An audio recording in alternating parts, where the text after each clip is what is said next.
Word is already spreading. Rachel's mysterious power is waking up, and this is not some minor party trick. We're talking about a power that can supposedly see straight through the past, the truth, and the future itself. The kind of power that could control everything, strongest in the whole universe apparently. No pressure. Watching Rachel come into that kind of power is basically the main event of this whole saga. And Eva's not handling the news calmly. It's already showing signs of awakening, she blurts. Someone leans in and asks Eve outright, "May I ask what exactly happened that day?" And just like that, we're dropped into a memory. The memory opens in a grand, glittering hall, the kind of place where every conversation matters.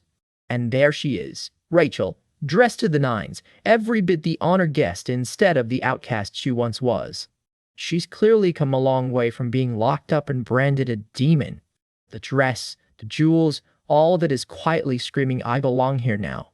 Then Rachel holds something out. "Eve, take this," she says, pressing a small bottle into her hand. Eve turns the bottle over in her hands, curious. "This is," she asks, squinting at the glowing liquid inside. Rachel's answer is simple: "Holy water." Eve nearly drops it. "Out of nowhere," she blurts, then catches herself. "Thank you." She can't help wondering, though, why Rachel is suddenly handing her something like this. Turns out Rachel's been training to become a saint, and this is the very first batch of holy water she's ever successfully brewed. She says she'd been thinking about who deserved it most, and decided it should go to Eve. "To me?" Eve blinks, caught off guard. "Yes," Rachel says warmly, "because you're my benefactor." "Just in case," she adds, a little bashfully. "I really hope it never happens, but Teatrif, if you're ever in danger, please use it. Holy water comes in handy in all sorts of ways." Rachel smiles, and for a second she genuinely looks like she's glowing. Eve is not being subtle about her reaction. An angel, she's an angel. She's gushous. And because Eve's brain works in mysterious ways, she quietly decides, if Rachel and the Crown Prince ever butt heads, it is 100% going to be his fault. Rachel, none the wiser, just keeps smiling sweetly. Eve's wheels start turning. If Rachel is this generous to a mere friend, just imagine how dependable she'd be as someone fully in Eve's corner. What Eve really wants is to pump her for details about the Crown Prince situation. But even she has to admit, getting handed something this rare, right now, feels like more than simple kindness. Rachel, for her part, seems to be dodging the subject entirely. "Thank you, Rachel. I'll treasure it," Eve says instead, deciding that pushing any harder would just look suspicious. An escort steps in. "Sanctus, it's time for us to go." Rachel gives a small, wistful "ah" as she's led away. "Well then, Eve, see you next time," she calls back with a soft, pink-cheeked smile. She gives a little wave goodbye. Eve watches her go, the bottle still warm in her hands. For a moment, Eve just stands there, thinking. For now, she decides, holding the gift close, I'll just watch how things unfold. Cut forward. The Crown Prince's birthday banquet kicks off right after. The whole court turns out, familiar faces mingling and working the room around the Crown Prince. From a distance, Eve keeps watch over it all. "I'll keep watching for now." But her composure cracks. The original story has taken a hard left turn, and she genuinely has no idea what happens next. Because Rachel's power is awakening faster than anyone expected, and her whole relationship with the Crown Prince is shifting from how it went in the original story. Everything Eve thought she knew about this plot feels like it's coming off the rails. Where did it all start going wrong, she wonders. I skipped the party to keep rebellion off the dark route, she thinks, and the second we looked away, some completely new storyline started writing itself. Rebellion, watching the same chaos unfold, has his own theory. Is this what they call the butterfly effect? Eve isn't thrilled about it either. I mean, when I was trying so hard not to get married, nothing happened, she complains. I don't even know anymore. She sighs to herself. Trying to win the Crown Prince over through Rachel was clearly a bust. At this point, she mutters, an idea starting to form. Somebody clicks. In her head, Rachel practically ascends into a glowing, winged vision of herself. I have no choice, Eve tells herself. I have to win over Rachel, the strongest being in this entire universe, no matter what. Rebellion just watches her spiral, unreadable as ever. Eve, what's got you so deep in thought? He finally asks. She turns to him. Rebellion. Rachel, wouldn't she be a reliable ally to have? He goes quiet for a beat, considering it. Of course, She's a saint, he says simply. Then if Eve, glass in hand, keeps pushing the thought forward, if it were necessary to win Rachel over to our side, would you be willing to reveal your secret? She finally asks outright. Rebellion's face goes still. The question clearly lands harder than she meant it to. Eve immediately panics at his reaction. Her hand starts shaking around her glass. She takes a nervous gulp. Is that really necessary? She asks herself, backpedaling fast. No, never mind. We can find another way, so just forget I said anything, Aries. She laughs it off, mortified. Rebellion's answer catches her completely off guard. If you want me to, I will. Eve's eyes go wide. She was not expecting him to actually agree. If that's what it takes, he adds, you can do whatever you want. I mean that. His whole expression softens, none of his usual guarded edge left. Because what you want to do, he says, is what I want too. That absolutely wrecks her. Eve lets out a strangled gasp, blushing furiously. She short-circuits completely, melting into a sparkly, flustered mess. Somewhere behind her eyes, all systems have officially crashed. Rebellion just blinks at her. What's this? Why are you acting like this all of a sudden? Acting like what? She fires back, way too fast. You're being so nice to me out of nowhere. I'm honestly kind of flustered, she admits. Why are you suddenly treating me like some princess?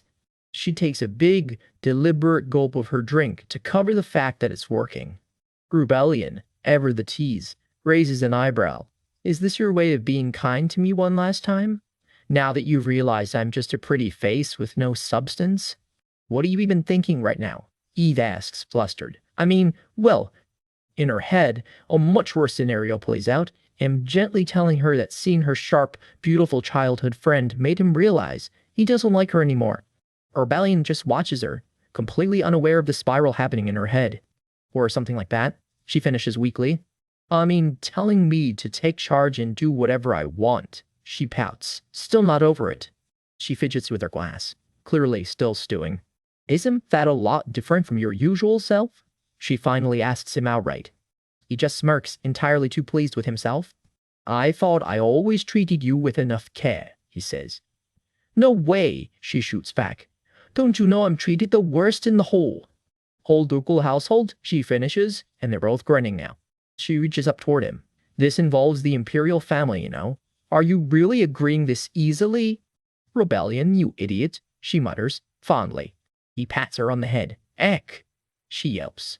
If you've really been mistreated, he says, still petting her hair, I'll have a word with Madame Jenna. Tell her to start treating you like royalty.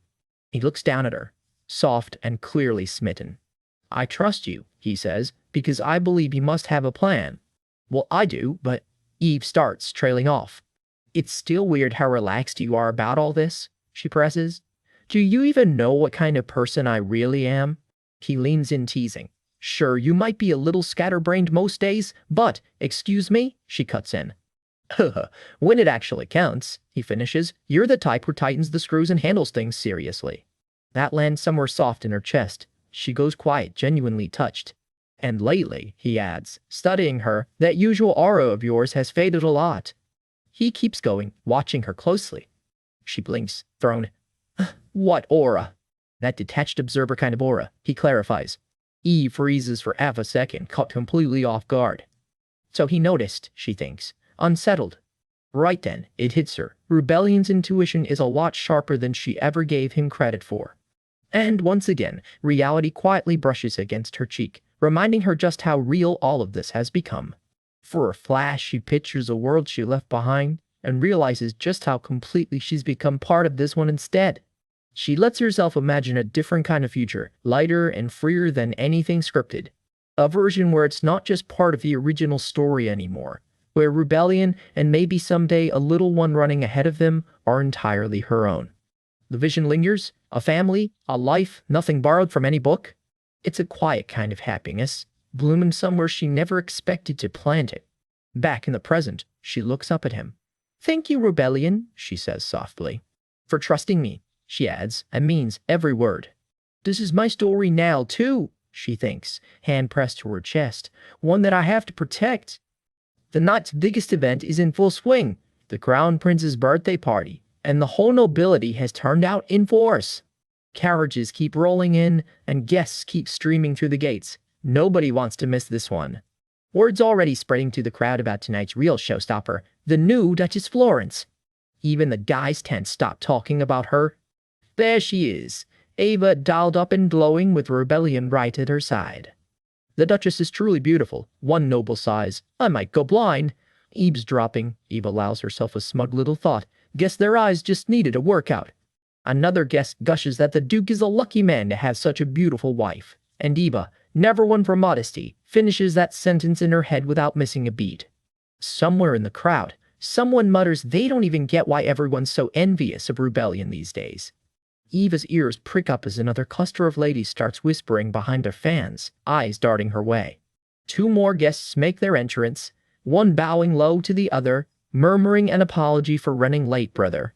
They stride in like they own the place, because, well, technically they kind of do. Eva clocks them first. The second prince, Hiron, has arrived, and right behind him, the third prince, Runin. A knot of noble girls nearly short-circuits at the sight, sputtering that they thought one of the princes was still off in another country entirely. Right, Eva remembers. Hiron was off touring abroad, and Runin left the palace for night training. Guess they both flew home for the crown prince's big night. Shout out to that random background noble for the exposition dump. Turns out Crown Prince Icarus actually has two younger brothers. This is Runin, the third prince. Barely a footnote in the original story, so honestly, nobody has a clue what to expect from him. And that's Hiron, the second prince, a stranger to Eva, though she does recall him once trying to flirt with the old crown princess. Turns out Hiron was the original story's kind, gentle second male lead, the total nice guy option. Eva admits it. Back in the day, she genuinely considered picking Hiron over the crown prince entirely. So, Hiron asks someone warmly, did you enjoy your trip? Yes, comes the reply. It was a very enriching experience. But the mood chills fast. Whoever's on the receiving end clearly isn't in a chatty mood tonight. See, in the original story, the second prince and crown prince had a brutal rivalry. So Eva gave up on Hedion early, worried he'd meet a bad end some other way if she got tangled up with him. Speaking of which, rebellion suddenly pulls Eva in close, looking anything but pleased. Eva's inner monologue is pure comedy gold. Main lead, second lead, whatever, she wants zero part of any love triangle. Ave, Rebellion says, low and serious. Stay away from Prince Runin. He's dead serious. Not a trace of his usual composure left. Why, is he dangerous? Eva asks. Rebellion doesn't hesitate. To you, yes. Great, Eva thinks. A guy barely anyone knows anything about, and now he's officially the scary one. She can't resist teasing him back. Do you perhaps get jealous of pretty women? Are you secretly a beauty hunter? Just kidding, she laughs it off, right as a new figure starts closing in on them. Rebellion's easy smile vanishes. Someone's approaching, and he does not like it. He tenses up, visibly caught off guard. Eva peeks around him, trying to see who's got her husband on edge. Someone nearby greets the newcomer properly. Greetings, Your Highness, the third prince. Rebellion doesn't budge an inch, keeping Eva firmly behind him as Runin approaches. It's been a while, Duke, Runin says, all pleasant smiles. Then he spots Eva. But who's the lady behind you? I never heard the Duke had a younger sister. Eva freezes as their eyes meet for the first time. Great, now what? Before she can even open her mouth, Rebellion answers for her, flat and final. She's my wife. He tucks her protectively against his side, putting himself squarely between her and the prince. Off to the side, Kieran watches the whole thing unfold with quiet interest. What? Runin blinks, genuinely thrown. Rebellion doubles down, claiming she's simply too delicate and shy to greet him herself. Runin's clearly not buying the shy excuse for a second. Let me have a look, he says anyway, reaching straight for her. Eva freezes as his hand closes in, and then comes a sharp smack. Rebellion yanks her back out of reach, planting himself like a human wall. Turns out Runin actually grabbed her wrist, and he's not letting go easily. Eva's polite mask cracks for just a second. This bastard, she thinks. He just tried to drag me out forcibly, someone reports, outraged. That is not how one treats a lady, Your Highness. Rebellion's expression has gone razor sharp. Runin, completely unbothered, just shrugs it off. I am a knight. I swear loyalty to noble ladies. Sure, buddy. That excuse does not fly with Rebellion, whose grip on him tightens to a bone-crushing degree. The two of them lock eyes, and this party's about to get a lot more dramatic.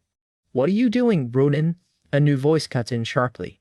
Crown Prince Icarus has arrived, and he does not look amused. Don't tell me, Icarus says slowly. You tried to lay a hand on the Duchess? Both his brothers close in around him now, and Runin is looking distinctly outnumbered. I merely meant to greet the new noble lady, Runin says stiffly, as a knight. Nobody here looks remotely convinced. Since when do you go around greeting every noble lady in the land? Heron drawls. Looks more like you got blinded by the Duchess's beauty. Icarus turns to Rebellion next. Duke, release Runin's arm. The whole tense standoff. Rebellion shielding Eva, all three princes crowded around. Freezes right there in the steps. Rebellion doesn't budge. Regrettably, he says coolly, my wife only gets into trouble when she enters the palace. Translation. This is your family's fault, not mine. Iron Ever the Charmer chimes in. That's only because she's so beautiful. My wife, Rebellion shoots back instantly, is beautiful even outside the palace. Even Heron doesn't have a comeback for that one. Icarus finally puts his foot down. Runin apologized to the Duke. Brother, Runin protests. Icarus doesn't budge. You're the one at fault. Runin looks like he'd rather be anywhere else right now. My apologies, Duke, he grits out. And I apologize for being rude to your wife as well. You can practically hear his pride cracking in real time. Rebellion accepts it cool as ever. Full as ever. It's all right, Your Highness. Icarus drags his little brother off for a private word, or possibly a lecture. Geraint checks in on Eva, all gentle concern. Duchess, are you all right? Eva just wants out of there, and Rebellion's already leading her away. I'm fine, she assures him, though her hands are still a little shaky. The rest of the party's still buzzing. You must have been so shocked, one lady gushes. We were all on edge just watching it happen. Turns out the third prince, knight or not, has a bit of a reputation for getting tangled up in rumors with noblewomen. I see. That tracks with what I just saw, one murmurs. But that's the first time I've ever seen Duke Florence act that firmly about anything. The gossip nose officially running at full speed. Seeing him cherish his wife like that, another sighs. He really does seem like a devoted husband. Which is exactly the moment Eva strolls up right behind them. I'm right behind you, ladies. The look on her face says she heard every word and loved every second of it. Well, at least it's not gossip, she teases. Go on, let's hear some more praise about my husband. The ladies dissolve into laughter, and Eva's clearly enjoying every second of this. Then, Duchess, let's chat again sometime, one of them offers as they part ways. You do have the time for that. Sure, I'd like that, Eva grins. She waves him off, feeling pretty good about how the nights turned out after all.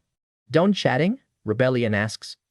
Rebellion, she beams. Yes, they were just showering my husband with compliments.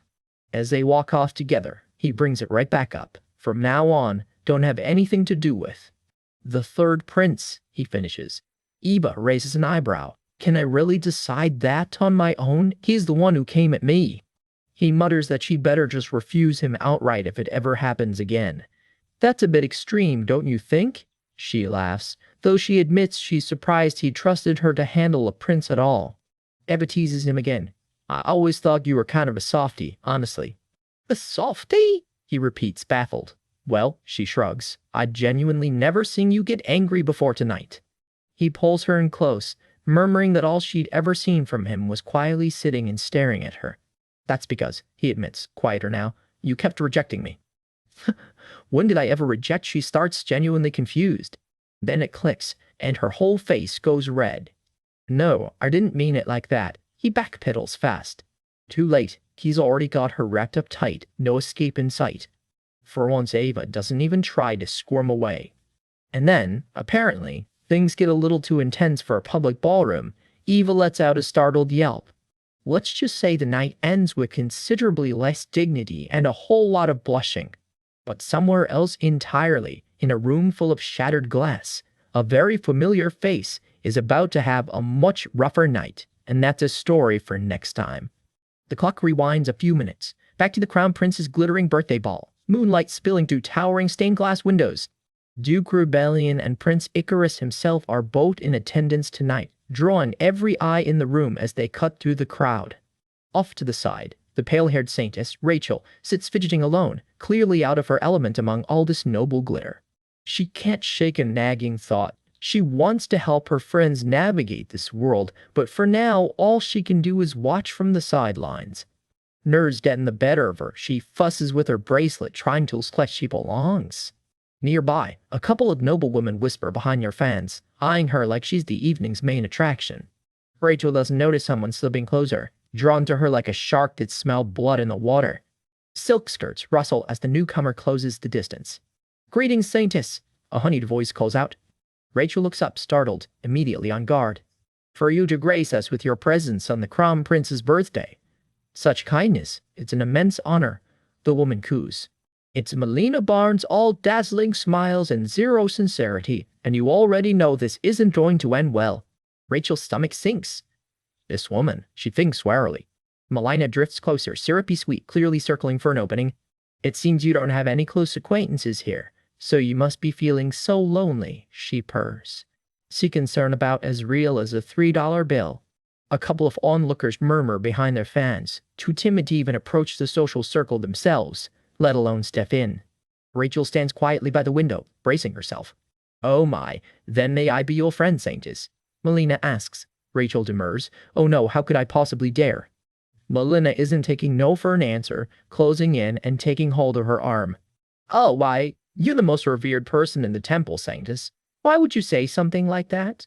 She presses, feigning offense. "What is it?" Melina asks, tilting her head, all fake innocence. "Did you perhaps sense something unpleasant about me?" She needles, fishing for a reaction. Rachel hesitates just a beat too long. "Oh dear, it must be true," Melina says, delighted to have found a nerve to press on. Rachel flinches back. "No, it's nothing," she says quickly, too quickly. "I mean, if you told the Crown Prince himself that he gave you a bad feeling," Melina muses, "then what would that make me his fiancé?" Rachel's composure cracks just slightly, cornered and unsure how to answer. Melina spins around the crowd and said, "My goodness, even if you're the Saintess, to say something like that is far too rude." The gossip catches instantly. "Exactly. I've heard." Someone chimes in, delighted to pile on. Melina allows herself a private, satisfied little smirk. Then she drops the real bomb, just loud enough to carry. "They say she killed her own relative." Rachel's whole body goes rigid, the accusation landing like a physical blow. Something starts to build in the air around her. A low, pulsing pressure that has nothing to do with the music. "It's okay, Saintess," Melina says. Malgindro. Everyone makes mistakes in life." "It just so happened," she continues, twisting the knife slower now, "that the person who died because of you was your mother, right?" Melina finishes, sweet as poison. "Endure it. Calm down," Rachel begs herself silently, hands shaking. The two of them stand frozen in an otherwise empty room, the calm right before something breaks. "Melina isn't done. But Saintess, did you really not know? Vrowenki were capable of killing someone," she finishes, watching Rachel unravel with open delight. A sharp crack splits the air. The stained glass window behind him shatters outright, a blade-sharp shard hanging in the air like the room itself just flinched. Rachel's hair and dress whip upward as raw power finally breaks loose, years of buried pain, all at once. Debris rains down around her, the whole ballroom suddenly a very different kind of party. Across the room, Duke Rebellion pulls Eva close as glass rains past them, both stunned by what they're seeing. Someone screams, "Lady Venice, are you all right?" Melina's gone down amid the wreckage. Blood! Someone to the physician!" a lady cries, panic spreading through the crowd. "Rachel, are you okay?" Eva shouts over the chaos already moving toward her. Eva reaches her through the broken glass, checking her over frantically.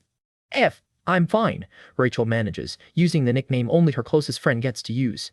"You look pale," Eva says gently, not buying it for a second.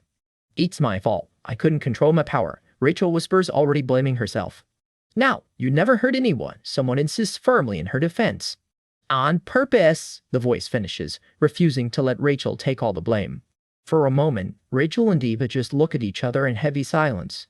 Around them, onlookers whisper in awe, "This is Rachel's power." A wide-eyed noble mutters, "It's way stronger than I thought," half terrified, half jealous. "If I had that kind of power," the thought trails off, right before a furious voice cuts through. "Saintess, just what do you think you're doing?" Eva steps in front of Rachel protectively, bracing for the accusation everyone can see coming. "Lady Venice is the Crown Prince's fiancée, How dare you do such a thing to her? The crowd cries, already picking a side, and it's not Rachel's. Melina, propped up and freshly wounded, lets herself be fussed over by sympathetic hands. I didn't mean, Rachel starts, but nobody's really listening to her side of it. Even if Lady Venice said some harsh things, wasn't it the Saintess who sparked this whole incident? Someone in the crowd sniffs. You were the one who told the Crown Prince he gave you a bad feeling, another voice pipes up, dragging up old rumors. Nearby nobles gasp in scandalized delight. The Saintess said that? How unbelievably rude. No wonder his fiancé spoke out against you, someone mutters at Rachel, completely missing who actually started this. Eva grits Rachel's hand tightly, refusing to let go despite the crowd's glares. In her head, though, Eva's already connecting the dots. I knew it. I was wondering why Rachel's powers suddenly went off, and turns out they provoked her first. Meanwhile, Melina dabs at a scrape, milking the sympathy for everything it's worth. Eva watches Melina's performance with narrowed eyes. Not long ago, this same woman was acting like the Crown Prince had cast her aside entirely. And now she's playing Lady of his house again in his name. That doesn't add up, Eva thinks, unconvinced. If we were still following the original story, sure. But with things diverging this much, Melina wouldn't even be jealous anymore, she reasons. She should know full well that a scene like this only lands her on the Crown Prince's bad side. Eva thinks, so why risk it? She steps carefully through the broken glass, mind already turning the pieces over. Something about tonight isn't adding up, and Eva's not about to let it go. The commotion ripples outward through the ballroom, all the way to the terrace. Out on the balcony, Prince Icarus stands alone with a drink, watching the chaos unfold below with unreadable calm. He doesn't rush. He never does. The petals drift past as he sets his glass aside, unhurried. He turns back toward the ballroom, already fully aware of exactly what just happened. Eva startles as he reappears, sensing trouble the moment she spots him. With a flick of his fingers, Icarus signals for quiet. Even on this joyous day, my birthday, there's no end to the commotion, he says, dry as ever. Rachel, Eva, and Melina all freeze as the Crown Prince himself steps into the middle of the mess. A nearby noble practically folds in half. Your Highness, I beg your pardon. Eva hurries down the stairs, anxious about where this is about to go. One of Melina's friends wastes no time pointing fingers. This commotion was largely caused by the Saintess insulting Your Highness and Lady Venice. Icarus's expression gives away absolutely nothing. Eva rounds at him anyway. So then, she starts bracing for the worst. You want the Saintess severely punished? Icarus asks the friend, voice level. Yes, Lady Venice was hurt like this, the friend insists, gesturing at Melina's cuts. But from what I heard, Icarus counters coolly. Wasn't it Lady Venice who provoked the Saintess first? He lets that land with a faint, knowing smile. Turns out he's not quite the pushover everyone assumed. Chanta, that's, the friend stammers, suddenly out of good comebacks. She was just worried about Your Highness. She tries again, weaker this time. Fed up, she storms off in a huff, and Icarus simply follows at his own unbothered pace. Then the Saintess must have been startled, he says simply, cutting through the noise with surprising fairness. My fiancé seems to have committed a grave discourtesy. Allow me to apologize, he tells Rachel directly. He crosses the room to speak with her one-on-one, courteous where the crowd was cruel. Off to the side, Melina's bravado finally cracks. No, the one who made the biggest mistake was me, she admits quietly, to no one. Alone for a moment, she looks genuinely shaken by her own cruelty, or maybe just by getting caught. Your Highness? Rachel asks, caught off guard by something he says or does next. What's this now? Across the room, Eva's eyes go wide. Something about this exchange clearly was not in the script she remembers. No, I mean, this isn't wrong, exactly, in the original story, she thinks, scrambling to recalibrate. But aren't they supposed to be on bad terms right now? Eva wonders, watching the prince suddenly go soft on the Saintess. Turning back to Melina, Icarus doesn't ask, he orders, Lady Melina Venice, apologize to the Saintess. Melina flinches, caught completely off guard by how firm he sounds. Immediately, he adds, in a tone that leaves zero room for negotiation. Melina's composure crumbles, the cracked glass around her feeling suddenly very symbolic. Her hands twist nervously in her skirt, not exactly the reaction of an innocent woman. Across the ballroom, Duke Rebellion watches the whole spectacle with Eva at his side, thoroughly unbothered by any of it. Icarus always plays the role of the good guy?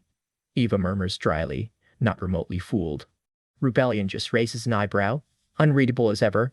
Very fitting of him, though, he adds, and honestly, you can't argue with that.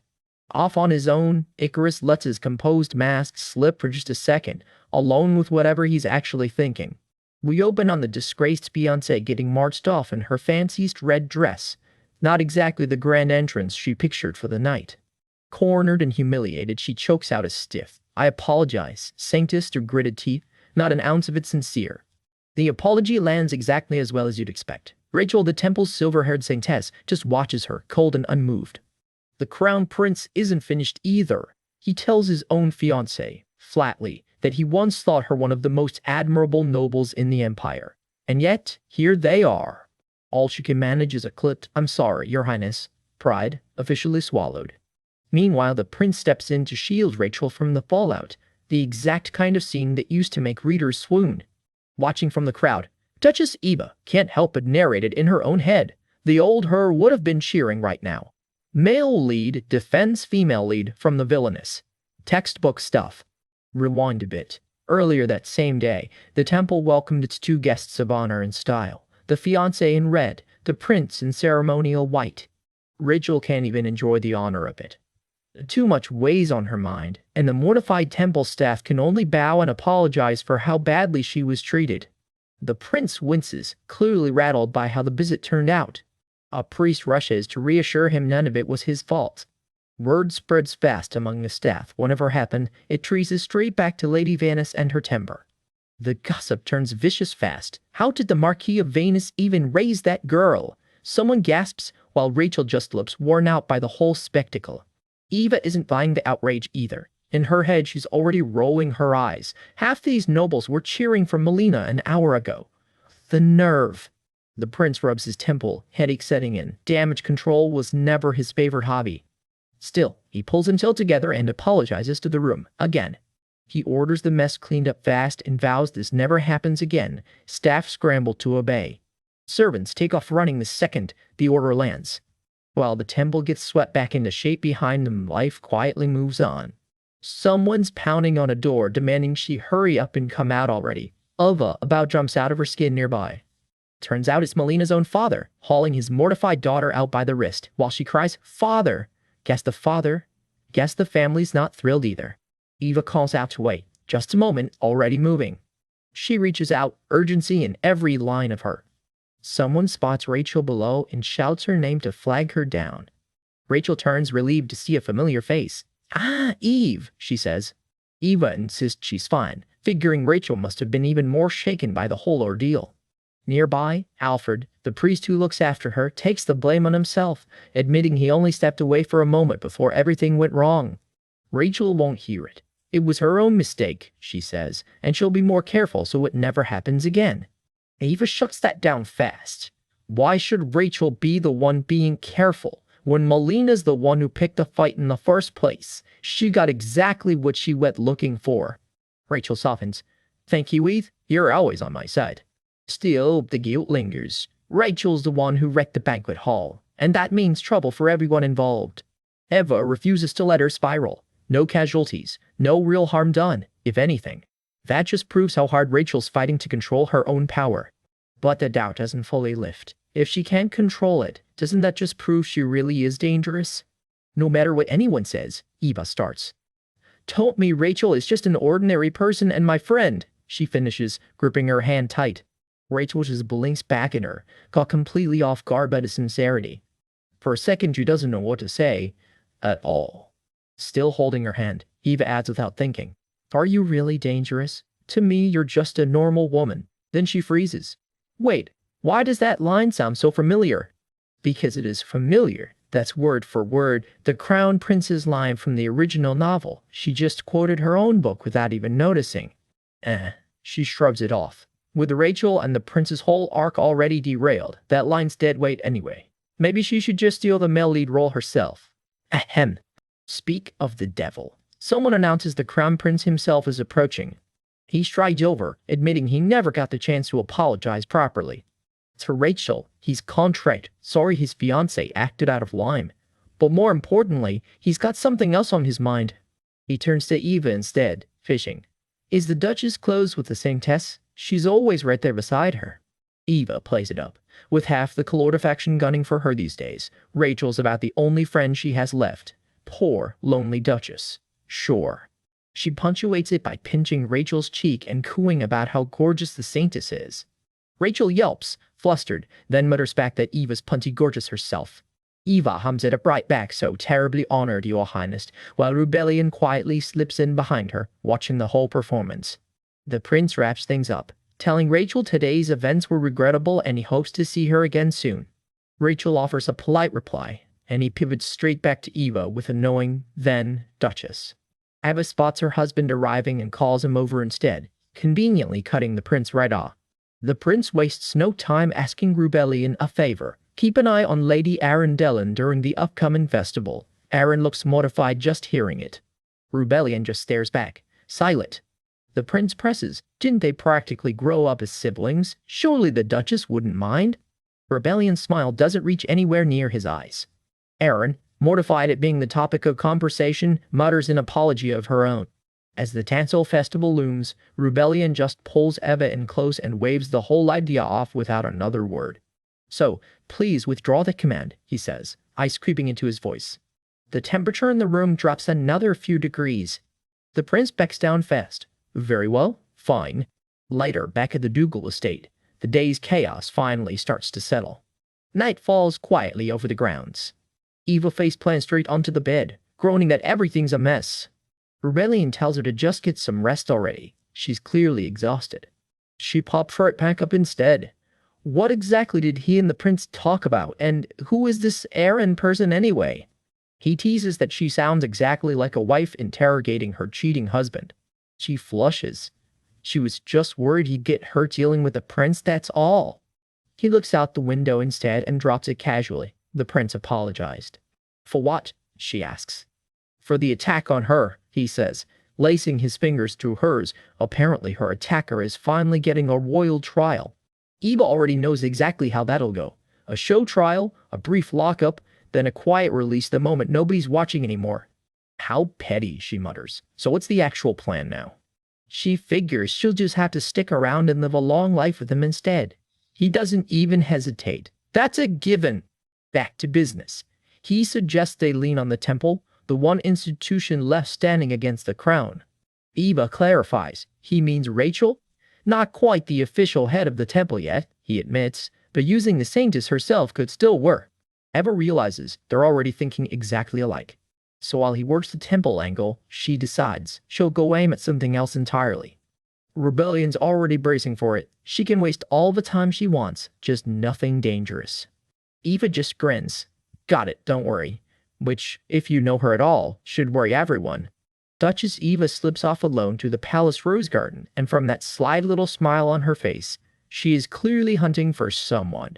She creeps up behind Lady Melina Venice and lambs the ambush of the century. A cheeky peek-a-boo, Melina about jumps out of her skin. Closing in with a smirk, Eva purrs that running into Lady Vanna's way out here must just be fate, and Melina's nervous little shuffle backward says she knows exactly what's coming. Melina stammers that this is nowhere near the Duchess's chambers, and Eva just laughs that she, of all people, dragged herself all this way just for this little reunion. Eva can't stop smiling, clearly delighted with herself. Fate can be so cruel, can't it? She coos, twisting the knife with a grin. Melina snaps back that if Eva's here to mock her, she can turn right around and leave.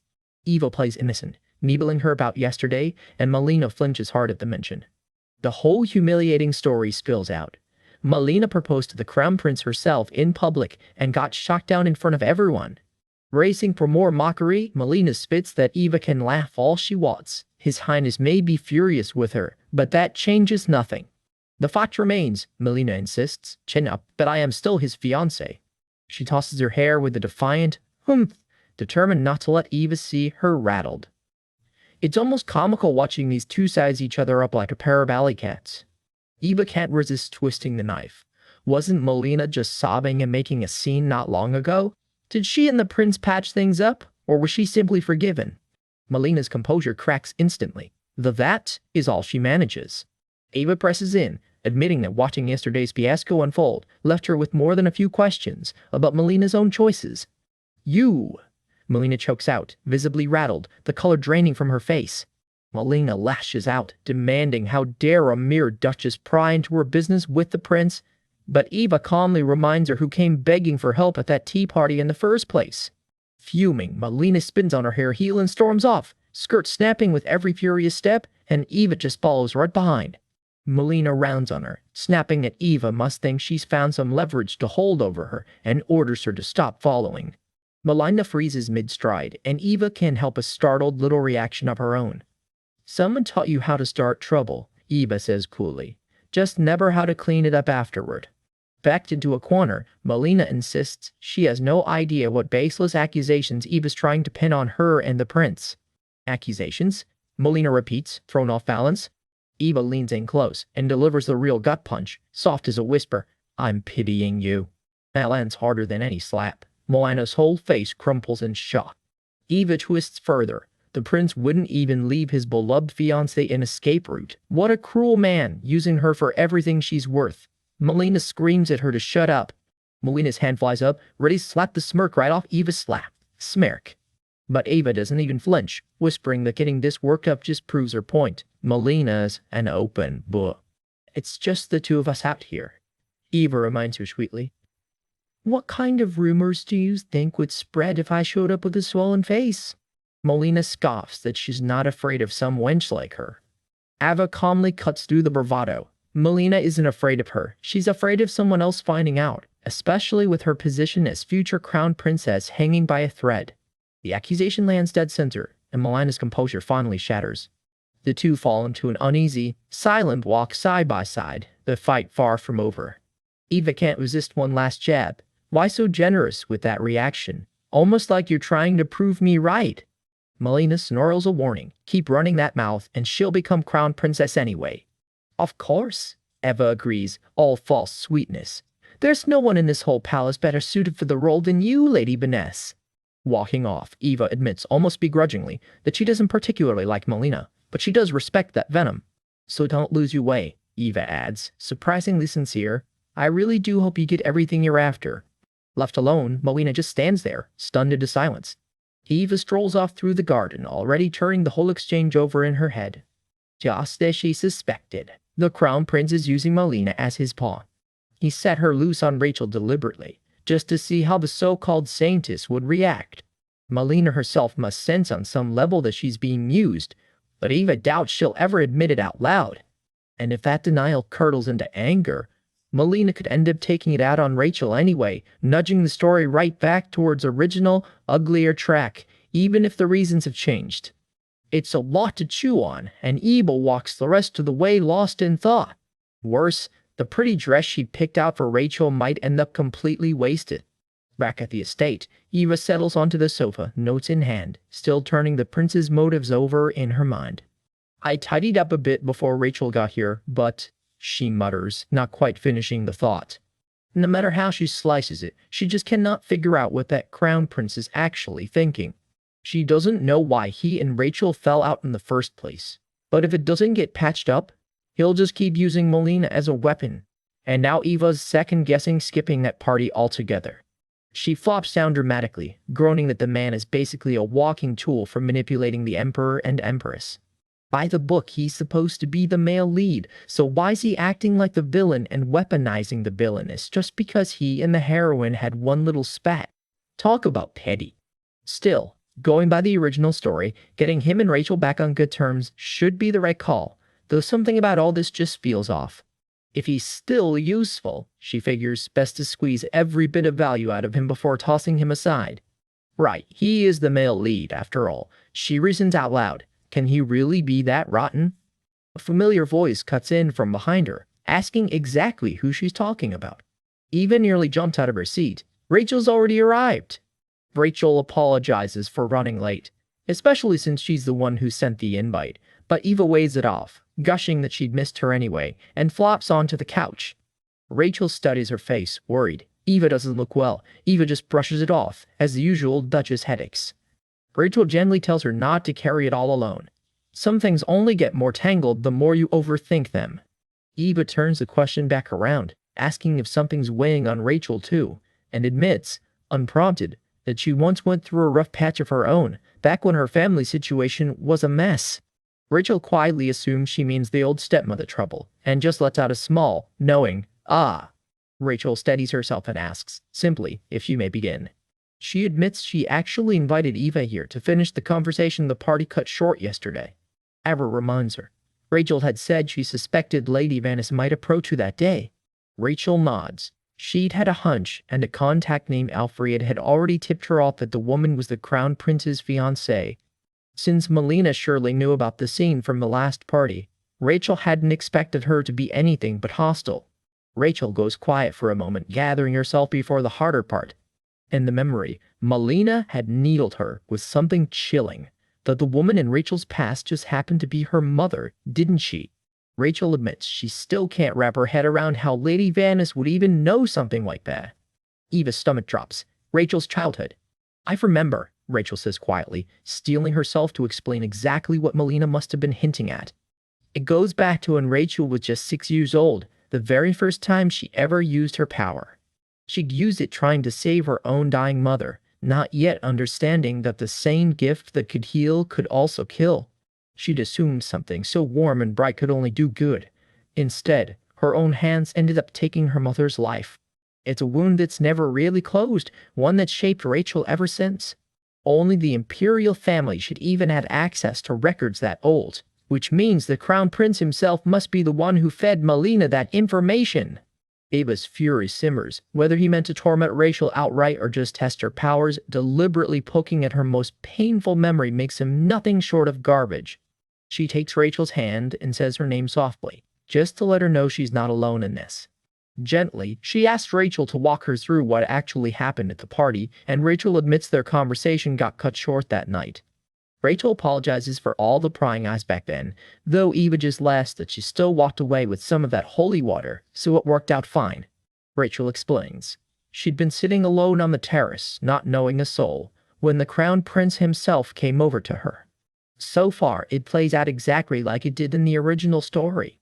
Rachel, alone in the corner, the Crown Prince, suddenly interested, but the second he got close, she says, she felt something dark radiating off him. A strange aura. Eva echoes, caught completely off guard. Yes, and worse, it came with an ugly, unsettling vision. Ava has to ask, what exactly did she see? Rachel hesitates, then begs her not to jump to conclusions. Visions like this aren't always accurate. But what she saw, plain as day, was Eva herself, run through by the Crown Prince's own sword, collapsed on a floor soaked in blood. The image hangs in the air, blood red and unshakable, and suddenly this whole messy political game feels a lot more dangerous. We open on a nightmare. Eva crumpled on a blood-soaked floor, the Crown Prince's own sword buried in her, the exact ending the original story wrote for her. Yanked back to the present, all she can stammer out is a shaken, "What?" Across from her, Rachel looks just as rattled. Whatever she glimpsed hit just as hard. Eve, what I saw might just be my imagination, so please don't take it too seriously, Rachel blurts out, not at all convincingly. Her hands are shaking as she says it. Some imagination. You know I still have a lot of shortcomings when it comes to using my power. Rachel trails off, watching Eva go quiet. Eva's gone somewhere else entirely, replaying every detail of what Rachel just read. In her head, she rewinds to the part of Rachel's vision that lines up with what she already knows from the original story. It's the part where Rachel's foresight really kicks in. But this time, the scene Rachel described wasn't the one Eva was braced for. In the vision, it's the Crown Prince bleeding out in Rachel's arms, taking a blade meant for someone else. Not Eva getting stabbed like the original story always promised. Him! Wait, is fate basically telling me I still can't change anything? Eva thinks, fists clenching. Like how I still ended up married to Rebellion no matter what I tried. No matter what I do, am I still doomed to die exactly like the original? The spiral only breaks when a voice cuts through. Eve! Rachel's shout finally gets through. Rachel grabs her, badly startled that Eva just zoned out mid-conversation. It drags Eva's mind back to another memory entirely. One from just the day before. She'd been caught completely off guard, gasping before she could stop herself. A flustered attendant nearby panics. Are you all right? What should I do? Are you okay? And all Eva can get out is a dazed, Alfred? Back in the present, Rachel insists I'm fine, though nobody in this room actually looks fine. So, what happened after that? Rachel presses, wanting the rest of the story. Ev, she prompts again when Eva hesitates. For a moment, that scene came to mind, and before I knew it, I'd stepped back, Eva admits. It happened so fast I couldn't control my face, and the crown prince looked none too pleased about it. She says. Rachel listens intently, putting the pieces together. And without even meaning to, I basically told him I'm uncomfortable with this. So, when Lady Vanish showed up to confront me yesterday, honestly, I saw it coming. I didn't expect her to. Eva starts trailing off. Oh, know about my childhood, though. Ah, about that you don't have to tell me if it's a painful memory, Rachel offers gently. I already know anyway, Eva says simply. I think Lady Vanish knew because the crown prince must have told her, Eva figures. It's the only explanation that fits. I suspected as much, Rachel says. Either way, now I get why the two of you were so frosty with each other at the banquet. The pieces of that awkward night finally click into place. But there's one thing I still don't get, Rachel adds. If it was His Highness who told her, why did he turn around and help me? Helping? Hevia blinks.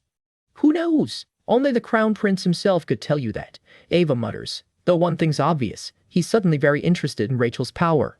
Across the hall, Icarus lifts a glass, all easy smiles and unreadable eyes. At the crown prince. I still can't read his real intentions, Eva admits to herself. Her eyes narrow. She has a decision to make, and deep down she already knows he's never going to be on their side. At first I thought he could be pulled in as an ally, someone who'd play a real part in our revenge. She thinks. Her mind flashes to rebellion and the crown prince locked in the same wary, sizing up standoff they always are. The picture gets messier, the more she thinks it through. Too many players, too many hidden angles. But there are way too many suspicious coincidences for it to actually be a coincidence. And her thoughts trail off into something darker. That bloody vision creeps back in, uninvited. Eva flinches, drags straight back into the moment, breath-catching. Did that scene show up because I decided to go after revenge for a rebellion? Even if Rachel's power isn't fully awake yet, I can't just ignore what her foresight is telling me, she thinks. Ave, Rachel says quietly, watching her spiral. If that's true, does this mean my revenge is already doomed to fail? Meanwhile, Rachel is quietly spiraling too. I really shouldn't have told her so much. Eve's such a gentle soul, of course. A story that's scary would shake her. Her inner chibi panic is in full swing. No, this won't do. I have to apologize, Rachel blurts. Eve. Rachel, Eva says, cutting her off before she can spiral any further. Do you trust me? Rachel asks, almost too casually. The two of them sit with the question hanging in the air. Something in Eva hardens. No, I can't give up, she decides. Her expression settles into quiet resolve. Even if I die, I'm seeing this through to the end, she vows to herself. This time, I'm actually going to overturn the original story. For real. Rachel's question echoes back at her. Do I trust you? Eva mulls it over, fingers brushing her lips. It's just a question, nothing deep, you don't have to answer. Rachel backpedals. Though, it'd be nice if you did. I do trust you, Eva says, plain and simple. That catches Rachel completely off guard. What? You're the one who told me I have good instincts, remember? When I look at you, I just get a good feeling, Eva says. And that instinct has never once steered me wrong. Rachel can't help but smirk at that. For a second, the tension between them just melts away. It's the kind of quiet comfort two friends need after a night like this one. Eva's eyes well up, more grateful than she can put into words. The two of them hold hands, no more talk needed. Hand in hand, they finally head off for the night. Then I'll see you later, Eve, Rachel says, slipping out with a soft creak of the door. You too, get some rest, Rachel, Eva calls back, watching her go. Alone in the hallway at last, Eva lets her guard down for one long second. And just like that, her legs give out from under her. Duchess, are you all right? Lilith yelps, rushing over. Are you okay? Your skin was already pale, but now it's practically white. A household attendant panics right along with her. Lilith, I'm fine. Could you just help me stand? Eva manages. She'd been holding herself together perfectly in front of Rachel. It just cost her everything she had left. I guess it really did shake me more than I realized. My legs feel like jelly. I'll help you, Lilith offers. Steadied again, Eva finds herself face to face with the temple's high priest. I'm all right. More importantly, high priest, will you keep looking after the sanctus for me? She asks. She straightens her dress, composure firmly back in place. Certainly natural, the high priest replies evenly. Then that settles it. Please go check on the sanctus now, Eva says, sending the group scrambling in surprise. A familiar voice stops her in the hall. Eve? She looks up, caught off guard. It's Rebellion, striding right toward her. What are you doing here? He asks. And you? This is temple grounds. Who exactly did you come to see? Eva fires right back. No one. The hunting grounds are just nearby, he says, a little too casually. The hunting grounds, the same ones where you were attacked. Eva doesn't buy it for a second. It's nothing serious. I just had someone to meet briefly, he insists. Eva's not convinced in the slightest, and it shows all over her face. Rebellion cups her face gently instead of answering. Are you crying? He asks, suddenly serious. What? No, I was just talking. Why would I have anything to cry about? Eva deflects, unconvincingly. A single tear rolls down her cheek anyway, betraying her completely. Wait, what? Rebellion blinks. Did something get in my eye too? Guess it runs in the family. Her mind flickers back to Lila's panic earlier. Rebellion, she finally says. He watches her, uncharacteristically serious. I trust you, Eva tells him. You trust me too, right? She says it with a soft, steady smile. Now. For once, it's Rebellion who looks caught off guard. A quiet beat passes between them. Then that familiar smirk returns. Of course, I trust you, he finishes. So you trust me too. I'm never letting you get hurt, he promises. He tucks a strand of hair behind her ear, tender as anything.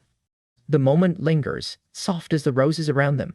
Eva looks up at him, eyes glassy with something warmer than fear. Yes, the person I love trusts me, and I trust him, she thinks. Somehow, thinking of it that way, even the most accurate foresight feels like something I can beat. Time skips ahead. The story picks back up outside a grand temple. A carriage rolls up as the visit wraps up. The courtyard below bustles with people coming and going. We're finally going home, how? Aida sighs happily. Yeah, Ava agrees, distracted. But why is it so crowded over there? A cluster of hooded temple acolytes files past. Looks like temple folks. Guess they're heading back too. Oh, and there's the high priest, tall as ever. Ada points out. Really? Then let me go say hello to Rachel, the saintess. Eva decides. Huh? Aida blinks, caught off guard. Madam, there are way too many people. It's dangerous to run off like that. Ada yelps, chasing after her. Wait, off like that. Aida gives chase, already out of breath. She finally catches up, thoroughly winded. And there, waiting with Rachel, is the very last person Eva expected to see, Prince Icarus himself, leaving us on exactly the kind of cliffhanger this story loves. Across the ballroom, the crown prince himself falls into step right beside Rachel, close enough to turn every head in the room. It's a small moment, a glint of gold from his medal, a flash of her lavender hair, but Eva clocks it instantly. Even His Highness the Crown Prince is here, Eva realizes. No wonder it's this crowded. Nearby, Melina Barnes goes pale at the words, the Crown Prince. Old wounds clearly still raw. Ava's smile tightens. In the original novel, the second the Crown Prince showed interest in Rachel, he went on the offensive like a man possessed. She used to swoon over that scene, honestly. Picture some starry-eyed maid gushing that any heroine would welcome a whole prince like that with open arms. But watching it unfold for real, I never thought the scene that made my heart pound in the novel would be this annoying to watch, she grumbles to herself. Ava yelps, catching herself before that thought escapes out loud. Probably because his actions don't line up with the Crown Prince from the novel anymore. She can't exactly root for him now. Lilith blinks, catching Eva's sour mood. Lewis, let's just go back, Eva says, already done with the party. The truth is worse than a bad mood. Word is the Crown Prince is genuinely intrigued by Rachel's power, and he's making moves to obtain it. In the original story, that interest ended with Eva's own noble self run through by the Crown Prince's sword, bleeding out on cold marble. Add Rachel's own foresight into the mix, and the math is grim. The hope that the Crown Prince could ever be an ally was dead wrong. Maybe it's even worse than that.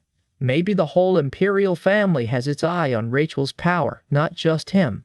Which means one thing is non-negotiable. Rachel can never be handed over to the crown prince. Full stop. So once the birthday banquet wraps, Rachel starts training in earnest. And so, in her own chaotic way, does Eva. See, in the novel, the spark that awakened Rachel's power in the first place was her precious person, the male lead, the crown prince himself. The urge to protect someone she loves supercharges Rachel's power, so if she ends up bonding with the crown prince like in the original, Eva and Rebellion are as good as dead. Which means, starting now, Eva's new job description is simple. Steal the catalyst role for Rachel's awakening herself. She sets her jaw, dead serious for once. Honestly, if there'd been any real shot at the crown prince becoming their ally, she never would have dared reach for this position in the first place. After all, it's technically the male lead seat she's aiming to steal. Wait, hold on. Does that mean she has to become the male lead? Cue would the full system crash. Eva's face short circuits on the spot. Half joking, half not, she flashes back through her own track record, holding Rachel's chess piece instead of the crown prince, inching closer at every chance. Basically his signature move, right? Honestly, she thinks with a smirk, it's not like she's never coveted the male lead's job before. But jokes aside, it's decision time. She really does have to commit. Can she even pull this off? What if it goes like it did with Rebellion, where she couldn't dodge marrying him and ended up stealing neither lead role? Old scars flaring up fast. Then she remembers a quieter promise between them. I believe it. My instincts are never wrong. Of course I believe you. So you believe in me too. She presses a hand to her collarbone, steadying herself. Her fist clenches. Fine then, she declares. I won't even let you flirt with Rachel Crown Prince. Somewhere nearby, Rebellion just looks entertained. Cut to the ducal manor at sunset. Welcome back safely, the whole household seems to say at once. Eva's touched to find the entire staff lined up at the gate to greet them, right up until someone asks the real question. Did you cause any trouble? The housekeeper just stares her down in silence. Because of that reason? Eva squeaks. If you did cause trouble, the family has to clean it up fast. That's why I ask, comes the deadpan reply. Do I really look like some troublemaker child to you? Eva protests. Rebellion, unbothered by the whole interrogation, simply tells her, Eve, I'll swing by the office before heading up to my room. Yes. See you later, Rebellion, she says, watching him go. Left alone with her thoughts for a moment, she lets out a slow breath. Back to the interrogation, though. Geez, I told you no, Eva sighs, cheeks still warm. Even if I wanted to, I didn't even get the chance to cause trouble. She insists, while the maids behind her nod along a little too eagerly. Well, almost. Some guy tried to hit on her the second she was alone, and just as that blew over, the third prince showed up to need a rebellion instead. Chaos, basically. And then there was the incident in the banquet hall, too. The steward cuts in, visibly displeased. The maids can't help themselves. Wait, tried to mess with you? That Blaze guy. He went after Our Lady the second His Excellency stepped away. You should have seen it. Blaze, as in the son of Baron Irison's family. Eva echoes, filing the name away. The steward's glasses flash dangerously. How dare he, not knowing his place. Issue a warning to Baron Irison. Call. Tell him to watch his tongue from now on. Well, that would be nice, Eva laughs, glad someone else is handling it. But what about the third prince? What did he say? The steward presses. Well, when he showed up, he came right for me, but Rebellion pulled me behind his back before the guy got close. She can't help but grin. Ah, my husband looked so cool. This is no time to be swooning, the steward warns flatly. Did the third prince attempt to cross the line with you? Emma hesitates, the party flashing back in fragments. He tried. Rebellion stopped him, she admits. The fact that the third prince is taking notice of you at all isn't good, the steward says grimly. I'd heard the rumors, but I didn't think he'd be quite this blatant. The imperial family is very good at covering up its own scandals. Apologize 100 times over and it still boils down to the same message. We'll cover it up because we're the imperial family. So don't you dare climb above your station. Eva recalls the scene, Rebellion planting himself squarely between her and the third prince at the party, which raises an uncomfortable question. Could the crown prince turn out to be dangerous the exact same way? Still, she can't spend the rest of her life dodging royal princes. Avoiding him outright was never going to fix anything anyway. I figure he was just some lecherous extra, Eva admits. But seeing the steward this raffled, I guess a prince is still a prince. We'll need to discuss the third prince with his excellency, the steward decides. Right on cue, Eva spots rebellion approaching. Rebellion? This isn't something you can solve just by being careful, my lady, the steward sighs. Though it's not like I can teach you self-defense on the spot either. What? Are you thinking to yourself that it's impossible? If I say I'll do it, I'll do it. I'll do it. I could hide a dagger in my dress if I have to. Rebellion, deadpan. Do you have the strength for that? I'll get one made for you. You was joking about the dagger. Eva backpedals. Always joking about the dagger, Eva backpedals. Honestly, I just want a long soak in rose water and some rest. I'll prepare it, the steward says simply. Since you won't get my dress for a while, you should enjoy today at least. Huh? Why for a while? Something in that sentence makes Eva's stomach drop. Is this about the Holy Spirit Festival? She asks warily. The fact you even know about the Holy Spirit Festival is impressive, the steward admits. I'm not that much of an idiot, you know, Eva shoots back. Then you also know how to prepare for it? That much Eva starts, already regretting the question. Nobles registered under House Florence will be arriving, the steward announces. As Duchess, you're obligated to receive them personally. And naturally that means a bit of training first, she adds with an unsettling little smile. So don't expect a rest starting tomorrow. Eva's soul visibly leaves her body. Beside her, Aida looks about ready to catch Eva as she wobbles. Once the rosebat's ready, I'll come get you. Rest up in your room until then, the steward says, footsteps fading. The second she's gone, Eva drops, full dramatic collapse onto the courtyard stones. My lady? Ada yelps. No, Eva groans into the ground. Right, the Holy Spirit Festival follows right after the Crown Prince's birthday banquet. She realizes, basically the Empire's version of Christmas hosted every year at the temple. And this year, it's set to be even bigger than usual, thanks to one very special guest, the Saintess herself. But I'm already running out of time scheming how to wedge the Crown Prince and Rachel apart, Eva wails. And now I have reception training too? Ada just pats her on the back. My lady, you have to rest today. Fake being sick if you have to. I'll back you up, Aida offers, bandage already in hand. Thank you, Lilith, Eva murmurs gratefully.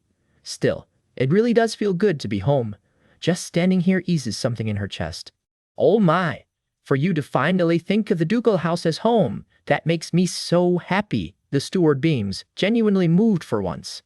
Ava goes quiet for a moment, turning the thought over. Yes, she finally smiles. You're right. It's home now, she thinks, watching the manor glow gold in the sunset. The ducal crest catches the last of the light above the gate, and for the first time it really does look like somewhere she belongs. Two boys, born into the same twisted corner of the palace, one golden and easy with a smile, the other dark-haired and guarded. Even sitting side by side, you can already tell, these two kids were always going to walk very different roads. This is Icarus, the crown prince who is handed absolutely everything just for being born the emperor's son. Same blood tie and name only. Young Rebellion already looks like he's bracing for something. Rebellion, the one who'd end up losing everything for that very same reason. Two parallel lines that could never actually meet, dressed up for everyone's convenience as brothers. But the moment either of them showed their true face, that cozy arrangement was always doomed to shatter. Cue the meet-cute that wasn't. A cheerful little blonde boy struts right up and introduces himself. Hello, I'm Icarus. He looks the quiet, dark-haired boy up and down. So you're Rebellion. You're Rebellion, huh? Icarus grins ear to ear, delighted with his brand new brother. Little Rebellion, ever proper, just offers a formal little greeting instead. A stiff, practiced bow. Already this kid knows exactly how careful he has to be. Then Icarus, all childish curiosity, drops the question that changes everything. Father said you and I are brothers, so why isn't your mother in the palace? Rebellion just points, quiet, toward a figure lingering out in the rose garden. My mother is dead, he says, flat as anything. Icarus blinks. Why? And Rebellion answers without blinking. His Majesty killed her. That lands like a slap. Icarus's easy little grin is gone in an instant. Father did? He chokes out. The two of them just stand there on the cold stone path, the gap between them suddenly a lot wider than a few feet. There's no way father would do that, Icarus insists. Father's the person I respect most in the world. If he actually did something like that. He trails off, and the two of them keep walking, a little further apart than before. Rebellion just watches him work through it, already knowing exactly where this is headed. Then your mother must have done something wrong, Icarus finally decides. And just like that, without even noticing, the golden little prince picks his side. Years later, grown-up Rebellion jolts awake from that same old memory. What a filthy dream, he mutters to himself. Sure, buddy, blame the dream. Turns out that dream had a very real, very tangled-up sequel from the night before, courtesy of a certain new wife. He's still a little flushed just thinking about it. Not that he'll ever admit that out loud. Beside him, Eva's still fast asleep, all soft morning light and quiet little breaths. He just watches her for a moment, looking a lot less like a duke plotting revenge and a lot more like a man who got very lucky. She mumbles his name in her sleep, and he can't help the small, helpless smile that gets away from him. Then she actually wakes up and lets out a startled little shriek at finding him still right there. Smooth as ever, Rebellion scrambles to look presentable, collar and composure both slipping. Let's just say the morning after was not exactly subtle. He drops back down for one more second before he has to go be a responsible duke again. But that old memory hasn't let go of him yet. I was 6 years old, he thinks, staring at nothing in particular. Back then, Icarus was only repeating what he'd heard the adults whispering. What discernment could a 6-year-old possibly have, after all? A commoner with a pretty face who seduced a duke and stole the title of duchesses. That's the label the whole court slapped on his mother. A label that had absolutely nothing to do with who she actually was. Icarus stabbed him with those exact words, then turned right around and kept calling him brother like it cost him nothing at all. That easy sunny smile of his never even flickered. That's grown-up Rebellion trails off, jaw tight. Brothers, huh? He shakes it off, buttons his composure back into place and heads out to deal with whatever today's crisis is.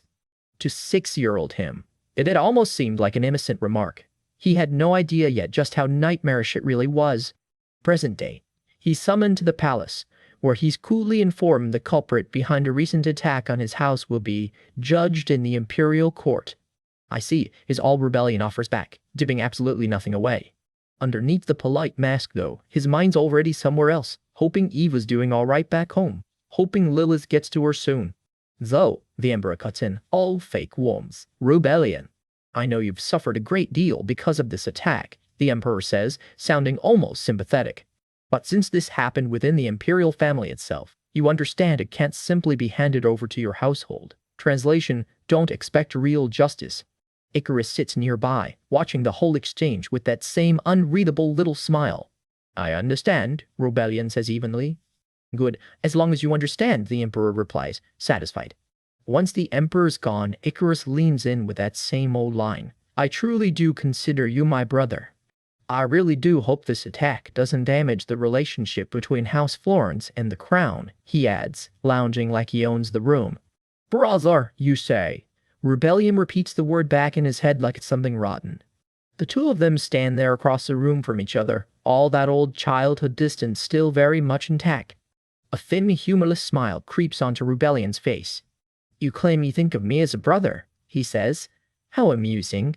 There's nothing warm left in that stare at all. Is that why you said what you said to me?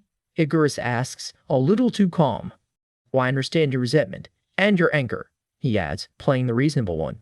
But Rebellion, he continues, shifting into lecture mode. I'm the Crown Prince, and Father is the Emperor. Surely you understand what it means to rule above others.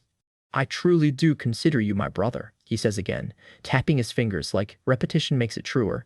Even if you were to betray me, I'd overlook it. I'd turn a blind eye, Icarus insists. Turn a blind eye? When have you ever once done that for me, your highness? Rebellion shoots back. Icarus doesn't even flinch. I understand House Florence harbors a great deal of resentment toward the imperial family. That's exactly why he continues, promised that once I become emperor, I'll properly compensate you for it all. Rebellion's response is ice cold. Are you referring to the promise where you cast aside House Colica and take House Florence's hand instead? He lets that hang in the air a moment. He doesn't wait for an answer. He just turns and walks. Icarus, for his part, doesn't bother chasing him down. To pretend that promise was ever just for me, Rebellion thinks bitterly. There are far too many ways it would poison everything else. Icarus just listens, unreadable as ever. Wrong! What wrong have I ever actually done to you? He finally asks, and for once he almost sounds like he means it. None, Rebellion answers flatly. That's really not the point anymore. The attack is regrettable. I'll simply await the trial in the Imperial Court. Then, he says, already knowing exactly how rigged that trial will be. Though of course the conclusion is entirely predictable. Rebellion, Icarus calls after him. But your highness, Rebellion says, turning back just enough to make his point. You should realize you've made a very grave mistake here. His shoulders are rigid, every line of him coiled tight. Icarus drapes himself over the back of the chair, moving just a little too close, testing exactly how far he can push. Rebellion's fist curls at his side, tight enough to hurt. The Duchess has been mingling with the temple lately, I hear, Icarus muses, and just like that, Eva's name is in his mouth. Something in Rebellion's expression goes very, very cold. It'd be wise to refrain from any unnecessary actions, Icarus adds, all smiles. If you'd like your wife to stay safe, that is. Now Icarus, Rebellion's voice drops low, almost a growl. The door slams behind him hard enough to rattle the frame. Now that my wife's name has passed your lips, he says, voice dead calm, which is somehow worse. I will stake my life protecting her. He strides out past the guards without breaking stride, already 3 steps ahead in his own head. And no matter what it takes, I will remove you. There it is. The line finally gets crossed. Something in him has just quietly, permanently snapped. His fist clenches so hard his knuckles go white. You brother, you say. He almost laughs at how hollow that word sounds now. There was once a time he actually took that word at face value, a time he held some small, stupid hope in it. But that hope is gone now. There's nothing left to extract from Icarus anymore.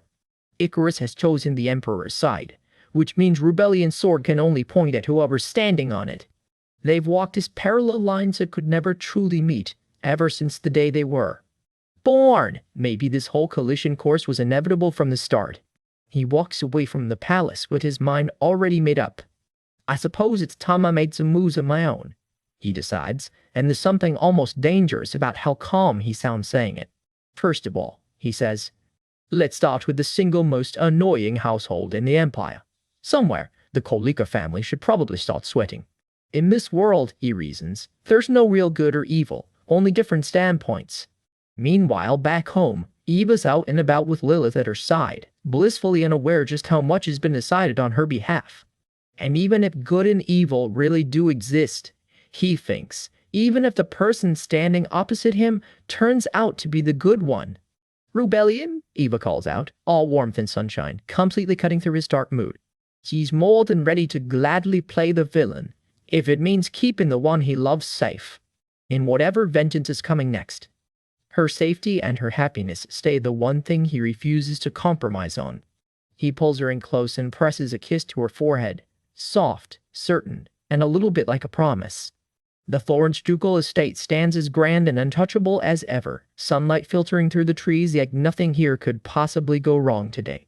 Inside, Eva wraps up her morning duties as Duchess, stretching with a satisfied little sigh. She's already planning her reward, a short break, then a peek at the afternoon schedule. A perfectly ordinary day, or so she thinks. Then a scream rips through the hallway. Bedam! And just like that, ordinary is cancelled. 2 of her attendants come skidding in, practically vibrating with panic before they can even get the words out. What is it? Eva blurts, already bracing for the worst. It's. One of them chokes out, and that is never a good sign in this house. Eva sighs. Every single time someone comes barreling in like this, it's never good news, and she braces herself to ask what happened now. Her attendant reminds her, remember that assassin who attacked his grace not too long ago. He's gone missing, comes the answer, and Eva's stomach drops right along with it. She freezes at the window, mind already racing. Missing, as in just gone. Her eyes go wide with disbelief, the gears already turning fast behind that pretty face. What? Is genuinely all she's got right now. Cut to Eva storming toward her husband, absolutely done with vague explanations. Rebellion, what is the meaning of this? She bolted through the halls, dress flying, hell-bent on getting a straight answer out of him for once. A startled Abe yelps Mamadi, Ates. Ediba bursts in on him, Hajibo Belly in mid-conversation. What on earth is going on? Missing. What do you mean missing? She demands, staring the men down like she already knows they're hiding something. The two men trade a look over the desk, clearly weighing how much to actually tell her. It's nothing serious, Rebellion says, cool as ever, which if you know this man means it is absolutely serious. The aide fills in the blanks. During the chaos of the Crown Prince's birthday banquet, the assassin who wounded his grace somehow slipped away. Some neighborhood hamster or something? He escaped, so why are you so calm about it? Eva fires back, unimpressed by her husband's poker face. She's already spinning theories. Why would he bother escaping when the palace could just quietly announce he's locked up and let him go in secret instead? It's the kind of paranoid, razor-sharp thinking that's kept her alive so far, and it's written all over her face. If I knew that, I'd be a prophet, not a duke. Rebellion deflects with a smirk that fools absolutely no one. This isn't the time for jokes, Eva snaps. Are we even sure this is a real disappearance, or is the imperial family cooking up another scheme? They regroup in the library and Eva wants specifics. When exactly did this news reach them? Just now, comes the answer. She pauses mid-thought, catching sight of someone she doesn't recognize. You are, she asks, sizing up the stranger standing a little too comfortably close to her husband's business. He's polished, bespectacled, and radiating exactly the kind of calm competence that makes Eva instantly suspicious. It's an honor to meet you, madam. My name is Warson, he says, with a practiced little bow. Eva squints at him. You look suspiciously like someone I know, she says, and she is not wrong. Warson explains he's the brother of Bingwa, the Florence treasurer, and he personally serves right at his grace's side. I don't recall ever seeing you around the mansion before, Eva presses. Officially, he admits, I work within the imperial palace. He bows deeper. Since he can't exactly stop by the ducal house in broad daylight, this is his first proper chance to greet her. Please forgive the delay. Eva's brow furrows. Why exactly would one of the duke's own men be working inside the palace? She turns it over on the staircase, the pieces slowly clicking into place. Ah, she breathes, eyes going wide. She's got it. In the original story, Rebellion spent years quietly sharpening his blade for revenge against the throne. And for that kind of long game, a man needs eyes and ears planted deep inside the palace walls. It was never spelled out on the page, but Eva's realizing now she's just met one of them in the flesh. This must be it, the very eye and ear, she thinks, delighted with herself for putting it together. Orson, meanwhile, has no idea he's just been made. He must be a precious person, working so hard for my husband, Eva says sweetly, eyes glittering with newfound respect. And maybe a little mischief. That's too much praise, madam. Warson demurs, all humility. Since childhood, House Florence has supported me and my brother. This is simply my small way of repaying that debt, he explains. Rather, I consider it an honor to serve the ducal house. Eva marvels. How did two identical twins end up with such different energy? One so reliable, one so not. Oh my, she coos, clearly enjoying this new piece on the board a little too much. Back to business. Officially, the palace wanted to keep this whole incident quiet. An assassin who wounded a duke slipping away isn't exactly great press for the imperial family. It's the perfect setup for rumors that the palace let him go on purpose, Rebellion points out, already 3 steps ahead. Of course, no one would say it out loud, he adds. But idle gossip can be a dangerous weapon all on its own. In the end, the decision comes down. The nobility will be informed, after all. Eva listens in from the staircase, quietly filing every word away. Officially, it's to urge vigilance, Warson notes, but in truth, a hand moves across paper, drafting the real message hidden between the lines. It's a warning. If any noble family dares to step out of line, Rebellion writes, voice ice cold, they'll get pinned with abducting the assassin themselves. Exactly. Warson agrees, without a flicker of guilt. He adjusts his glasses with the quiet satisfaction of a man who enjoys his job a little too much. Then he catches himself and bows low. Forgive me, madam. I never meant for troubling news like this to reach your ears. Eva just turns from the window, unreadable, while he tries to figure out how much damage control he needs to do. He replays his mistake in his head. In his rush to report to his grace, he hadn't even noticed she was standing right there. The poor man looks like he's aged 5 years in the last 2 minutes. Loyal, sharp, and just a little too easy to fluster, he and Rebellion make quite the pair.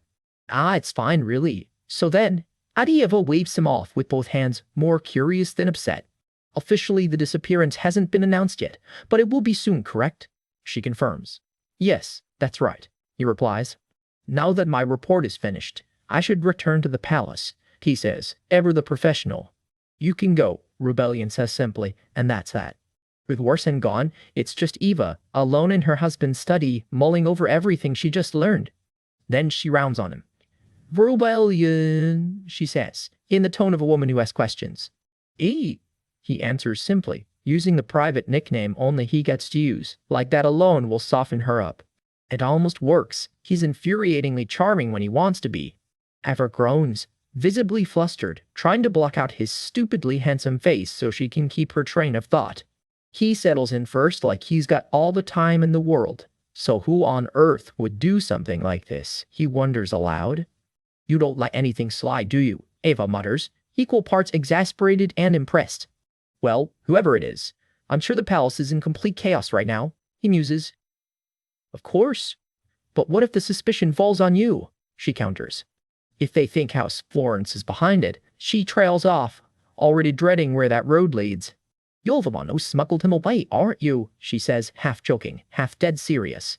Wait a moment, Rebellion says, holding up a hand. You didn't actually do this, did you? Ava asks, suddenly not joking at all. For a beat, the library goes quiet as she waits on his answer. He flicks her forehead instead. Honestly, your imagination knows no bounds. Ouch! She yelps, rubbing the spot. For now, he says, turning serious again, finding the assassin's whereabouts is the priority. If the palace truly lost him, then whoever has him now has already figured out the connection between the palace and House Florence. He reasons. Eva's smile fades as the weight of that sinks in. What about the palace just lying? She presses, saying he escaped to see how the noble houses react, and what would they even gain from that? Well, nothing really, Rebellion admits, and for once he doesn't have a clever comeback ready. Then where the hell did that guy actually go? Eva grumbles. With the Holy Spirit Festival bearing down on them, this is the last thing anyone needed. Rebellion goes quiet, fingers at his collar, clearly turning something over he isn't saying out loud. Either way, Eva reasons, whoever's got that assassin now is sitting on something huge. He's living proof the palace has been targeting House Florence. She reaches up and straightens his collar for him, the gesture far gentler than the conversation. Her eyes stay sharp even as her hand goes soft. Eva doesn't really do off-duty. Just as I thought, she murmurs, more to herself than to him. Rebellion goes just a little pink at the touch, his composure cracking for exactly 1 second before he catches himself. The assassin's mysterious escape from the Imperial Palace explodes into the scandal of the season across high society. Those out of the loop live in genuine fear, convinced the assassin might be out there somewhere holding a grudge against every noble in the empire. Life goes on regardless, and so does the endless parade of festival preparations. The ones who actually know the truth are unsettled in a different way, not fully understanding what's really going on behind the scenes. Despite everything Eva can't help but notice, Rebellion has been weirdly, suspiciously calm through all of it. As for Eva herself, whatever. I've been exhausted enough just prepping for the Holy Spirit Festival, she grumbles. And since I actually finished early today, I'm going straight to bed properly this time. She marches off toward her room with the triumphant energy of someone who thinks she's finally earned a break. Perfect timing. I was just looking for you, comes a voice that stops her dead in her tracks. Eva freezes, dread creeping across her face. That tone is never ever good news. It's Madame Jenna, and she's already confirmed Eva's finished her tasks for the day. Which means, naturally, it's time to catch up on all the studying she missed while off enjoying banquets. Jenna holds up her materials with the calm, terrifying precision of a woman who has never once let a student slack off. Someone hauls in an absolutely enormous stack of books, and Eva's dreams of a nap die a quiet death. Didn't I say you won't be getting any more breaks going forward? Jenna reminds her, glasses glinting with zero mercy. Eva shatters on the spot, all her hopes for a relaxing evening crumbling to dust around her. She stands there, drained of all color, quietly grieving the break that never was. So much for resting, She sighs, dragged off toward another brutal study session because apparently even duchesses don't get a day off. Eva sneaks back into the study, silently praying she makes it inside her 20-minute window before anyone notices she vanished. Jenna is already waiting, arms folded, thoroughly unimpressed by the great escape. Eva face plants onto the desk, groaning that she has no idea what she's even doing with her life right now. I can't stand studying, she wails, sprawled dramatically across her own books. Jenna is not moved. You memorized it fine, so why are you acting like this? She snaps. Eva groans that the nobles under House Florence seem weirdly unbothered by all this pressure. Honestly, it makes her sick to her stomach.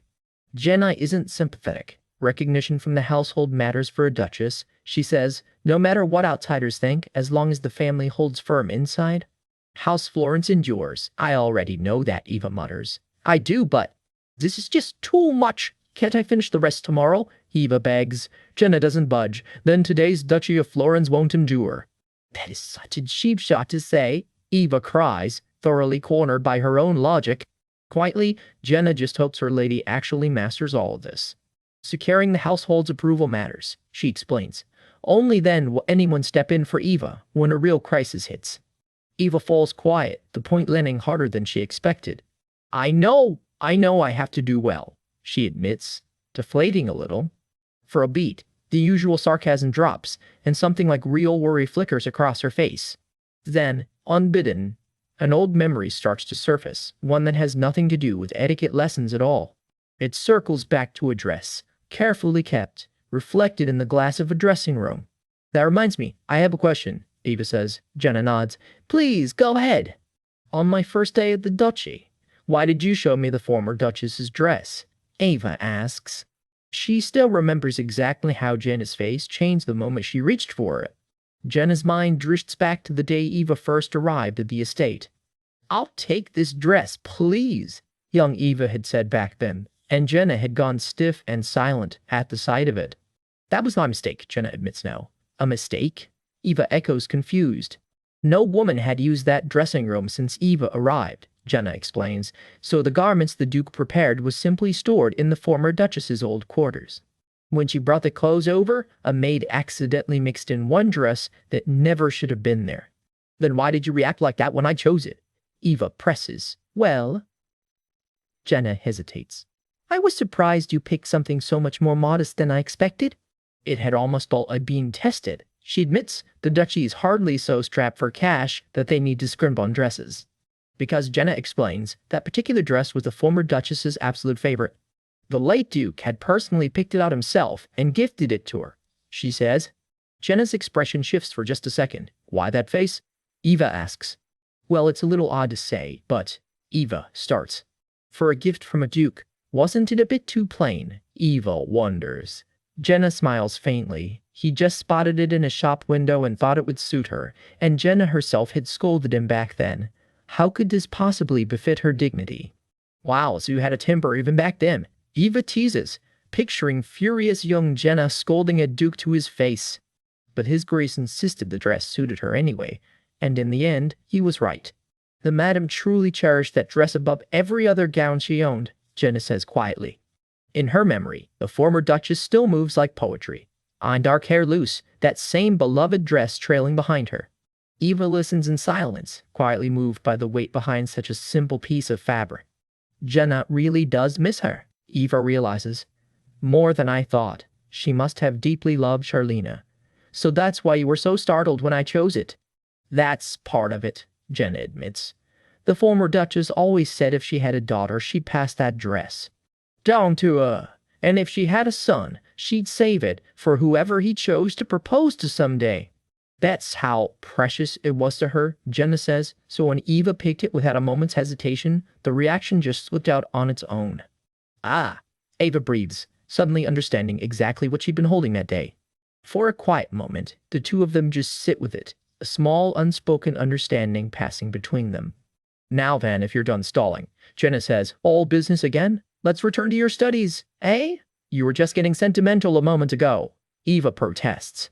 Whatever the mood, the lessons still matter, Jenna says. The former madam wasn't quick to memorize, but she was diligent. Yet you, my lady, stop, I get it already. Eva cuts her off before the comparison can finish landing. All the more reason to apply herself now, Jenna adds. Lady Arundellen will also be attending the upcoming Holy Spirit Festival. Wait, Arundellen, Eva blurts. Eva blurts. Jenna, you know Arundellen too? Ah, my lady must have seen her at the last party, Jenna says simply. Jenna barely reacts, but Eva's mind is already racing. Noble learning, effortless polish. Lady Erin's reputation precedes her absolutely everywhere she goes. Politics, economics, foreign languages, instruments, writing, by every account, she outshines most of the men at court too. No, I admit she's gifted, but, Eva grumbles, what does her attending have to do with my studying? Jenna answers flatly. Lady Erin once proposed marriage to His Grace, the Duke. Eva's whole face short-circuits on the spot. Oh, I knew it. I was right, she erupts. So they weren't just old acquaintances, she actually confessed. No wonder that Crown Prince has been so desperate to push Aaron onto rebellion. That bastard. He's been quietly grinding his teeth trying to split me and rebellion apart this whole time. She fumes. Jenna can only laugh, half amused and half alarmed by the sheer speed of that leap in logic. My lady, have you finally lost your mind? Jenna asks, only half joking. Nope, perfectly sane, Eva insists. So, how did that proposal end? He refused, of course. He married me in the end. Don't worry, His Grace isn't the type to be swayed, she adds, a little smugly. Still, she huffs, isn't the whole thing kind of an insult? If the Crown Prince and Arryn specifically, doesn't that mean he ranks Eva below her? If she looked better in his eyes, she reasons he'd have picked someone else entirely. Stunning, sure, but a bit odd, not exactly the darling of polite society. Refined to the core, a paragon lacking absolutely nothing, versus, Jenna points out gently, most people would honestly see it about the same way. Are you even listening? Eva snaps, temper flaring for real now. She is not about to just let this slide. Ugh. In this state, study is simply impossible. Jenna sighs, rubbing her temples. Please, go cool your head, my lady. That's enough for today, she says, calling it quits. Eva storms off, though clearly not to go cool down. A slow, dangerous little smile spreads across her face instead. If you're so keen to tear me and rebellion apart, she vows, I'll split you and Rachel just as mercilessly, Crown Prince. I'll show you the terrifying might of a transmigrator who's actually read the original novel, she declares. Move one step ahead with Rachel, and I'll jump 10. Quill in hand, she scribbles away with the unhinged glee of someone who has clearly stopped caring about subtlety. Whatever that letter actually says, it does not look like anything the palace etiquette tutors would approve of. At the temple, a silver-haired priest turns her away at first. The saintess is still deep in prayer for the Holy Spirit Festival and cannot be seen yet. That's fine, Eva says brightly. Just make sure she gets this the moment she leaves the prayer room.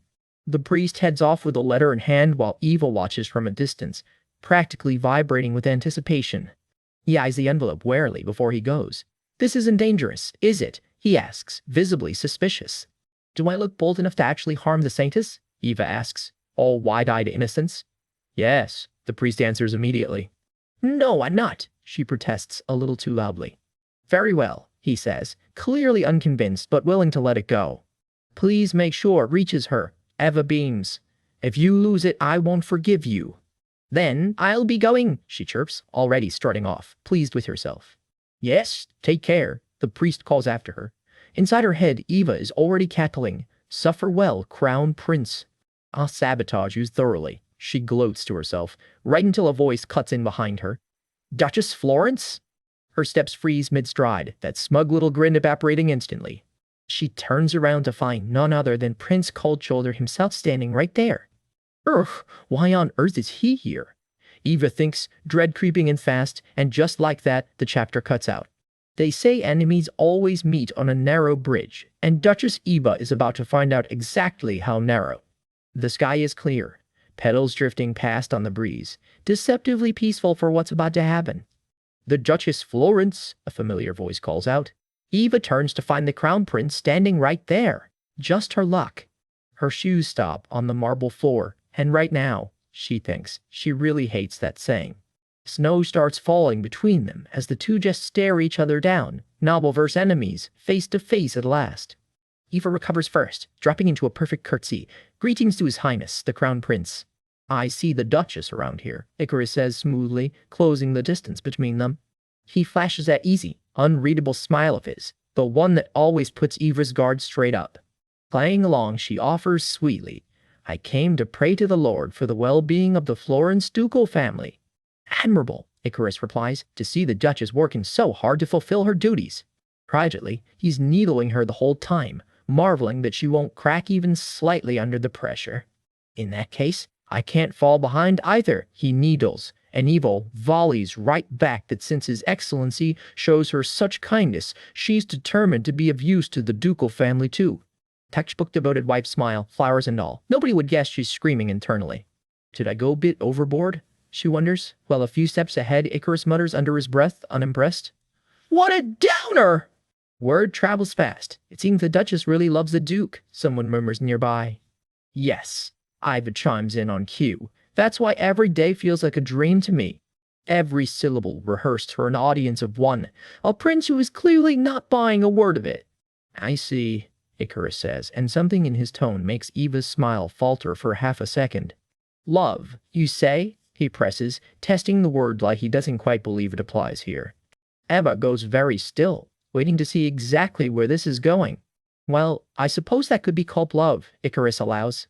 After all, the Duchess must have gotten exactly what she wanted. And maybe, he adds almost casually, Rebellion got what he wanted out of it too. His eyes stay locked on her, waiting to see if the implication lands. What is that supposed to mean? Eva demands, all pretense dropped for one sharp second. Those words, that attitude, what exactly is he playing at? It's as if she starts to think, dread creeping in. He's convinced her marriage to Rebellion is just a deal, she realizes, a transaction, nothing more. The accusation stings a lot more than she'd like to admit. No, she tells herself, I can't let him see he's gotten under my skin. Stay calm. Out loud, she plays dumb. What does your highness mean by that? Two figures framed by a quiet palace window. A conversation that looks pleasant and very much is not. No, nothing, Icarus backpedals, all silky reassurance. Anyway, I'm relieved to see the Duchess appreciates the Duke, he finishes, and Eva doesn't miss a beat. Of course, more than just liking him, I love him. Your Highness has no idea how much His Excellency loves me, she brags on, gesturing at her own dress. In fact, he bought me this very gown. I see, Icarus says, unbothered, strolling along beside her. According to the rumors I've heard, the Duke also treasures the Duchess very much, he finishes with a knowing little smile. How embarrassing, Eva gushes, hands pressed to her cheeks, that even your Highness has heard that rumor. In her head, though, it's a different story. Living is really hard, she sighs to herself. Downer number 2. If this prince were as dumb as Melina, at least he'd be a real threat, she thinks. Since Melina already ran her mouth to him, this whole act might be a complete waste of time. Still, if he's playing a part with her, she decides she has to match him move for move. Come on, idiot, she tells herself, squaring her shoulders. I know exactly how to speak the language of a noble lady, too. Here goes. A tense little silence settles over the conversation before it picks back up. Yes, Icarus concedes. Rebellion clearly cares a great deal for the Duchess, and this time Eva's smile is genuine. Then the knife comes out, wrapped in silk. But if someone else, Icarus muses, could offer Rebellion a greater benefit than what you can. Tight. Could you really keep your place? He finishes, watching her face for the crack. He turns away with that same easy smile, as if he hasn't just threatened her entire marriage. For once, Eva's composure genuinely slips. Huh? Is all she manages, watching him walk off like he hasn't just dropped a bomb. Icarus disappears down the corridor without a backward glance, leaving her alone with the thought. What? She whispers, rooted to the spot. If it's not just me, she thinks, replaying his words, those last words sounded like. A woman like you can be thrown away at any time. The implication lands like a slap. That, she seethes. It sure sounded like a threat to her, and it is making her blood absolutely boil. Her fist clenches so hard, her knuckles go white. Whatever polite mask she's wearing, right now it is barely holding. Later, back at the Florence estate, the golden evening light does nothing to cool her temper. Alone in the parlor, Eva paces, turning the prince's threat over and over in her head. But if someone offered rebellion a greater benefit, she wonders, could I really keep my position? Someone who could offer him more than she can, and take her place. To do that, she reasons, they'd first have to become the Duchess. And offering a greater benefit would mean her thoughts trail off as she marches toward one particular door. "Eve, are you busy?" comes a familiar voice. Rebellion, home at last. Rebellion. All her scheming evaporates in an instant. She practically launches herself at him. Wrapped up in his arms, she teases, "Haven't you been busy lately?" "I came to see you for just a moment," he admits. "I'll have to leave again soon."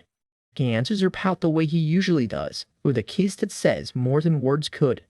For a few seconds, the Crown Prince and his poisoned little comments simply cease to exist.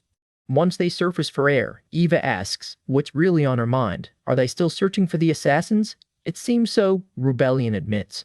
"It seems so. What exactly does that mean?" she presses, unconvinced by the vague answer. "Is there no approximate suspect at all?" she asks. "No," he admits. "That's the pity of it. If we found them ourselves, we could use that. To strike against the court," he finishes. "We still don't know whether we'll be moving against the court or against Duke Kolika's house." "What does that mean?" Eva asks, but he waves it off. "Nothing. By the way, you should be careful during the spirit ceremony. As long as the court shows any sign it wants to seize Rachel, they're bound to come after her," he warns. "And they might look down on your closeness with her because of it." "Rachel?" Eva murmurs, then perks up. "Oh, speaking of that, last time at the temple." Her mind drifts back to Icarus's parting shot from earlier that day. "Someday I'll get you back," he'd needled, and even in memory, Rebellion barely reacts. Speaking of the temple, that whole exchange comes rushing back, she thinks, and grabs Rebellion's hand without warning. "Rebellion," she blurts, "if someone came to you with a better offer than mine." "No, even if their terms are better than my own father's, and they'd tell you to." "Abandon me. Don't you dare accept it, okay?" she finishes, jabbing a finger at him for emphasis. "It's not that I'm trying to talk you out through revenge." She backtracks, suddenly flustered. "It's just, it could be a trap." Before that, Rebellion cuts in gently. "Yes, before any condition. If there were something that meant I had to give you up." He starts.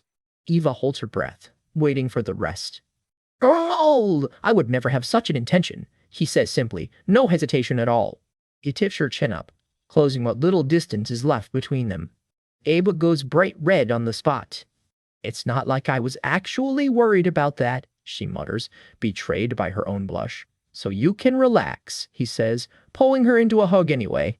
He presses a soft kiss to her forehead, smiling like a man who has never once doubted his own answer. For tonight, at least, the Crown Prince's little threat doesn't stand a chance against this. Snow drifts soft over the road as their carriage rattles on toward the temple.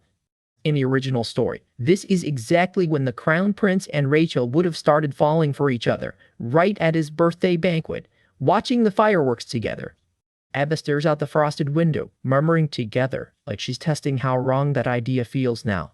Forget romantic fireworks, though. Reality shaping up so grim it'd be a miracle if Melina doesn't try to burn Rachel alive out of spite. Honestly, Eva thinks with a smirk, Melina should skip Rachel entirely and go full "if I can't have him, nobody can" on the Crown Prince instead. "No, don't waste your imagination." She catches herself, reeling the joke back in. She slumps back, plain exhausted, before the day's even started. Still shaking her head slightly, caught somewhere between dread and deja vu. They finally roll up to the gate, and something catches Eva's eye enough to make her blink. "Eve, you've been shaking your head this whole ride. What's wrong? Are you feeling unwell?" Rebellion asks. No. The road ahead is just bleak," she deadpans back. "If you're ever feeling unwell, let me know," he says as the carriage rattles on. "Okay, more importantly, we're not staying overnight at the temple, are we?" she presses.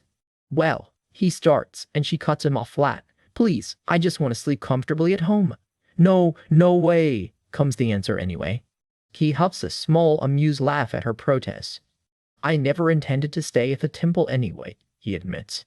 "I knew it, right?" she crows, delighted she called it. "Yes, so don't worry, and rest well once we're back at the ducal house," he says. He watches her with that faint, unreadable, almost smile of his. She flushes right on cue, sputtering under the attention. Okay, she chirps, mood instantly fixed. The temple finally rises out of the snow ahead, all spires and pale stone. They step down from the carriage onto the temple grounds, staff already falling into line to greet them. Oh! Eva blinks, catching sight of someone. Her whole face lights up with recognition. High Priest, she calls out.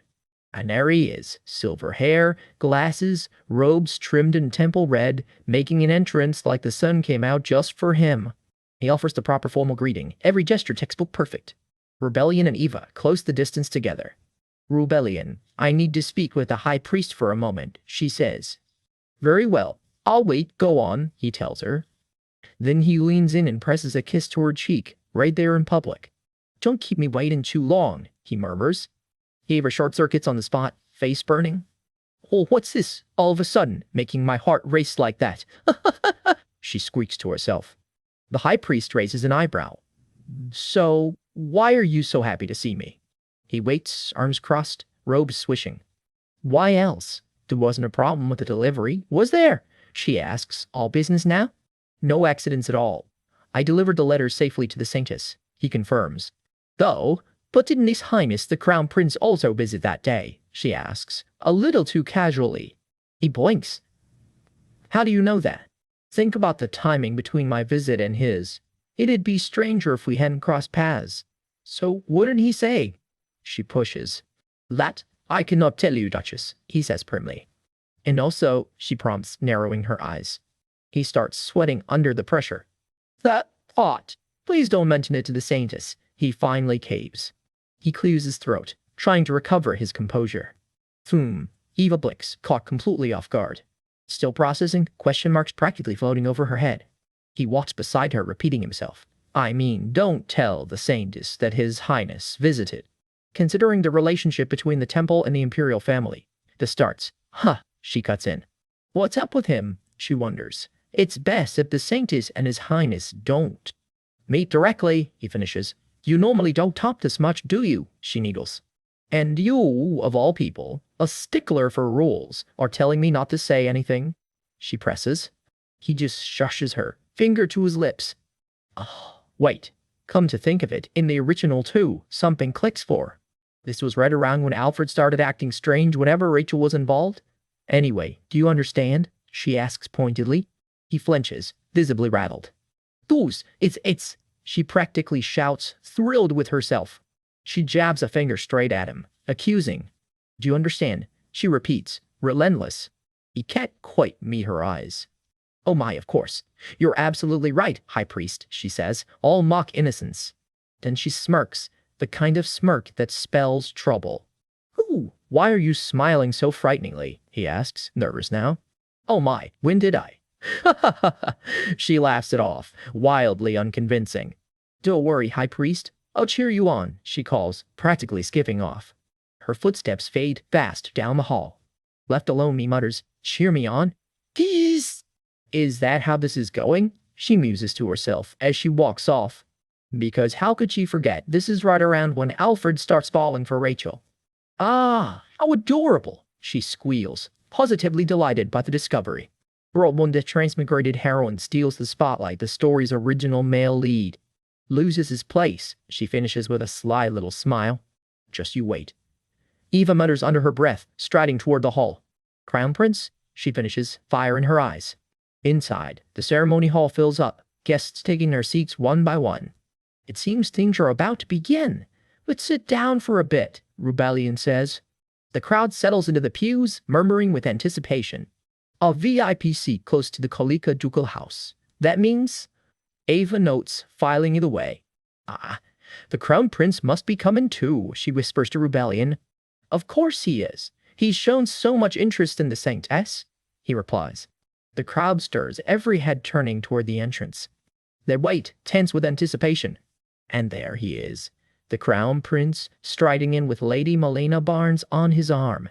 His Highness the Crown Prince is here too, the crowd murmurs. And beside him, Lady Malena Baines, someone whispers. I heard she got severely scolded at the last birthday banquet. Could their relationship have soured? The gossip continues. Still, they're engaged to be married. No way. Something that small would break them up, another voice reasons. The Crown Prince passes them with a polite nod. His expression stays carefully unreadable. The insignia on his coat catches the light as he moves on. He completely ignored her as he passed. Atha thinks, maybe that's a relief. Something in her chest thuds anyway. Old wounds she didn't expect to feel again. Oh, looks like it's starting, someone murmurs as the crowd hushes. Every face turns toward the aisle. And then she arrives. Rachel, crowned in crystal, radiant as the light itself. Her ceremonial gown trails silver and violet behind her. Ah, Rachel, the crowd breathes as one. Eva watches, awestruck. Just like it was described in the novel, she thinks, taking in the crystal tiara. She's so beautiful, someone whispers, eyes on the jeweled collar at her throat. Off to the side, Melina practically wails, a true goddess. I must have been insane to propose to the crown prince just to steal the heroine's place. If I had known, I would have found Rachel first and gotten engaged. Another noble groans. Rachel keeps her eyes down, clearly overwhelmed by all the attention. She steadies herself, jewels glinting at her collar. Then she reaches out, and light balloons from her fingertips. Oh my, the crowd gasps. The light surges, flooding the whole hall in radiance. Every guest in the pews goes still, bathed in the glow. All the lights in the temple, someone marvels. Rachel stands at the center of it all, crowned and glowing, utterly transformed. Her dress catches the light like it's woven from it. But she really is the saintess, the crowd murmurs. Still, it's the power of a demon. The old fear creeps back in, even now. You did well, the high priest tells her quietly. Don't you know what happened to Lady Vanes that day? Someone whispers. Even so, it's still a bit unsettling to get close to her, another admits. The crown prince applauds, Melina at his side looking anywhere but at Rachel. Saintess, he says, stepping forward. He closes the distance, hand pressed to his chest, and Melina's stomach visibly drops. Rachel's hand trembles slightly at her collar. To witness such a spectacle in my lifetime, it is an honor, the crown prince says. He glances aside, something calculating behind all that charm. Then he takes her hand and presses a kiss to it, right in front of the entire hall. The Holy Spirit Festival kicks off, and every eye in the hall is on one procession. The crown prince, walking straight toward the saintess herself. The nobles cannot help themselves. Is the empire really about to get cozy with the temple, they whisper, watching the pair a little too closely. Over at Duke Kalika's estate, the gossip train does not stop rolling. And what, everyone wonders, happens to Melina Barnes now that the princes iced her out? Alone in red, she is not exactly thrilled to be tonight's cautionary tale. Behind the glitter, Duke Rebellion levels with his wife Eva. Chasing the truth about his mother is going to be like digging his own grave. His jaw sets. Whatever this revenge costs him, he is not backing down now. Eva flinches at the weight of it, fanning herself like that will somehow fix the mood. Back on the ballroom floor, Eva lets out an exasperated sigh, the spectacle in front of her. What is all of this? She grumbles to herself. It is not like I am watching a morning drama or something. Still, she cannot help thinking it. You are about to cause a whole lot of trouble, Crown Prince. And right on cue, Prince Icarus takes Rachel's hand for the festival's ceremonial greeting, playing the perfect gentleman for the crowd. Really now, Ava mutters, watching a little performance with zero patience for it. How petty can one crown prince get, she thinks, thoroughly unimpressed. Somewhere in the crowd, one poor love-struck noble looks ready to keel over just watching them. Eva, meanwhile, is spiraling internally. Why did she have to get reincarnated as a woman? In the original story, she could have kissed Rachel's hand, even her lips, and now she is stuck just watching. Elsewhere, a heartbroken, married woman sobs into a handkerchief, loudly begging for just one chance. The festival is bringing out everyone's feelings tonight. Fired up, Eva decides that if it is a contest for Rachel's attention, she is playing dirty too. Let's compete fair and square with feminine wiles, yeah? And it actually gets a delighted laugh out of Rachel, which does not stop Eva from screaming the real warning in her head. Rachel, please do not fall for that man's harpoon-sharp good looks. Elsewhere in the hall, an usher's announcement cuts through with a wince. Your Imperial Highness, the Crown Prince. Someone leans in fast with a warning. Lady Melina Barnes is right behind you. Unbothered, the prince waves it off. He only stopped to pay his respects to the temple sanctities, that is all. That easy, confident smirk of his says otherwise. He strolls onto the crowd like he owns the room, which, fair, he kind of does. Nearby, a couple of nobles put their heads together, whispering about exactly what he is really up to. Eva has already connected the dots. The crown prince shelters House Kolika, his mother's side of the family, but he clearly hates them meddling in his business. Pride of all things. Another courtier watches the whole exchange from a careful distance, saying nothing. All right then, Saintus, see you later, the prince says, all easy charm as he starts to walk off. Rachel blinks, caught off guard. Pardon? Only to be told, oh dear, did not the high priest pass the message along? A meeting had already been requested. The prince freezes mid-step, completely lost. This is new to him too. To the high priest? Rachel repeats, glancing warily at the nervous man in priest robes. The high priest breaks into a cold sweat, clearly caught in the middle of something he would rather not explain. Rachel studies him for a long quiet moment, clearly unconvinced. I beg your pardon, your highness, the priest stammers. It is difficult to arrange a private meeting during the Holy Spirit Festival period. The prince's easy smile does not waver, but his eyes have gone sharp. Fine, if the saint insists on it, I cannot force her, he says, and walks off with Rachel anyway. Message be damned. Before all that, though, someone else was already watching this whole game unfold. Melina Barnes, dressed to kill in black and red, watches the prince and the saintess with a look that could cut class. Something in her snaps, sharp enough you can practically hear it. Across the room, Eva catches wind of the buzz and goes pale. The crown prince, Kalika, none of this is sounding good. She flushes, flustered, trying to piece together what it all means. Rebellion, someone calls, and her husband turns, caught off guard for once. Are we seriously talking about House Kalaka and the imperial family right now? Someone murmurs, half amused, half alarmed. Rebellion steps in close, brushing a stray hair from Eva's face like it is the easiest thing in the world. He straightens her collar with a small satisfied right, and he flashes that dangerously confident smirk of his and points them both back into the fray. Eva goes red all over again, married for a while now, and he still gets her every time. Word keeps spreading. The crown prince wants to get closer to the temple, or more accurately, closer to Rachel. And House Kolika, watching from the sidelines, is not the least bit comfortable with that. In the shadows, Melina is already plotting, so if we make good use of this. Ava does not know the details yet, but she is clearly bracing for something bad. Melina fixes a blood-red rose into her hair, smiling like she has already won. Her hand curls into a fist, steady and sure. Rachel, dressed for the evening ceremony, looks anything but at ease. Something is building behind Melina's eyes, the kind of glow that spells trouble for somebody. Wow, has she lost her mind? Someone scoffs, watching Rachel's rise. Is the crown prince really that good? Eva reads Rebellion's expression like a book. He's absolutely going to cause trouble tonight.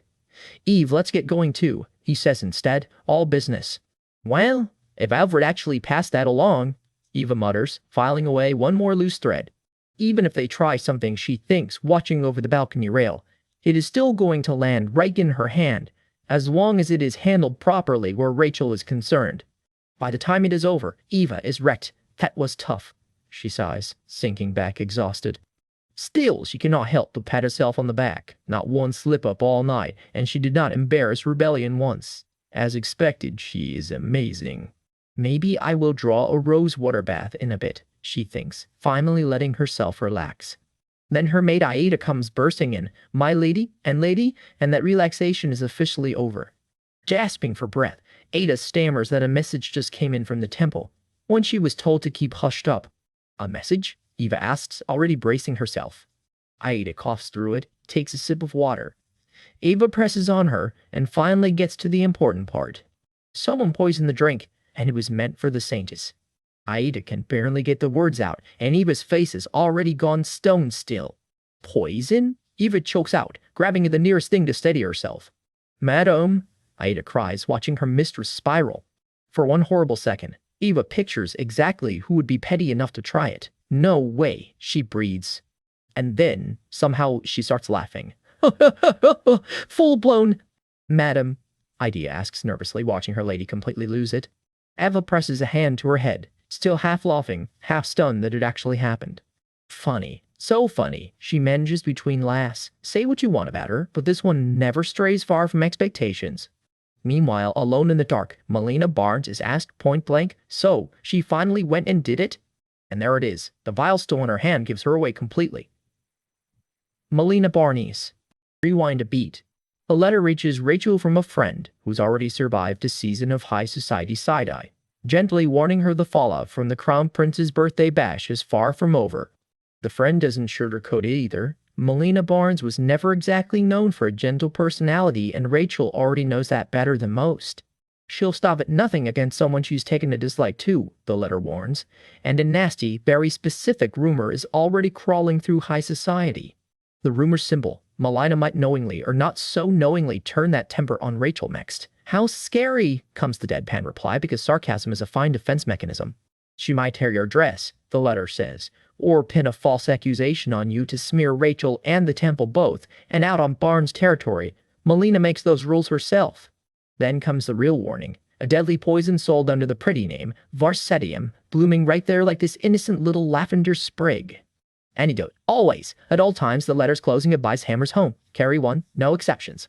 Please be prepared. The letter signs off with a little heart that reads a lot less sweet in hindsight. Cut to Rachel's room, letter still in hand, where the obvious question finally gets asked out loud. So what kind of poison is Varsetium? Exactly. Her maid Anna guesses confidently. It's bound to be Varsetium, though. Close enough, right? She's really only asking to be polite. Except the name won't stick. It's just, the name is so complicated. Hold on a second, Anna stalls, visibly blanking. Rachel just blinks back at her. What? 2 women, and between them, zero memory of a poison's name. Wait, was that perhaps Bay or something like that? Anna tries again, squinting like it'll help. Oh, I'm sorry. I can't remember well, Rachel admits with a sigh, a running joke that's about to stop being funny very fast.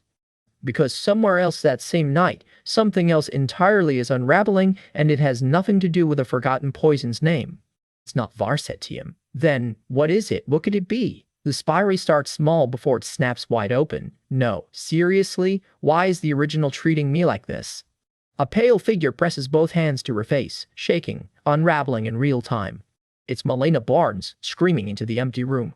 Do you hate me? Do you hate me? Told to twist, it won't, even if it kills me. Told not to, it twists anyway. Her maid can only stammer, my milady. Something shatters. Melina crumples to the floor beside an overturned cart, the fight visibly draining out of her. Word of it reaches Eva, and her own thoughts turn grim. She's been trying to block every angle where the Crown Prince could swoop in and save Rachel. So what's the point of all that careful noble lady maneuvering if it still ends up this tangled? Somewhere in that unraveling mind, one thought crystallizes into resolve. Let me fight back too. Daylight, a different room, and Rachel's maid Anna leans in. Worried. Are you okay? Something in Rachel's face makes Anna go rigid with alarm. Eva doesn't wait to find out why. Anna, call Lilith. I have to go to the temple right now. On the way, she coaches herself through it. Let's not get discouraged. Now is not the time to fall apart. But the dread won't quit. If this isn't Varsetium, if it's a poison she doesn't even recognize, then Rachel is in real, serious danger. The temple looms against the night sky, and Eva doesn't slow down. She sweeps in past total staff, every step urgent. My lady. Someone breathes, catching sight of her, and catching sight of what's happened to Rachel. Duchess, comes the murmur as more people register exactly who's just arrived and why. Fabric shifts in the low light. Nobody in this hallway is breathing easy. A sharp-eyed priest with silver hair and glasses, the one who's about to matter a lot in the next few minutes, stammers towards someone higher up the chain. Your Eminence. How did this happen? Someone demands, sharp and shaken, rounding on the both of them for answers nobody has yet. Follow me, Eva orders, already moving. Down the hall, priests pray under their breath. This will be all right, won't you? One of them breaks down completely. If something happens like this, how could I possibly face the Lord? Oh God, please do not take this precious life. Hands stay clasped in prayer all down the corridor, while Eva watches, grim and silent. Rachel. The name barely makes it out. Nearby, on the floor, something has already been knocked over and shattered. Eva's face says everything her voice can't right now. A beam of light cuts through the dark, holy power, straining against something it can't quite beat. And there she is. Rachel, unconscious on the bed, a priest's glowing hand pressed against her as attendants hover, desperate. Her face is bloodless, still, terrifyingly calm, the kind of calm that makes everyone in the room afraid to breathe.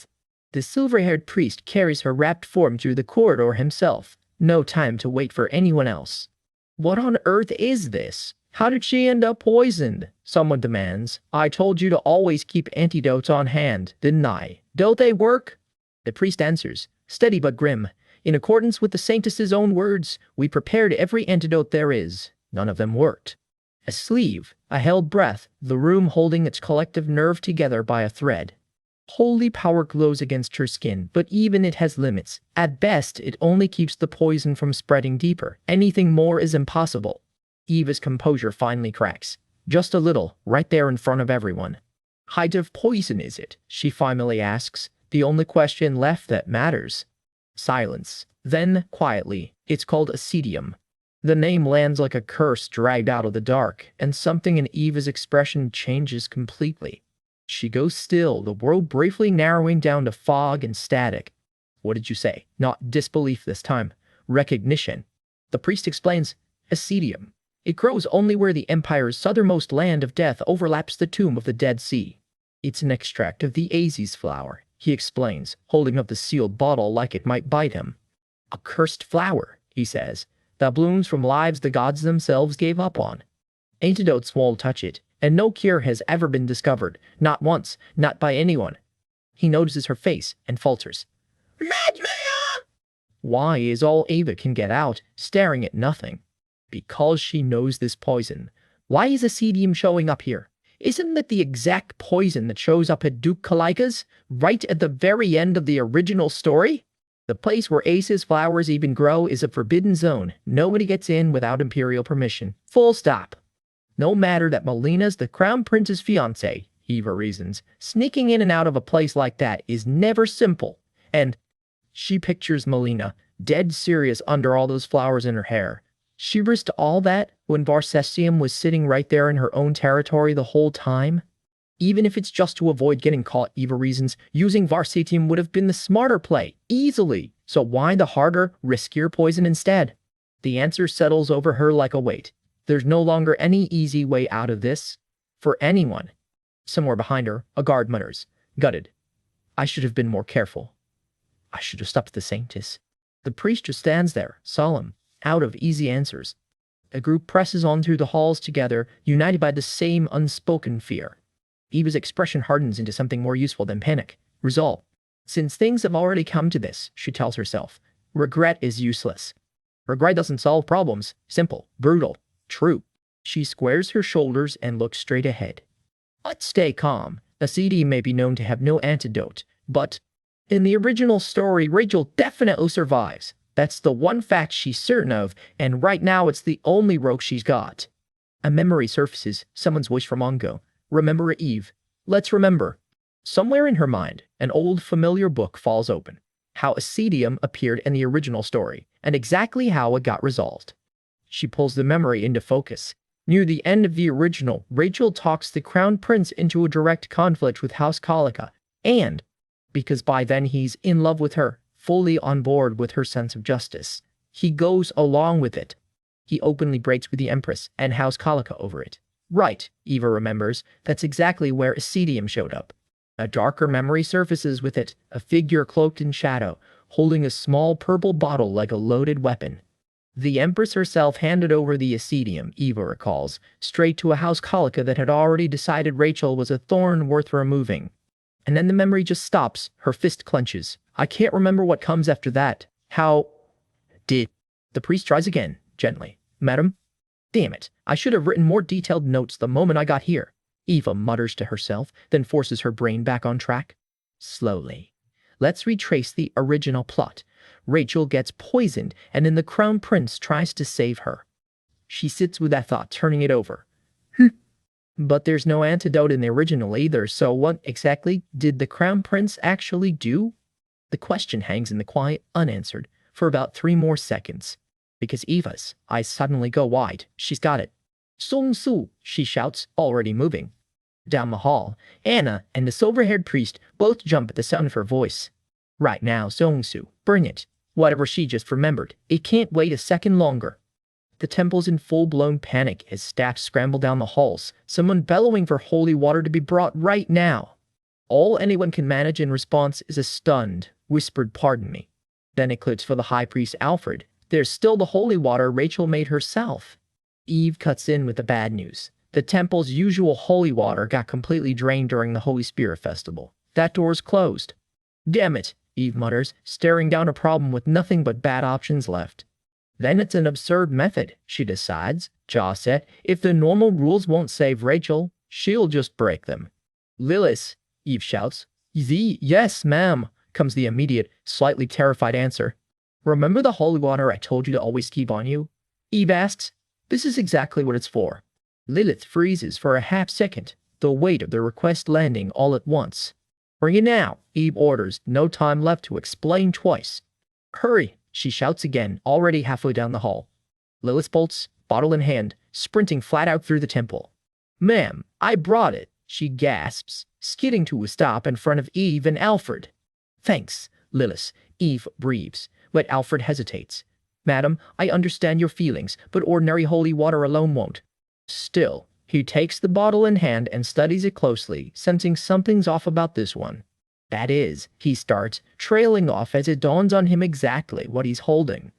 It's holy water Rachel herself gave me as a gift a long time ago, Eve explains. I understand that, Alfred presses. But why do you keep asking for holy water specifically? You know exactly why Rachel was called a saint, don't you? Eve fires back. What do you mean? Alfred asks, trailing after her, completely lost. If you go back over the original setting, Eve murmurs, already 3 steps ahead of everyone else in the room. See, unlike every other priest power, which is just something handed down by God, Rachel's holy power actually is the power of God itself, full stop. Which basically makes her a god walking around the human realm, Eve says, dead serious. Turns out, in the original story, it's the crown prince who digs into all this to save Rachel. There, he figures out the cursed flower's whole deal, a curse only a god can lift. So the answer he lands on is pouring holy water like it's the last shot he's got. Deducing that only Rachel's own power can neutralize the poison? The plan is simple on paper. Get that power into the woman dying of the curse by any means necessary. Infuse holy water with power and let it manifest on its own. Manifest naturally, Eve echoes, running the math on whether she can actually pull this off herself. Her hands are practically shaking as she works through it. Excuse me, could you help lift Rachel up a little so I can get this into her? Eve asks Alfred. Pardon, Alfred blinks, completely blindsided by the sudden request. Honestly, Eve admits under her breath, this whole plan is a wild swing. With this many variables in play, it might not even go like the original story. But right now she can't think of any other way to save Rachel. She braces herself and gets to work. Carefully, she lifts Rachel and brings the holy water to her lips. Her face is pure nerves. One wrong move here, and there's no plan B. Please, she begs under her breath. Please, please. It barely comes out above a whisper. Please let me not be wrong about this. And then, a burst of light answers her. Eve's breath catches, watching for any sign at all that it worked. Alfred and Lilith crowd in too, everyone holding their breath together. And then, Rachel stirs, a small quiet sound, but it's everything. The whole room gasps at once. Your holiness, the synthesis color is back, someone shouts, and the temple erupts. She's even breathing properly, another voice cries out with relief. Eve just sits there a second, letting it actually sink in. I did it, she finally cheers, grinning through actual tears. I stopped the heroine from dying halfway through the story. Bravo, Eve, bravo. The brain that passed the bar exam in one go strikes again. She congratulates herself, not an ounce of modesty in sight. And bravo, she smirks, to the crown prince of the original story too. Eat your heart out, someone else got there first. Alfred just lets out a long, thoroughly done with today's sigh. I'm glad it was resolved safely, he finally says, relief written all over his face. The two of them share a quiet, exhausted moment, hands still linked from the whole ordeal. Oh, that? Eve deflects when someone asks about the flower. They call it the flower of the curse, so I figured maybe holy water could break it. She shrugs, playing it way cooler than she actually felt in the moment. In her head, though, it's a very different story. She totally made that up on the spot, way too careless for comfort. And if the Alfred she knows ever found out she treated the Saintess's life like a coin flip, she'd never hear the end of it. Alfred just stares back, silent. Wow, since Madame and the Saintess have always been close, Alfred offers smoothly to anyone asking questions. Maybe the Saintess gave her some kind of hint. A cover story, and a good one. Someone else buys it completely. Understood, for now, and thank you for saving the Saintess. Huh? It's actually going to pass like this? Eve blinks. All that nerves for nothing. Is the Saintess's life a joke to her? Someone jokes, picturing the scolding that almost happened. I can't even imagine, Eve agrees, fanning herself off. Night settles fully over the temple grounds. Her breathing's back to normal, Alfred reports, but it might take a little longer for her to fully come to. That's a real relief, someone murmurs. Thank God, truly. Eve, worn out and a little pink in the cheeks, still can't quite relax. Lilith, go home first, she says. I'll only feel at ease if I stay at the temple tonight. Huh? Then I'm staying too. Lilith fires right back. No, it's too late for that, Eve insists. Go home and let them know you're safe. Saintess, comes a sudden call from Alfred. Everyone bolts upright at once. Rachel, are you okay? Are you conscious? Eve asks, rushing straight to her side. Eve, Rachel murmurs, eyes fluttering open at last. Yes, Rachel, it's me. Eve says, relief spilling out in a rush of questions. Are you okay? Are you hurt anywhere? You got hit with a cedium? There's no way you're just fine? I'm fine, Eve, Rachel says softly, cutting the worry off at the source. I'm sorry for making you worry, she adds, squeezing Eve's hand. It's fine, as long as Rachel's back with everyone, Eve says. Oh, and the high priest was worried too, you know. A little later, word arrives from the high priest himself, written out by hand. A prayer? Eve wonders, unfolding it. Actually, looks more like a thank you letter. Rachel reaches up, brushing a gentle hand against Eve's cheek. Rachel, Eve says quietly, could you possibly tell me what actually happened to you? Rachel asks in turn. Eve's hand tightens against her own chest, hesitating on where to even start. Before that, Eve, Rachel says, may I ask you one thing first? Huh? Well, of course, Eve says, caught a little off guard. If that's the case, Rachel asks, dead serious? Do you happen to know Shangela's cookies? Everyone in the room just stares, completely blindsided by the question. Late at night, Eva slips into Rachel's chamber, and the mood in the room is anything but relaxed. Eva confirms it with a short, clipped yes, her face giving nothing away. Rachel blinks, caught off guard. Cookies? Why bring those up out of nowhere? They're famous among the nobility, sure, but Rachel presses for more. Why ask about them now, so suddenly? Eva turns and calls the high priest over by name. Alfred? Alfred asks, politely but pointedly, for a moment alone with the Duchess of Florence. Rachel's expression clouds over as she quietly withdraws, sensing something serious is coming. A hand grips tight around her wrist, the strain of held-back nerves plain to see. With the room cleared, Alfred settles in close, bracing to deliver whatever news he's carrying. Even Lilith reads the room and slips out too. Some conversations clearly aren't meant for an audience. Eva can't shake the question nagging at her. Why was Rachel even asking about those cookies in the first place? And Eva realizes she has plenty of questions of her own she needs to ask Rachel directly. Rachel explains. During a prayer ritual, a letter arrived, one she believed Eva herself had sent her. That letter apparently warned her that Lady Vanessa's reputation was rotten, and that she should always stay on guard. It also warned her to be wary of food or gifts from outside sources, which is exactly why today's news left Rachel so shaken. Eva's face falls, dread creeping in as the pieces start clicking into place. Rachel finally gets to it. Right after the Holy Spirit Festival, a package showed up for her. Inside were St. Jelly cookies, laced with astium, a poison strong enough to kill. Eva's blood runs cold at the words. And that package, it turns out, came dressed up like a proper gift, ribbon and all. Sent, of all things, under Eva's own name. The card tucked inside spells it out plainly, Evangeline. Rachel never thought twice. It came from Eva, so she ate the cookies without a shred of suspicion. Eva pictures it, Rachel, alone in her room, trusting the gift completely. You've always sent me little gifts after all, Rachel says quietly, which is exactly why the trick worked. She never imagined something like this could happen to her, and now she can't help but wonder about Eva. Eva stiffens, her hands knotting together as the weight of the accusation lands. It wasn't me, she insists, her voice cracking under the pressure. Her fists shake. The fear of not being believed is almost as bad as the crime itself. But Rachel already believes her. I know, she says softly. You're the one who saved me. She takes Eva's hands in hers. She's never once felt an ounce of hostility off her friend. Besides, Rachel reasons. If Ava really were behind it, she'd hardly be careless enough to sign her own name to the crime. Rachel manages a small, reassuring smile through it all.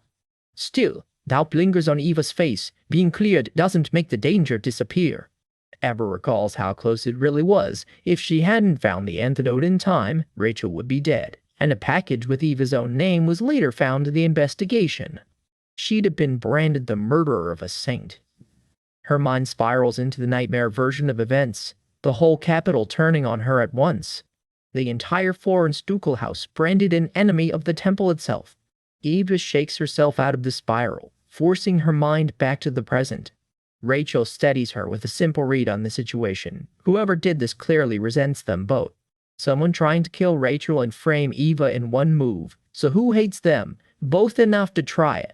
The two of them lock eyes, both already running through the list of suspects. Ava's mind goes straight to Melina Vanis, though she can't quite picture her getting her hands on poison this strong. Rachel agrees. That part doesn't quite add up either. I agree with you, Rachel, Eva says, ruling out the obvious suspect for now. Whoever really pulled this off, Eva reasons, had to be smarter and better resourced than that.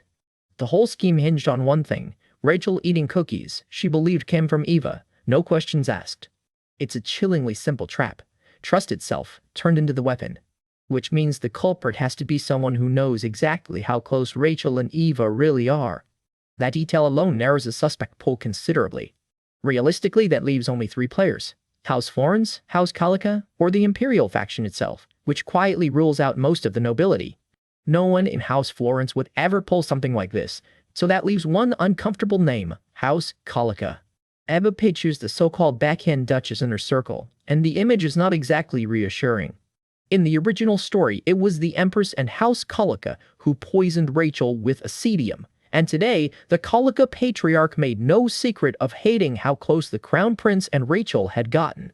But the Calicas Eva knows don't move this fast. In the story, they always play the long, patient game. Which leaves the last, and worst option. What about the Imperial family itself? One name comes to mind immediately, and the silence that follows says it all. No, surely not the Crown Prince, whose interest in the temple and in Rachel seems so genuine. Unless it's all been an act, and who else would even dare gamble with Rachel's life? The thought alone turns Eva's stomach, but she can't just wave it away. Wait, Eva says suddenly, a new thought cutting through. Rachel, I need to know, have you ever given your holy water to anyone else?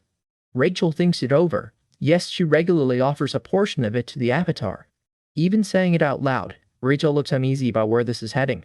Eva stares out into the dark, turning that answer over and over in her head.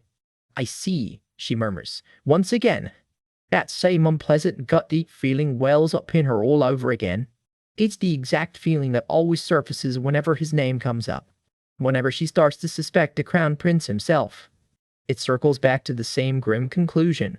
Someone hostile to them both, trying to kill Rachel and pin the blame squarely on Eva. But then again, Eva reasons, if it really were the Crown Prince, why go through the trouble of nearly killing Rachel just to frame her? Unless that was never really the point. Unless saving Rachel with the antidote afterward was the actual plan all along and the suspicion falling on Eva was just a bonus. It's an ugly picture. 2 people moved around a board like pieces, and neither of them chose the game. And in the original story, it's the Crown Prince, and only the Crown Prince, who discovers the antidote for acetium. Which means it wouldn't be strange at all if he'd already gotten his hands on it before him. And if that assumption holds, then he must have used Melina as a piece in his own scheme. He certainly knew exactly how jealous Melina was of Rachel at today's festival, and exactly how to use it. Rachel notices Eva spiraling and gently checks in. Are you alright? She barely hears her, still chasing the thought. If he researched acetium, planned to frame her, and deliberately provoked Melina today, then he could have used Melina to get poisoned cookies to Rachel in the first place. Swoop in later with the antidote, become her savior, earn her total trust, all while a parcel with Eva's name conveniently turns up to take the fall. It's the kind of cold, calculated move that fits a prince who never seems to lose. And if Eva had arrived even a few minutes later that night, There's no telling how it would have ended.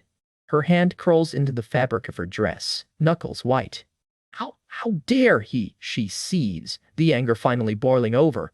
Her whole face flushes with fury. She can barely hold back. Ave! Rachel calls softly, pulling her back from the edge. Roll run quiet, attack here, remembers exactly. Truth. We need to focus on how to actually fix this. Rachel manages a calm, steady smile despite everything. Eva studies her, unnerved by just how composed she seems. Are you angry, Rachel? She finally asks. I suppose I am, Rachel admits, but I've always had plenty of people who disliked me. Maybe I've just grown numb to the malice by now. Burp! Eva's chest tightens, hearing it said so plainly. She can't even bring herself to push the subject, not after seeing that look on Rachel's face. But still, something about it doesn't sit right with her. Is it really okay for anyone to be this calm in the face of so much hatred? Eva wonders. And the night over the palace offers no answer. Eva gives Rachel's hand one last gentle squeeze, telling her to rest well. Rachel, still weak, manages a soft goodbye Eve in return. Walking away down the corridor, Eva forces herself to breathe. Rachel's right, she thinks jumping to conclusions and losing her temper won't help anyone right now. She pauses at the temple's grand doors, still arguing with herself. Her own temper is the real problem here, and it has to come first. Lost in thought about how close it must be to midnight, Eva barely notices someone dashing up behind her, calling out for her attention. It's Lilith, breathless, asking if she's finally finished speaking with the temple's matron. Eva winces and apologizes for making her wait so long out here. Since Rachel's stable now, Eva decides they shouldn't linger at the temple any longer. Better to head back to the mansion before it gets even later.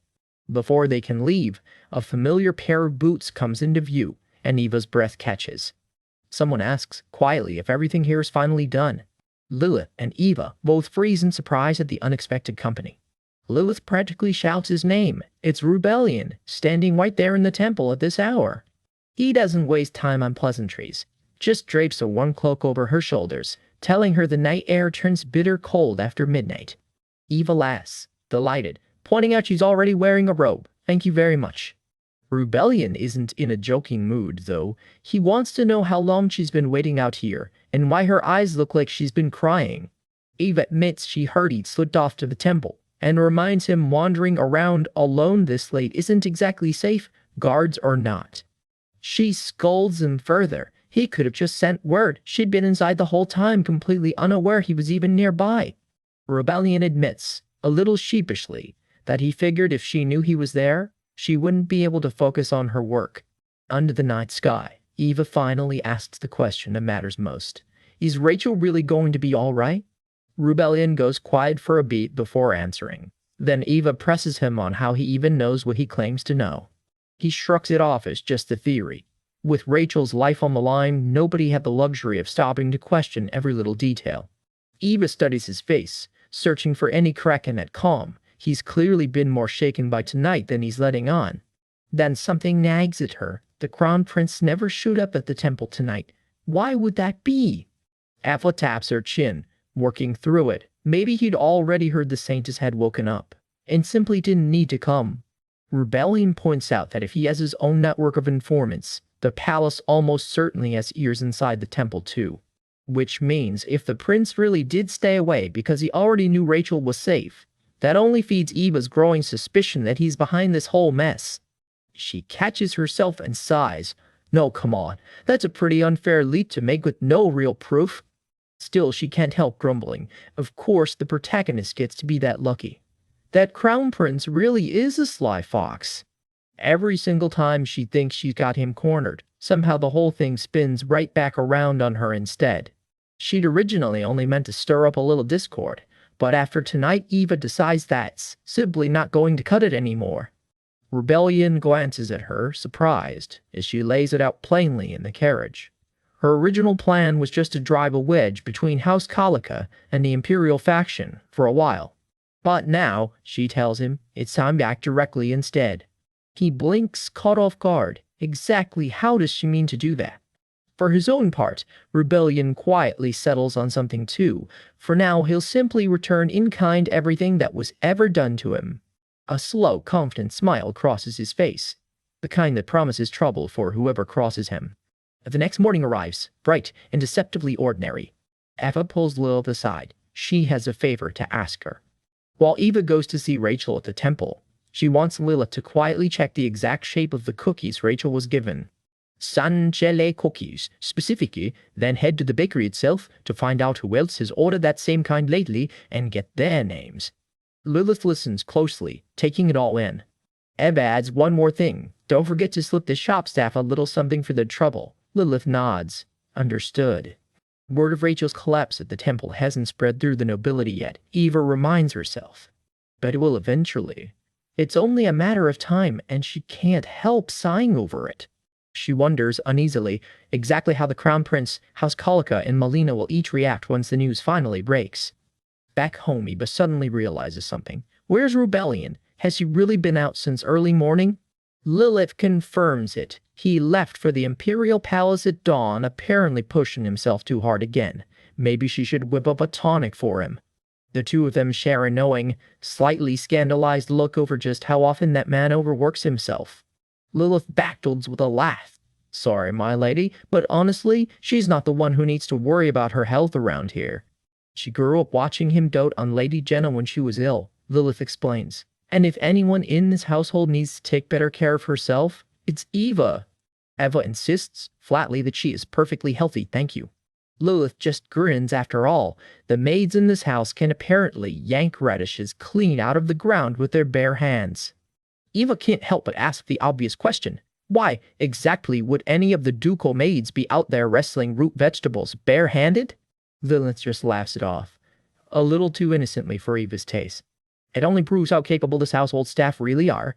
Lilith insists, especially the ones who serve closest to Eva.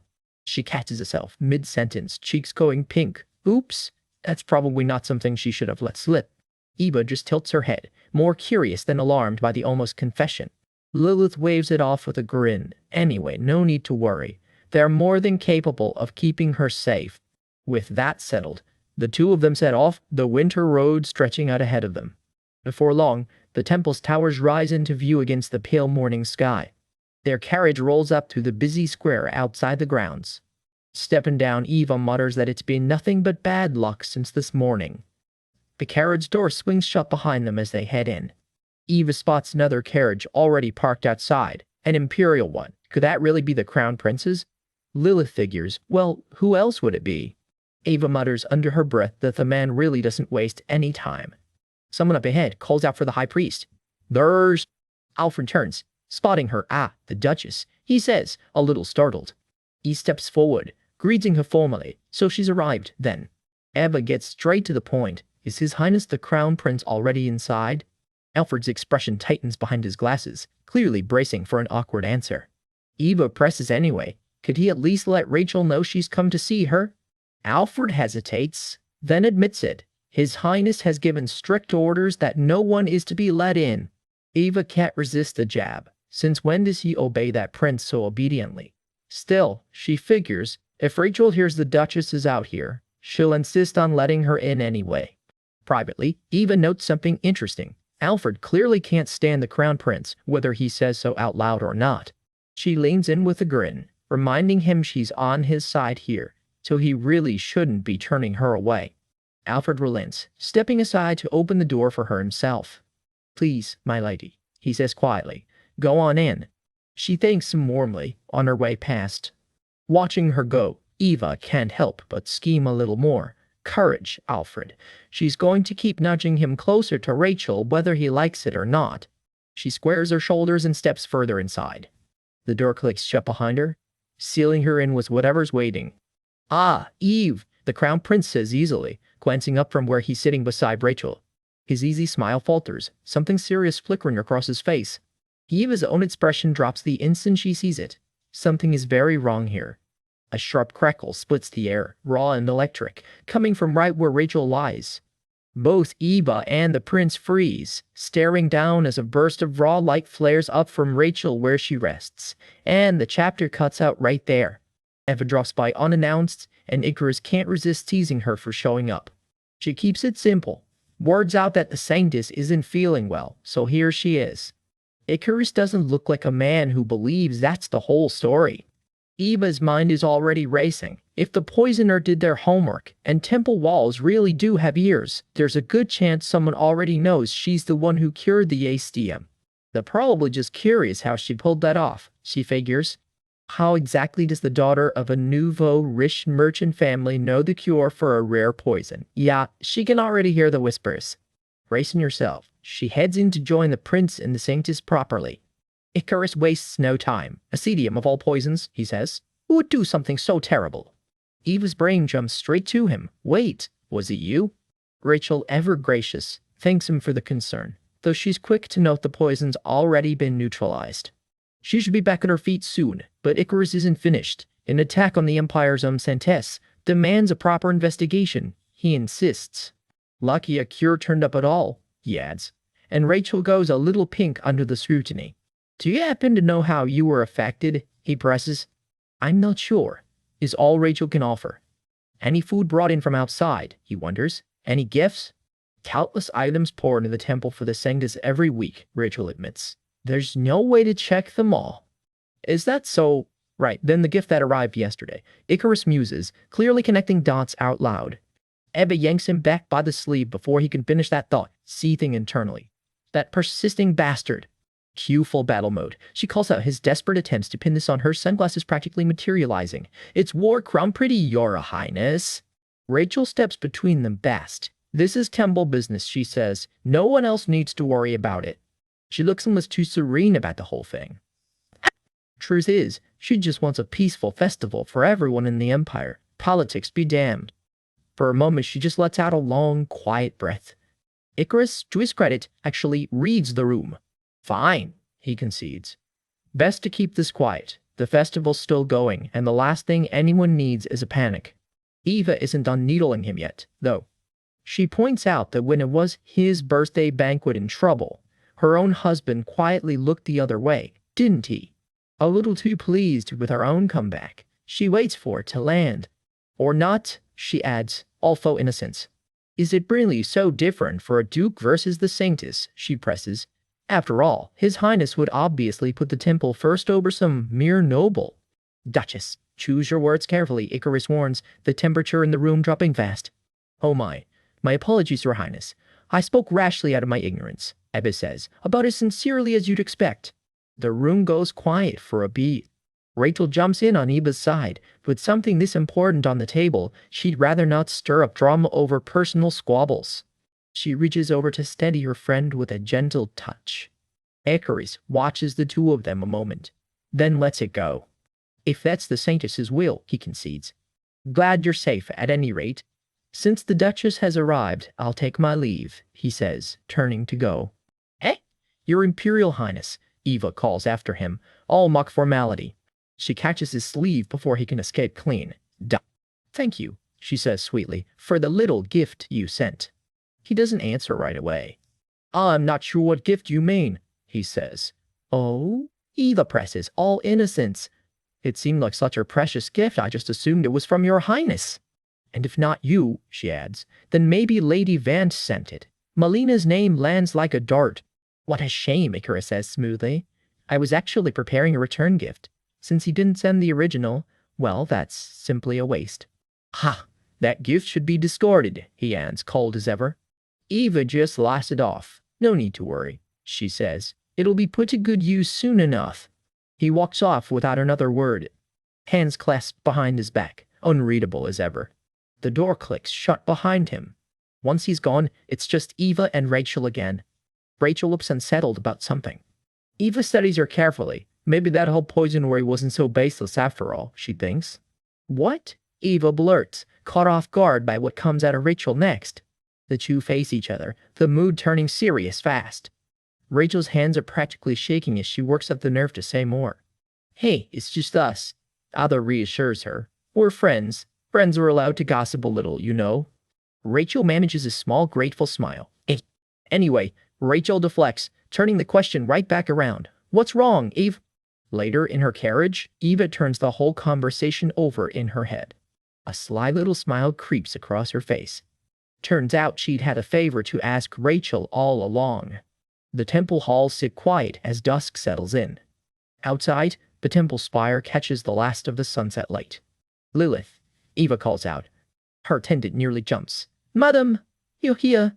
Did you do as I instructed? Eva asks. All business. Lilith hesitates. Yes, but... It was just as Madam expected, she reports. It seems, Lilith continues, the trail leads somewhere very specific.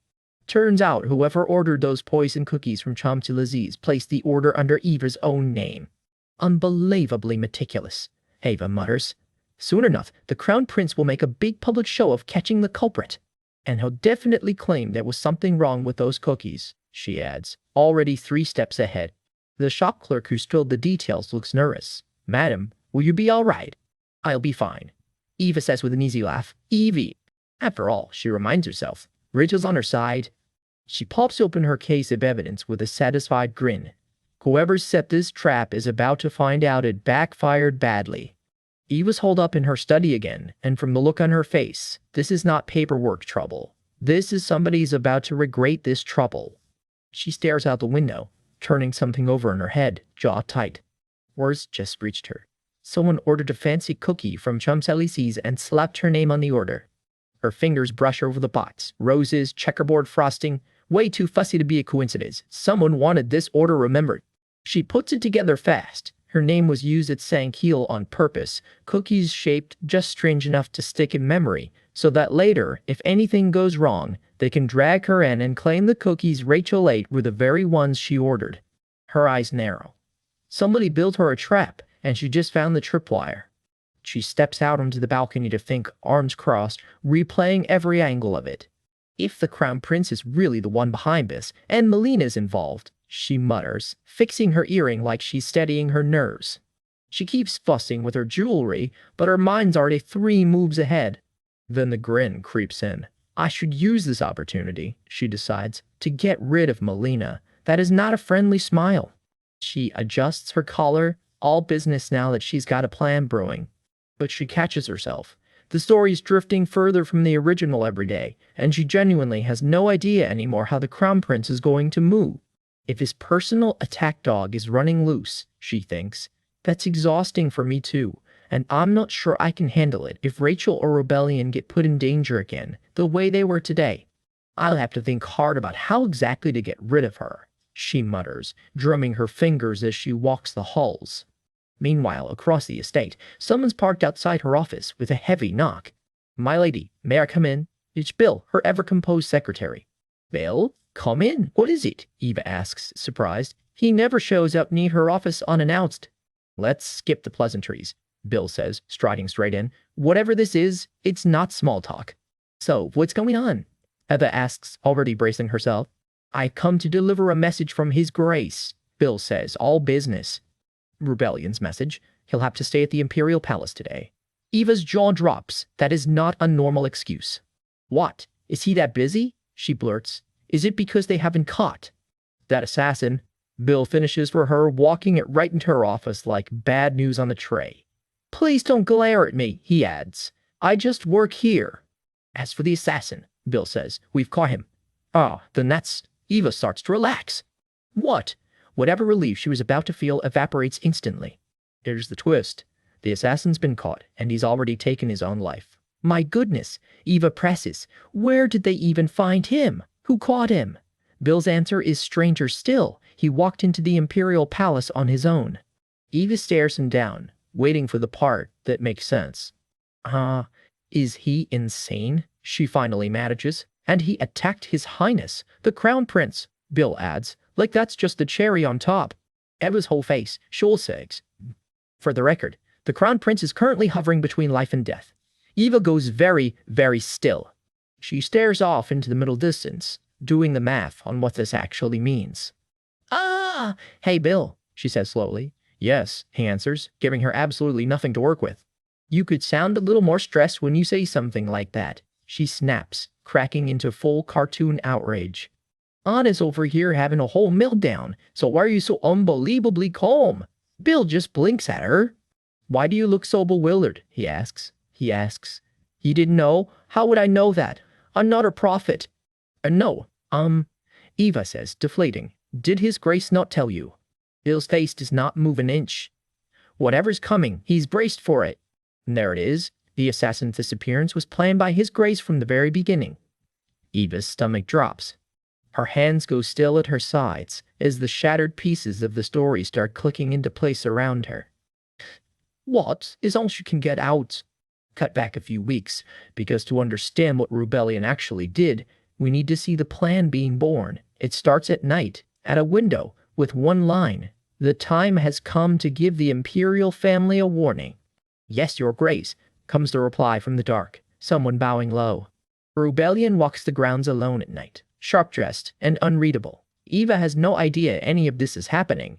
She'd figured married life had simply mellowed him out. His aide thinks it over. This is Rebellion's revenge on the imperial family, finally in motion. I'm ashamed for underestimating your grudge, he admits, even for a moment. Inform those in the imperial palace, Rebellion orders, half lost in shadow. Tell them I'll be preparing a proper hunt soon. He doesn't flinch saying it. This has clearly been years in the making. I'm the hunter, his aide begins, piecing it together in the dark. As the very assassin who dared to point a gun at, he startles, catching himself mid-sentence. The assassin, Rebellion confirms. Are you referring to the one about to be handed over for an imperial trial? Yes, comes the flat answer. And bold, do you intend to break him out? Your Grace, that's far too risky. The imperial dungeon is locked down tight, and even if you pull it off, there's no guarantee he'd cooperate. That's why a little trick is necessary, Rebellion says calmly. His aide isn't convinced. In that case, wouldn't it be simpler to just hire another assassin to finish the crown prince off? Meet Wilson, Rebellion's other right hand, quiet, sharp-eyed, and clearly used to being talked out of his objections. Wilson, Rebellion says, and just the name carries weight. Something in the air shifts. This conversation just got a lot more serious. Rebellion, framed against thorns and roses, looks every bit like a man who's been planning this for years. So, you're saying no? Rebellion asks, and the look he gives Wilson could cut glass. The pressure, Wilson thinks, visibly regretting his life choices. I'll give a heads up to our people in the Imperial Palace. Rebellion decides. Let's break the assassin out 2 days from now. Then should I inform Bill as well? Wilson asks. Good, Rebellion says, confirming Bill is very much part of this operation too. The two men square off in the dim hallway, the plan now fully in motion. Ah, Wilson says, catching something. Ah, he repeats, thinking it over. So Wilson, do not tell Eve about this, Rebellion says. Is this something the madam mustn't know? Wilson asks. Are you worried about the madam? Wilson presses, watching him carefully from behind. Wilson goes quiet, reading between the lines of what his lord isn't saying. Understood, he finally says. From now on, when I visit the duchy, I'll only speak of officially known matters. And it'd be best to watch what you say in front of her maids, too. Rebellion adds, straightening his cravat.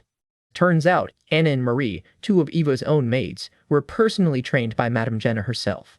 They may not be great at everything, Rebellion says, but when it comes to digging up information, they're unmatched, and as for Lilith, you already know. Lilith, sharp-eyed as ever, doesn't miss a beat. In that case, I'll just subtly leak different information in front of the madam's maids. Then, their attention will likely be drawn elsewhere, Wilson reasons, rather than to the possibility that your Grace abducted the assassin. I'm counting on you, Rebellion says, walking off into the dark as someone bows behind him. Please leave it to me, the man says. My brother and I unjustly lost our parents to the imperial family, so it's our genuine pleasure to help the Florence Duchy, the house that took us in. We will never do anything to bring harm to your Grace or the duchy, he vows. Behind the glasses, his eyes stay locked, dead serious. Rebellion walks on alone, the weight of it all pressing down on his shoulders. Alone now, his composure finally cracks, just a little. It's not that I don't trust Eve, he admits quietly to himself. The one I don't trust, he says, is Icarus. Because here's the fear driving all of this. If the assassin disappears, the crown prince is going to turn that suspicious glare straight at the Florence Duchy first. And if there's no clean evidence pointing anywhere else, Rebellion knows exactly who Icarus will aim at next. Someone innocent. Someone like Eva. She doesn't have it in her to deceive anyone, Rebellion mutters between bites, so it's better if she just doesn't know. Stay silent. In his head, Eva's basically a walking sign that reads, I'm not lying. And he loves her for it, but it would get her killed here. He clasps his hands together, resolve settling in. His fist tightens. Above all else, there's one thing he's not willing to risk. And there she is in his mind. Eva, glowing, laughing, utterly unbothered. That's the version of her he's protecting. I don't want her to know about things like this, he thinks, surrounded by golden light that exists only in his head. Even if it's something she'll find out eventually, he admits to himself, jaw tight. He walks off alone into the dark, shoulders heavy. I'm sorry, Eve, he says, to no one, into the night. Reopen and pitch dark, deep in the night. Something wicked is clearly about to go down. Rebellion sits alone at a bare table in a room built for one purpose, getting answers nobody's supposed to overhear. Someone's being dragged in feet first, quite literally. This meeting was never going to be polite. Your Excellency, I brought him, comes a voice from the shadows, and a scream cuts through the dark right after. Rebellion's face doesn't so much as flicker. Whatever's happening to that prisoner, he ordered it. A body hits the floor with a thud. Delivery complete. A quiet caption drops the punchline early. All in all, the plan was a success. Buckle up, because we're about to see exactly how ugly success gets. That success is the assassin who tried to kill the crown prince, hauled up by the hair and bleeding. Blood spatters the floor. This is not a gentle interrogation. He coughs, over and over, barely holding himself together. Rebellion just watches, cold as ice, like he's done this 100 times. More coughing, more blood. Rebellion isn't in a hurry. The room swallows itself in shadow while he lets the silence do some of the work for him. Filthy, Rebellion mutters, shaking blood off his hand like it personally offended him. He pulls on a glove before touching the man again. Can't be bothered getting his hands any dirtier than necessary. Let's get this over with, he says, and the assassin lets out a strangled scream in response. Rebellion straightens his collar, unbothered, like he's dressing for dinner instead of an interrogation. Why? The assassin chokes out. Why me? Rebellion's grip tightens on his collar. He's not here to hand out comfort. You don't need to know why I brought you here, Rebellion says flatly. What's important, he continues, is what you must do from now on. What in the world are you planning? The assassin demands. Rebellion just tosses the question back. Well, what do you want to do right now? The assassin slumps, beaten and clearly out of good options. He tries a threat instead. Does the Duke not know this place is heavily guarded? The Imperial Palace will suspect House Florence first.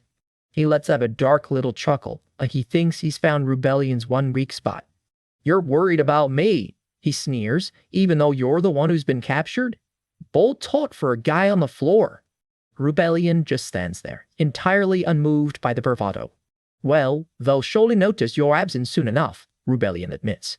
But still is doing a lot of work. In his own head, Rebellion's already somewhere else. 20-some years of hearing a man he despises call him son. Do you think? He thinks bitterly. I've been visiting the Imperial Palace all this time without a single thought in my head.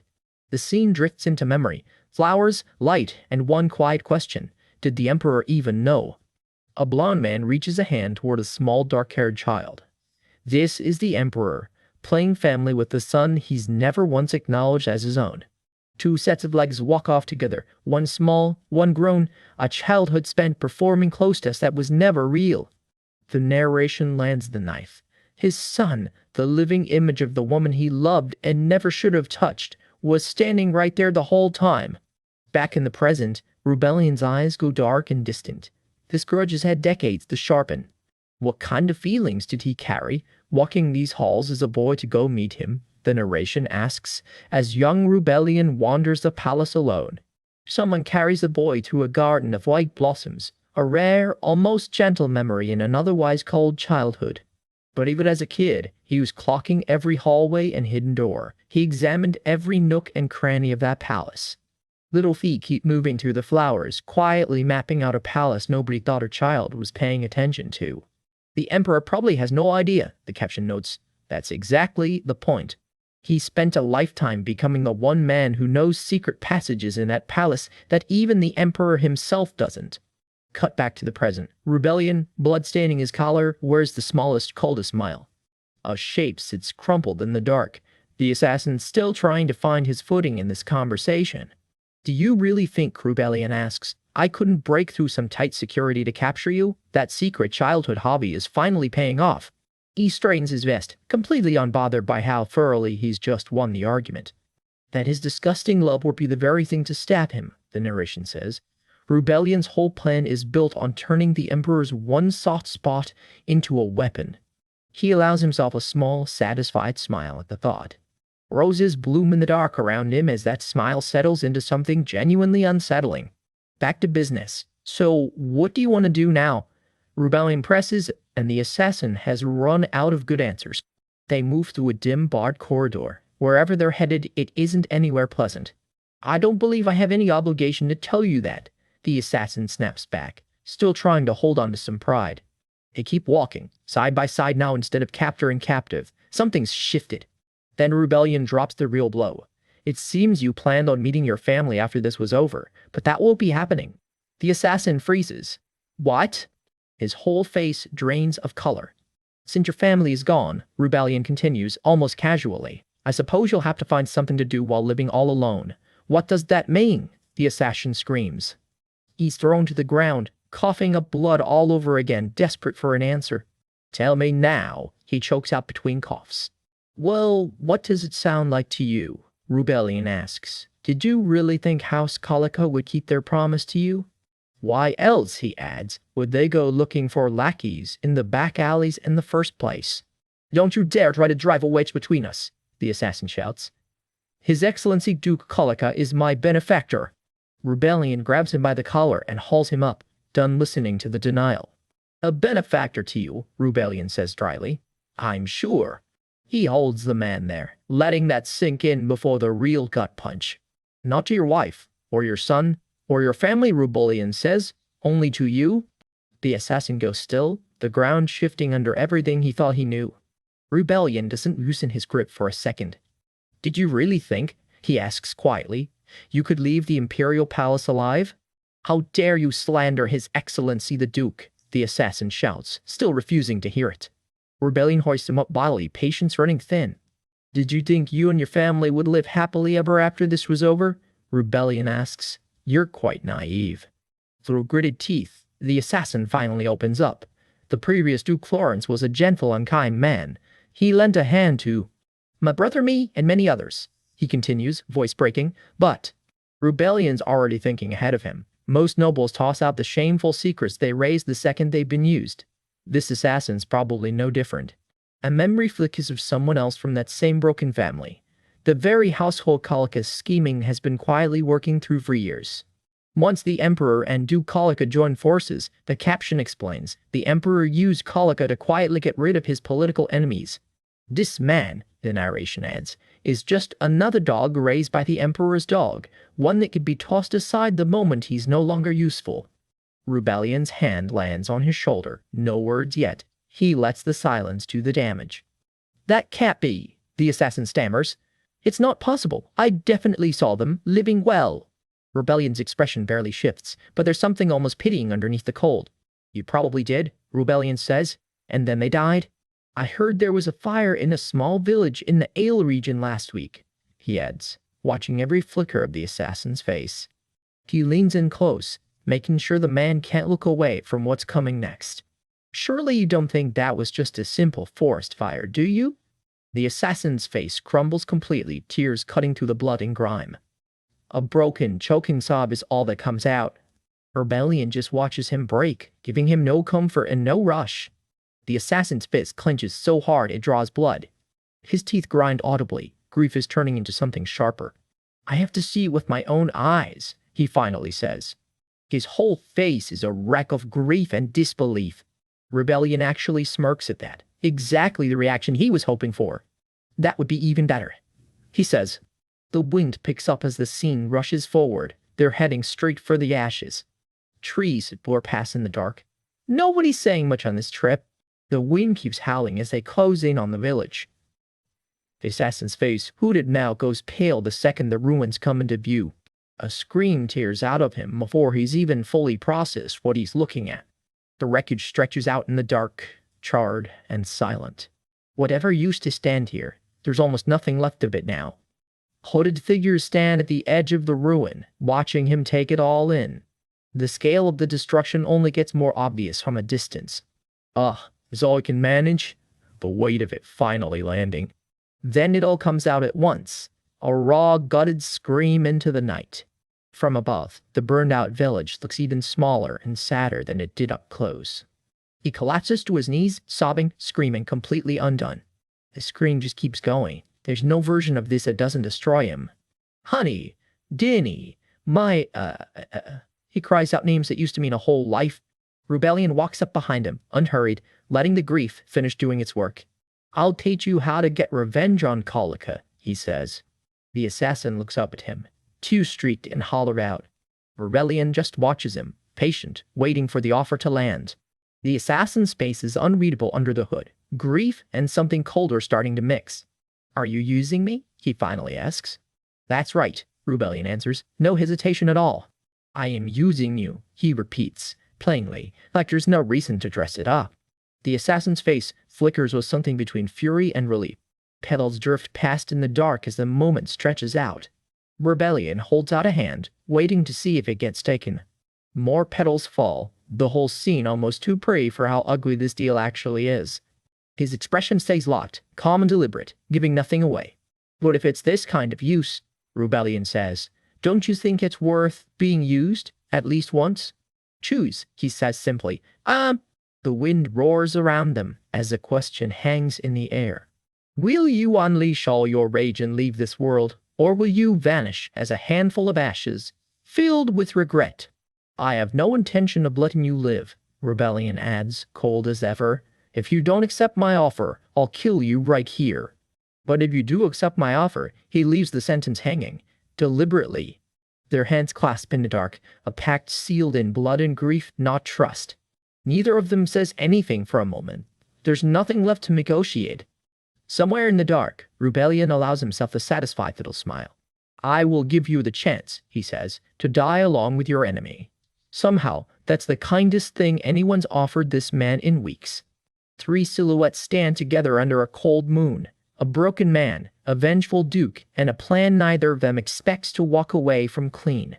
Under cover of night, one of the duke's men lays it out plain. We'll handle the assassin. You'll get back to the Imperial Palace, Your Excellency. He's already got the details sorted too. Rebellion will slip back in through the guest palace gardens, quiet as a shadow. Rebellion moves through the dark gardens with that cold, purposeful look of a man mid-scheme. He presses something dark into his man's hands. Take care of this for me as well, he says, like it's nothing at all. Understood, comes the reply. Whatever just changed hands, nobody's asking questions about it. The palace looms ahead in the moonlight. The next move in Rebellion's long game, right on schedule. Nearby, one of his men can't quite hide the sweat on his brow. Not everyone in this operation has the Duke's nerves of steel. A shadow slips through the palace gates and vanishes into the dark. Rebellion, right where he needs to be. Back at the Florence estate, Bill and Ada spot Eva drifting through the halls, looking a million miles away.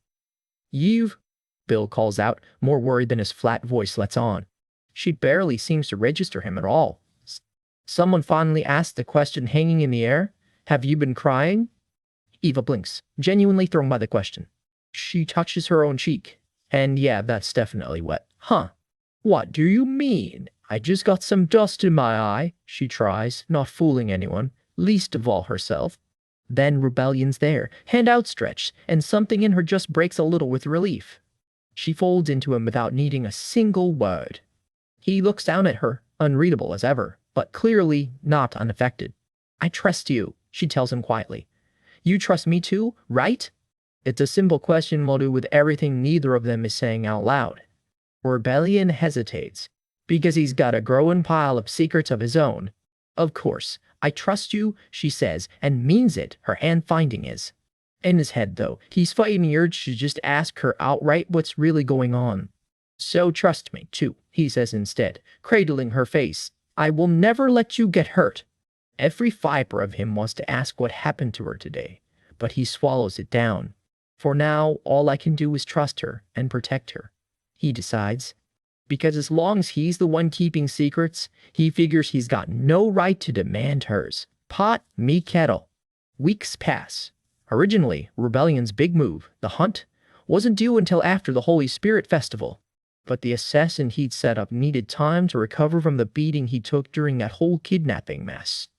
And with the imperial family combing the place for him, Rebellion had to sit tight and stay quiet, not exactly his favorite pastime. Then everything changes. Eve gets framed by the crown prince himself. That's the last straw. The timeline on Rebellion's revenge just got moved way, way up. At the palace, Icarus greets him with that trademark smug ease. "Ah, Duke Florence, you arrived first." The Emperor strolls in next, all apologies. "I was just at the temple, so I'm a bit late." The small talk turns pointed fast. Someone notes the Duchess of Florence was at the temple too. That very day things went wrong. Rebellion doesn't waste time. "I heard the Saints suffered greatly yesterday," he says, all casual menace. Icarus reads right between the lines. "I see you've heard the news thanks to your wife. It seems your wife has quite a deep connection with the temple. Seeing as I run into her every time I go there," he adds with a little smirk of his own. Prince Cold Shoulders feeling chatty today. Rebellion isn't done needling him. The Crown Prince isn't the only one showing great interest in the Saintess. Icarus scoffs it off. "And when did I ever show great interest in the Saintess, Duke? That's a dull joke." Rebellion's not buying the innocent act. Not after the affection he watched Icarus lavish on the Saintess right in front of him. "I think your highness's joke falls even flatter," he says, cool as ice. Icarus isn't used to being the one caught out. Before it can go any further, the room erupts into sudden commotion. Icarus stiffens as a hand lands on his shoulder out of nowhere. The doors swing open. The rest of the council's arriving. "Your Highness." "Duke, you're here early." An official greets them with a deep bow. The meeting gets underway. Regarding this agenda, someone begins. The whole council's assembled, murmuring about the fallout since the Holy Spirit Festival, and what's coming sooner or later. Rebellion unreadable as ever. Very well. Then he leans in and drops the real message of the day. "Your Highness will have to pay the price for daring to touch my wife." Icarus flushes, caught completely off guard. "What?" And that's when everything goes wrong. Fast. A shot rings out and Icarus goes down, blood blooming across his uniform. Eyes wide, breath caught. Nobody in that room saw this coming. Chaos breaks out as the Crown Prince's own men scramble to react. And right in the middle of it all, Rebellion looks almost calm. Too calm. The room dissolves into noise and blur. Night presses in outside, cold and indifferent to what just happened. "Icarus! Icarus!" Someone screams down the hall. Medics swarm around him, working fast to stop the bleeding. The physician doesn't sugarcoat it. "Forgive me, Your Majesty. The bullet seems to have grazed a vital area. I can't yet judge the damage." "What does that mean?" the Emperor demands, panic cracking his composure. I've removed the bullet for now," the physician stammers, "but I cannot say what happens next." Rebellion just watches from the sidelines, arms crossed, giving nothing away. A guard bursts in with an update. "Your Majesty, we've captured the assassin, however." The assassin took his own life. "Forgive me, Your Majesty." The Emperor can barely get the word out. "Suicide?" Off to the side, someone sobbing at Icarus's bedside. "Icarus's, please, open your eyes." It's the Empress, undone with grief over her son. The rest of the court can only stare in horror. "Suicide? Oh my God." Rebellion's expression gives away nothing, but there's clearly something working behind those eyes. Icarus lies there unconscious, the wound laid bare. It's not looking good. Rebellion studies him in silence. Someone nearby finally works up the nerve. Your Majesty, I think it's important to give the Crown Prince a quiet environment to recover in. You may all leave." The Emperor's voice cracks as he echoes it. "Leave," then adds one more order. "And do not remove the assassin's corpse. Search it thoroughly for any clues," he finishes, while the rest of the family lingers, shaken, in the doorway. Then he singles someone out. Duke Florence. Rebellion turns, giving absolutely nothing away. "Yes, Your Majesty," he answers. "The fox just got asked to help guard the henhouse." Later, weak and barely conscious, Icarus mutters something at whoever's still in the room. "You..." The Emperor's voice breaks entirely. "My son." Rebellion just listens. "My son," he repeats silently. 2 words he's apparently never once heard the Emperor say about him. Realization just sits there, cold and heavy. Meanwhile, the Emperor stands alone at a window, wrecked with worry for the son he actually claims. Rebellion, for his part, looks almost serene walking away from it all. His footsteps are the only sound left, scattering petals in his wake. It's not even funny, he thinks to himself, and honestly, it isn't. Back home, the Florence estate greets him with an odd welcome, the staff falling over themselves to apologize. Your Excellency, we're so sorry. It was absolutely not intentional. Wilson and the maids all look like they've just been caught red-handed. What are you talking about? Rebellion asks, completely lost. One maid tries to comfort him instead. Your Excellency, cheer up, you have us. Another chimes in. It'll probably just be separate bedrooms for one night. A third isn't so sure. Looking at the madam's face just now, that's definitely not a problem separate bedrooms can fix. Rebellion just blinks. Finally, someone lays it out straight. His aunt, thoroughly unimpressed. Exactly. Why did you tell such a lie?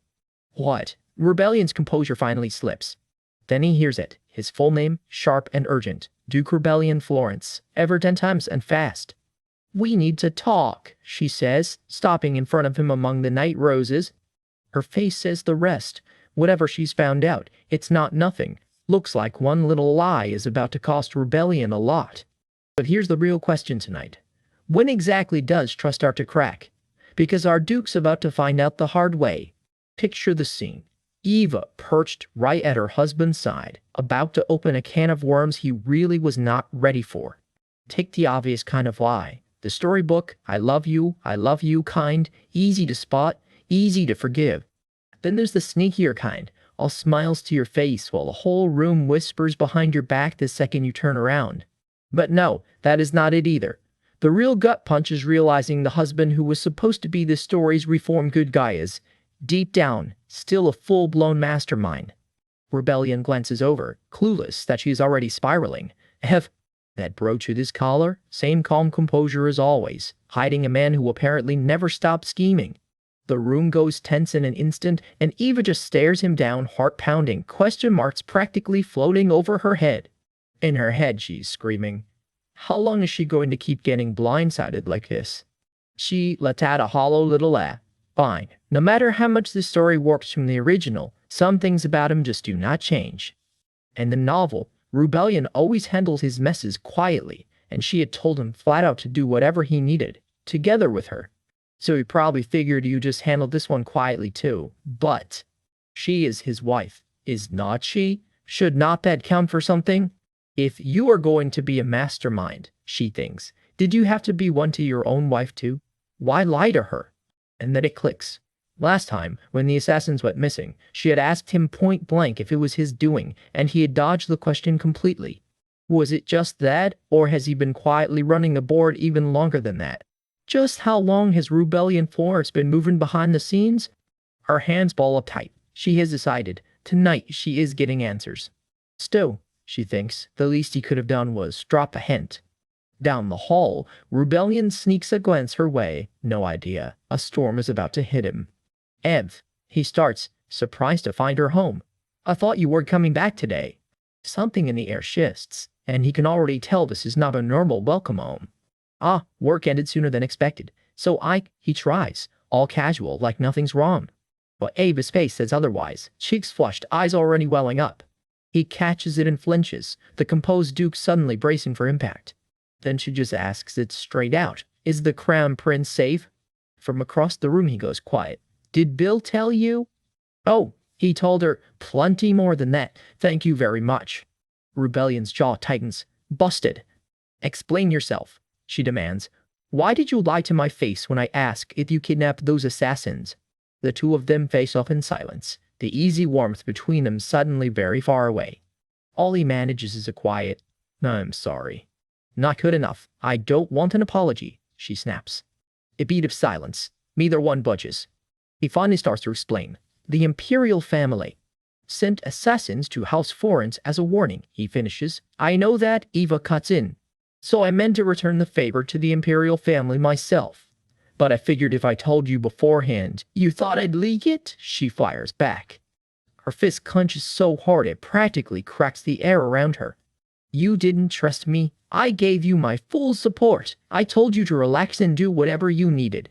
Because I was going to stand right behind you, no matter. A long, heavy silence stretches out between them. It wasn't that I didn't trust you, he finally says. It was the Crown Prince I was worried about. I didn't know how he might come at you. and I had to assume he might set people to watch you too. He drops into a bow before her, all that composure finally cracking. He grips her hand, tight like he is afraid she will pull away. But even so, he admits, maybe that was just my own selfishness talking. What do you mean? I didn't want you to know. I wanted you. He can barely get the words out, all that armor finally slipping. I wanted you to stay unaware of all of it. Even that sharp, composed collar and brooch cannot hide how raw this moment is for him. Eva's eyes well up, watching him lay it all bare. In this line of work, he says, once there's a first time, there's a second, a third, a fourth, and it never stops. I didn't want blood on your hands. They stand close, closer than either of them probably planned to get in the middle of a fight. Even if I can't give you a peaceful life, he says, at the very least, I didn't want you going through something like this. She just looks at him, caught somewhere between furious and completely undone. For a moment, she says nothing at all. Then the tension just deflates out of both of them in one long dramatic sigh. Honestly, she admits, when you put it like that, I can't even pout, fight, or curse at you anymore. Eve, he asks, thrown by the sudden mood swing. And there it is, her real complaint. You kept all the fun to yourself. If I'd known the crown prince was going down today, I'd have gone to the palace myself. Do you know how much that assassin annoyed me? She grabs his face, dead serious. If I'd known, I would have marched over there and kicked his butt twice. He just sighs, equal parts exasperated and fond. Just go wash up and get some sleep. You've had a long day. You're not angry? He asks, almost hopeful. I am, she insists. But even if I'm angry, are you actually going to include me next time you plot something like this? I can't do that. I won't drag you into that kind of mess. See, so what's even the point of staying mad? Besides, she turns away, arms crossed, doing her best impression of still being upset. It's not like I don't understand why you did it, she admits quietly. He listens, watching her carefully, waiting to see where this is going. If I were in your shoes, she says, I probably would have hidden it too. She sits with that thought for a moment, working through her own feelings. Still, answer me honestly from now on. My acting might not be perfect, but I'm good enough to fool the crown prince himself. Besides, he starts, then just pulls her straight into his arms. He holds on tight, like he's been wanting to do this the entire fight. I'm sorry, he murmurs into her hair. For what? She asks, still catching her breath. For deceiving you, and for not telling you the truth that day. She's quietly telling herself to hold it together, then out loud. You know I'm petty and emotional, right? So next time I really will lose it. Close as they are, it is less a threat and more promise between the two of them. So let's make a deal, she says, pinky basically already out. Next time there's a spectacle like this, you do it with me. Promise. He gives in easily. I understand. Barely a beat later, she is back to teasing him. So, by the way, is the crown prince dead? Are you coming back from his funeral? I understand the appeal of that fantasy, but that would be a problem, he deadpans. Talk, she huffs. Then what's the actual plan? You're not just calling it even and walking away, are you? Still tangled up together, she goes straight for the real pitch. With the crown prince out cold, isn't this the perfect time to make a move? What kind of move exactly? He asks, already a little wary. Cutting Melina loose from the crown prince's side and driving a wedge between him and House Kulika. I've got an angle on the first part, he says, but the second, their bond runs deep, built on him personally shielding House Kulika. So what if the crown prince started getting suspicious of them instead, she counters. We don't have any evidence for that. We don't have it yet, she says. But we can make some.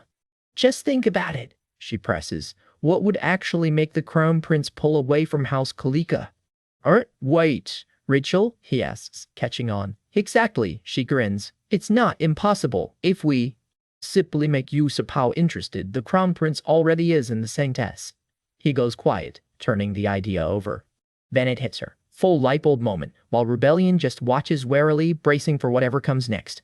Rebellion, she beams. If that's the case, I've got a great idea. And there is that mischievous grin again, the one that means House Kulika is about to have a very bad week. Morning after, private quarters.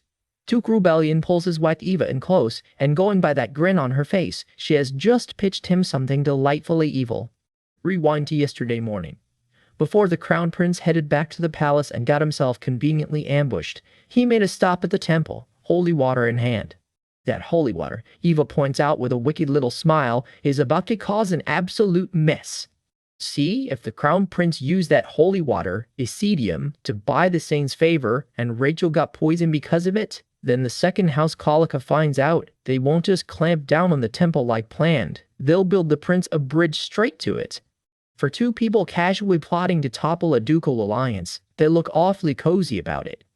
Rebellion, all business for once, lays out the sequence step by step. Once the crown prince learned Melina's been trying to frame Rachel, that's their opening. And of course he doesn't punish her for it, he sees a shiny opportunity to score points with Rachel instead. Typical. Behind the scenes, the Duchess of Colica quietly gets pulled into the handoff, no idea what she's really carrying. That glowing little crystal, Isidium, gets passed down the chain to Melina through House Colica itself.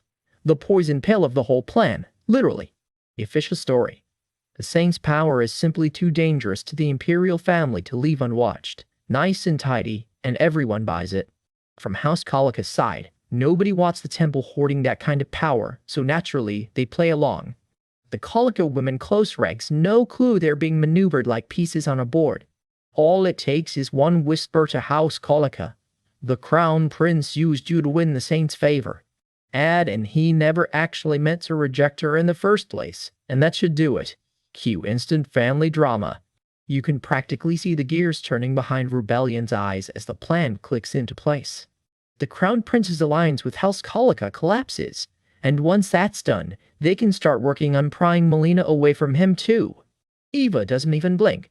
I've got that part covered, she says. You just worry about Colica and the prince. And exactly what are you planning? He asks. I have my ways is all she'll give him, cryptic and proud of it. Rebellion just smirks to himself. He knows better than to push. Business apparently concluded. He leans in, and Eva's not entirely sure what he's up to. Stop trying to sneak kisses and set the mood, she scolds. I am still angry with you in case you forgot. You're still not over that, he asks, like a man who has clearly not read the room. No kissing for a whole week, don't even try, she huffs, then immediately mutters that she really should have held out for the wedding night first, just so she'd have separate bedrooms to threaten him with. If you want, he murmurs, we could just have that wedding night now. Bold move, Duke. And who exactly would that benefit? She shoots back. And don't you dare lie to me again. From now on, she tells him, dropping onto the bed, even if I lie to you, you don't get to lie to me. Understood? Are you hiding something from me? He presses. Oh, so now you feel guilty enough to worry? Don't trust me all of a sudden. The bickering melts into something a lot softer. I trust you, she says simply. You're always right. What was that? Fine, of course, I'm always right, he says, milking the moment for all it's worth. And from there, the night takes a much more private turn. We'll leave them to it. The next morning, word rigs across the empire. The crown prince has been attacked by assassins. Naturally, high society does what it does best over tea. It starts talking. One lady, close to House Colica, can't hide how rattled the news has left her. First the Duke was attacked, and now this too, one guest murmurs. No wonder she's especially worried, given her ties to House Colica. She's known the prince since childhood, someone adds, and Duke Florence must be just as shaken. He practically grew up like a brother to the prince after all, Eva chimes in, playing the concerned bystander beautifully. Or wait, he even rushed out this morning to investigate the attack on the prince himself, someone adds.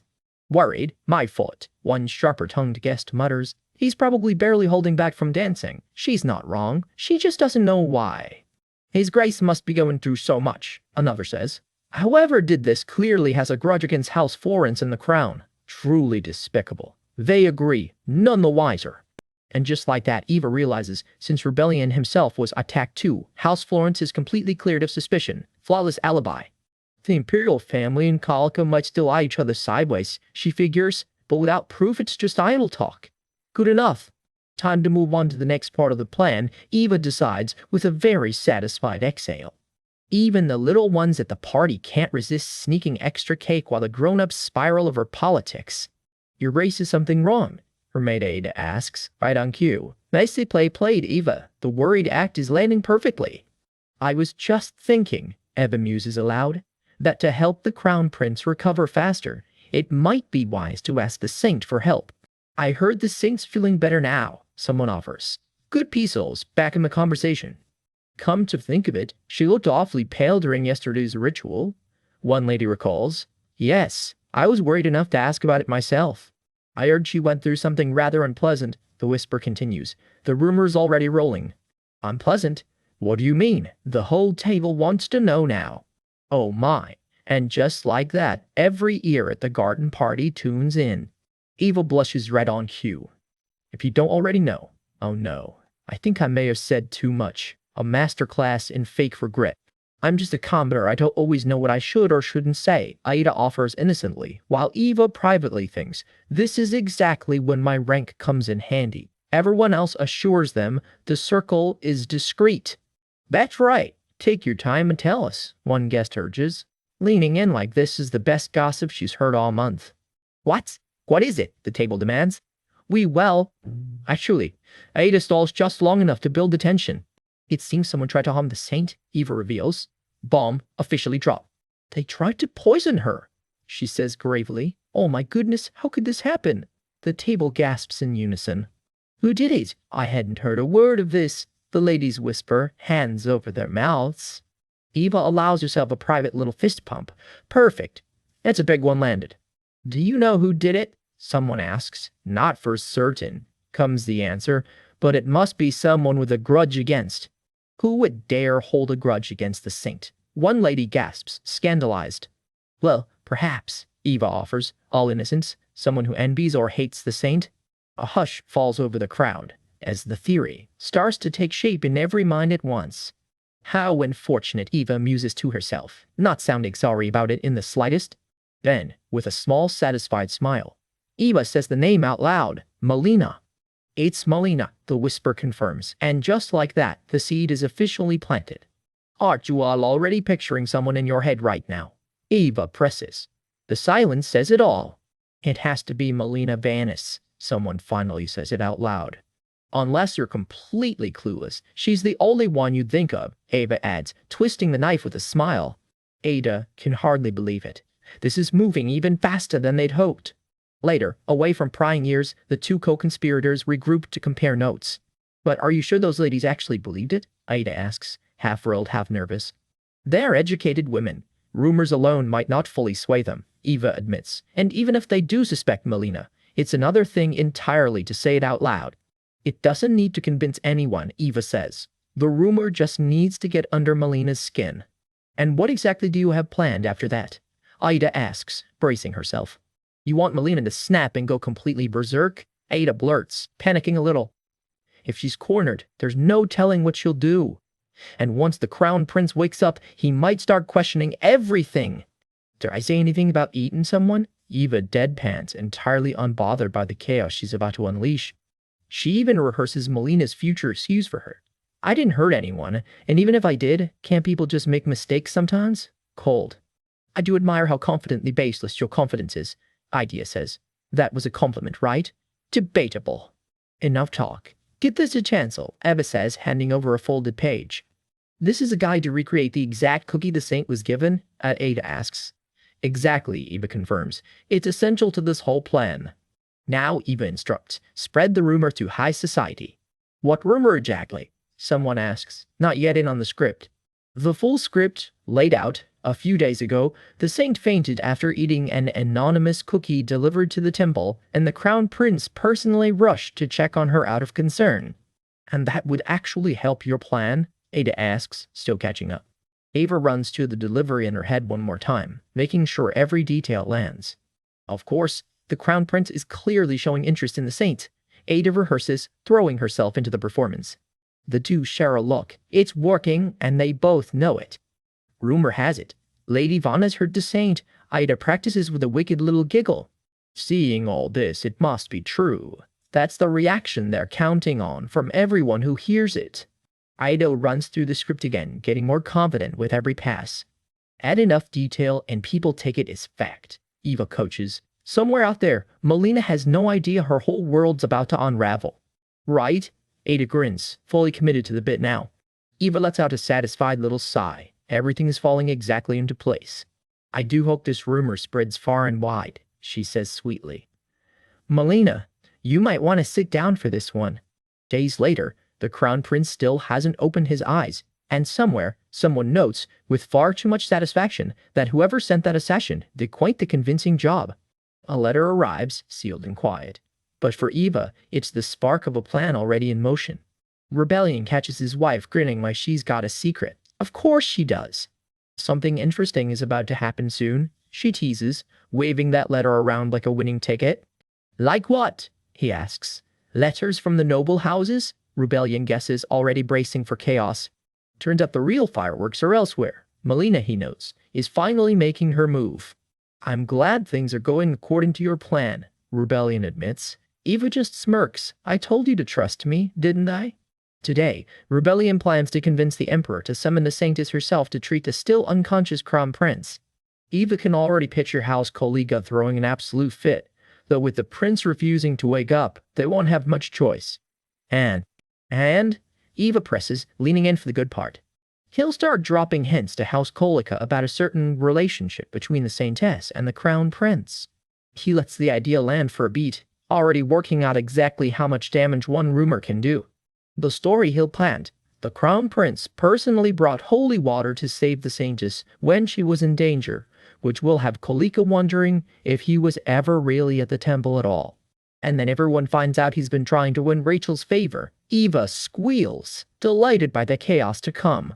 She can already taste the scandal. Then a thought stops her cold. Won't digging into that story also expose that she's the one who actually cured Acedium? It's fine, Rebellion says smoothly. I'll just bribe someone at the temple to keep your name out of it. But Eva shakes her head. No, don't do that. Just reveal it. That actually gets a raised eyebrow out of him. I think it's honestly fine if people find out I'm the one who cured Acedium, she says, like it's the easiest decision in the world. It's a bigger gamble than it sounds, and she knows it. Eve, you'll be putting yourself in danger, he warns, dropping the pet name that means he's actually worried. Actually, it might work out better for me, she counters, especially now that Melina's caught wind of the rumors. He studies her for a long moment, then simply says, fine. Oh, I expected way more of a fight than that, Eva blinks. His answer is simple. She said she'd handle it, so he trusts her.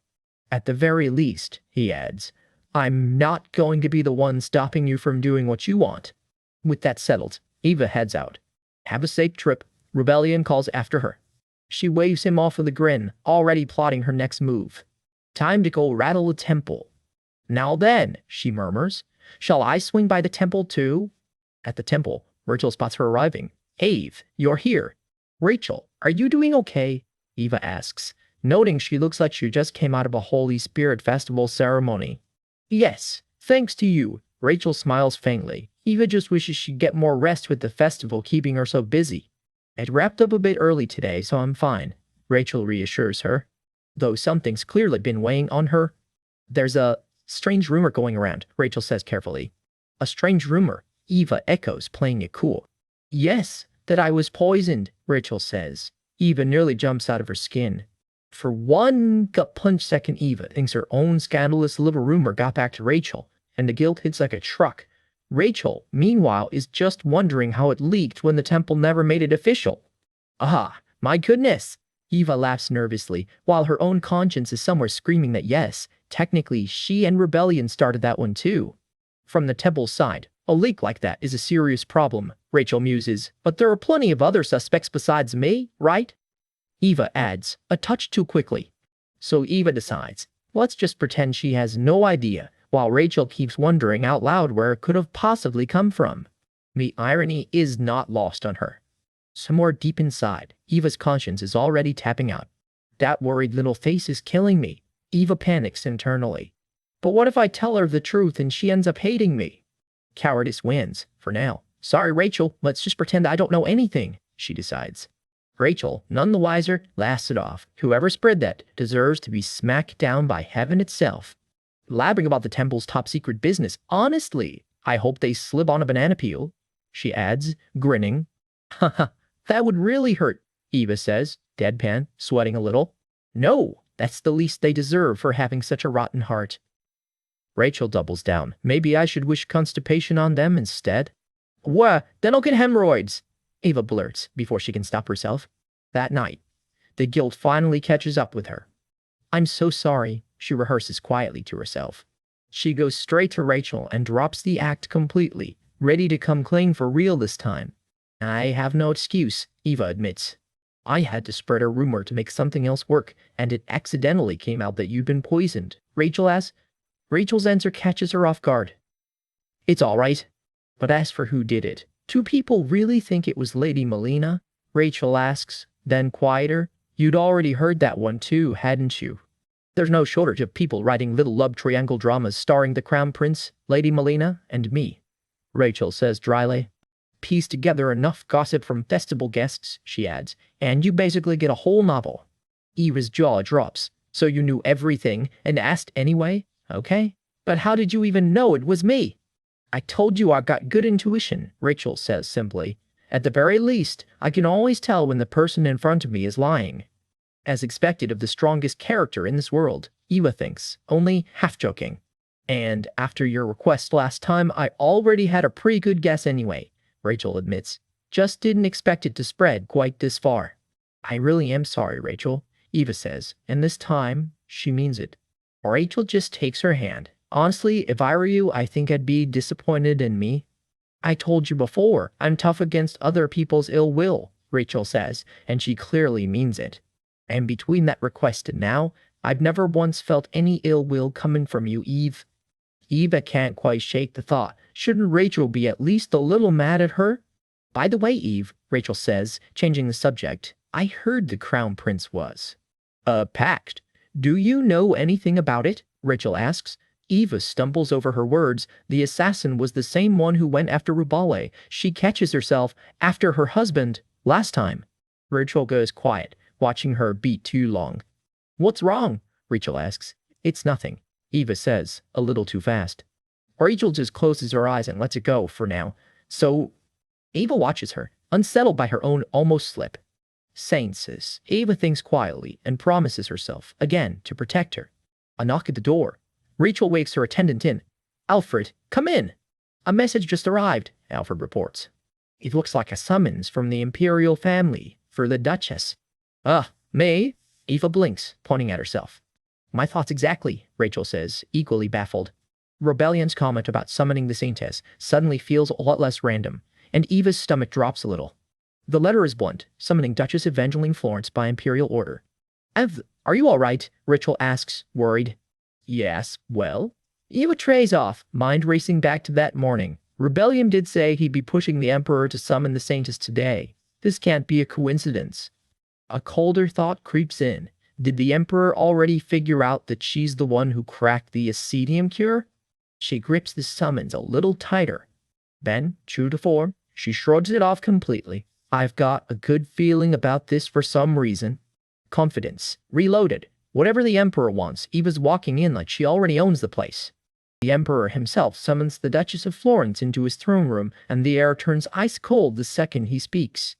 Have you come, Duchess? Under that stare, she quietly retracts every compliment she's ever given her own intuition. It feels like a hole is being burned straight into the back of her head. She keeps it together on the outside, but inside she's bracing hard for whatever this summons is really about. There are 2 reasons I've called you here today, the Emperor announces, and neither one sounds like good news. First up, word has reached him that she knows the cure for Ascetium, the Empire's deadliest curse. She confirms it without missing a beat. And what exactly is that cure? He presses, leaning in like a man who already suspects the answer spells trouble. She swallows hard. This is exactly the part where her cover story needs to actually hold up. His mind flashes back. Holy water infused with the Saintess's own divine power carried down a candlelit hall to someone confined to a wheelchair. A single glowing figure approaches through the dark, the Saintess herself, delivering her miracle in a bottle. Holy water, you say? the Emperor murmurs, clearly turning that memory over in his head. An uncomfortable silence stretches out between the throne and the Duchess standing before it. Judging by the look on his face, he's replaying that exact memory right now, word for word. That one phrase, the same words carved into every ancient text about the curse, keeps echoing in his mind. Humanity shall surely perish by ascetium, a warning written into every prophecy the Empire owns. His resolve hardens. This isn't idle curiosity. The fate of the whole Empire may ride on her answer. Then, he continues, letting the pause do some of the threatening for him. It means only the Sanctus can detoxify ascetium, he concludes. Correct, she says, without blinking. Only the Sanctus, out of every living soul in the Empire, can break this curse, and now the whole court knows it. She feels every eye in the hall swing toward her. In other words, the real interrogation is only just getting started. In her head, she's already smirking. If her friend Rachel ever decided to unleash that curse on the imperial family, this whole court is dead meat. Maybe stay on her good side, A courtier clears his throat and asks the question everyone's really thinking. How exactly did the Duchess stumble onto this cure? The whole room leans in, eager to hear this explanation. I happened upon it by chance, Your Grace, she says, cool as anything. And how exactly did this chance come about? No one else has managed it in all this time. She just raises an eyebrow. Are you interrogating me right now? She holds her ground, refusing to flinch under the pressure. Duchess, do not dodge the question, he barks. This is a grave matter. She counters smoothly. If it is a divine curse, then surely a god can revoke it. Following that logic, he presses. I simply speculated the Sanctus, who holds the greatest divine power alive, might be the key. So you tested this theory on her based on nothing but a hunch. Not a single antidote was working, she replies evenly. And even the high priest had given up by then. The scene shifts, tension still hanging thick in the palace air. The nobles whisper among themselves. Could her little gamble really have caused a major disaster? One particularly smug onlooker doesn't even try to hide his skepticism. They say the ignorant are often lucky, someone sneers. She just beams right back. Lucky? You're so right. I've always been incredibly lucky. The mocking whispers keep piling up around her, and you can practically see her blood pressure rising. Somewhere nearby, someone else is already rubbing their temples at how badly this is going. The tension in that hall is thick enough to cut with a knife. If the Sanctus really is the cure for ascetium, the Emperor murmurs to himself, then her power truly must come from God. Very well. How fortunate the Duchess just happened to find the cure, he says dryly. Now we can cut unnecessary losses when we march on the land of death at the southern tip. Off to the side, her husband allows himself one private, satisfied little smile. She's playing it cool on the outside, but inside she's already scrambling. Okay, but what now? Then the real bomb drops. The Emperor tells her husband he'll have to pick a side. House Kolika, or the temple. A new voice steps forward to address the throne. Her husband steps in, calm as ever. As my wife has just proven, the Sanctus's power can break even the curse of ascetium. So surely, he continues, it's only right to ask the Saintess to heal His Highness the Crown Prince. The Emperor hesitates. Duke, however, the pressure lands squarely on Duke Kalika instead. Is he really content just watching the Crown Prince waste away like this? The question clearly catches him off guard. Their bond is close enough that the Crown Prince visited her in person. The argument continues. Surely the Saintess wouldn't turn a blind eye to his suffering. Duke Kalika goes quiet, clearly turning the trap over in his mind. For a second he almost looks charmed by the whole scheme, while she just smiles sweetly, watching it land exactly as planned. Watching her husband lie through his teeth with a completely straight face, she can only think, wow, his face must be made of titanium alloy. Honestly, kind of terrifying. He doesn't so much as blink through the whole performance. Duke Kalika's expression stays unreadable, but something is clearly turning behind those eyes. But not everyone's buying it. However, Your Majesty, we cannot fully accept the word of Duke Florence on this. A new voice cuts in. It isn't even confirmed that the Crown Prince actually visited the Saintess at all, he adds. Enter Marquis Venice, ready to turn this whole trial into his personal stage. She doesn't even look surprised. Marquis Venice, I wondered when you'd show up. The High Priest himself will testify to that, he claims, then immediately hedges. Well, even if that were the case, I fail to see why, Duke Florence. He starts already smirking. is so desperate to drag someone branded the devil who will ruin the empire into the imperial palace itself. She stares him down. Is this guy? Even the emperor pushes back on that one. Marquis, watch your tongue. I only say it because of certain rumors going around about House Florence. The Marquis presses on, undeterred. What rumors are those? The emperor demands. Off to the side, Duke watches the whole spectacle with a thin, knowing smile. That the Duchess of Florence has been muddying the waters herself, spreading false rumors. She can barely believe what she's hearing. The rumors traced back to her have made the whole social climate downright grim, he insists. He clutches his chest like he's in physical pain. He's intrinsically horrific. Off to the side, she just deadpans to herself. Oh, look at him go! Marquis Vannis, mind your words, someone else warns him. The gathered nobles are already fanning themselves and whispering behind their hands. She finally speaks up for herself. Marquis Vannis? But what atrocities have I supposedly committed? Someone steps forward, practically begging. Your Majesty, allow me to expose the Duchess of Florence's misdeeds right here, right now. Marquis Vannis bristles at being brushed off. So he's just going to thoroughly ignore me, huh? Proceed, the Emperor allows. My daughter has faithfully served at the Crown Prince's side, the Marquis declares proudly, as a model future Crown Princess. Then sweeps a glamorous noblewoman for full dramatic effect, while our Duchess just mutters to herself, yeah, right, who even is this guy? However, ugly rumors have spread that my daughter tried to harm the Saintess, he goes on, and those rumors supposedly started with the Duchess of Florence. Isn't that right, Lady Alki? He presses. She startles. Pardon? It's... yes, the Duchess did say something like that at the tea party. However, someone chimes in to vouch for her. Your Majesty, Lady Alki is a role model among noble women.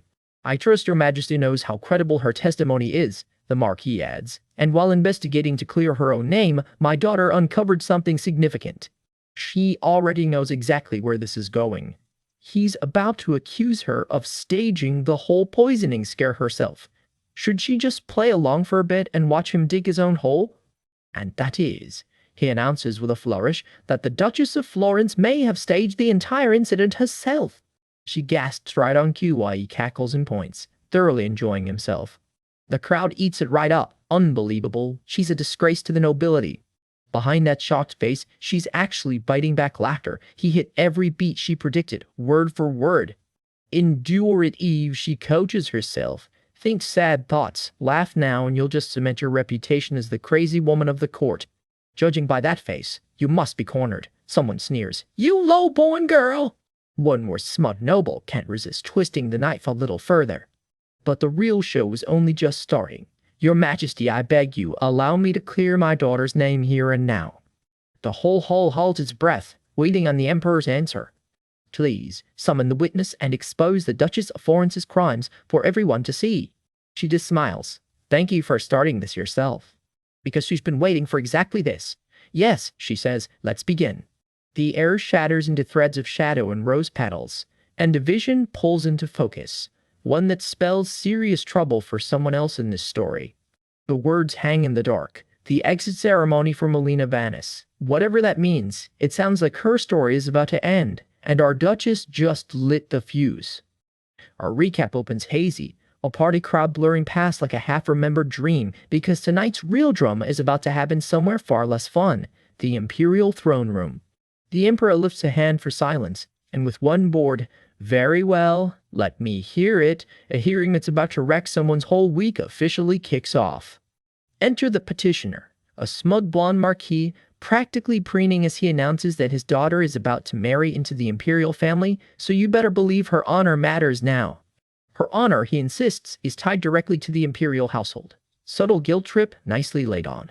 A court official bows low, gushing that he's deeply honored just to be in the room. Everyone's putting on a show today. The Marquis isn't done grandstanding either, warning the Emperor that if he's found spouting nonsense, he'll pay dearly for it.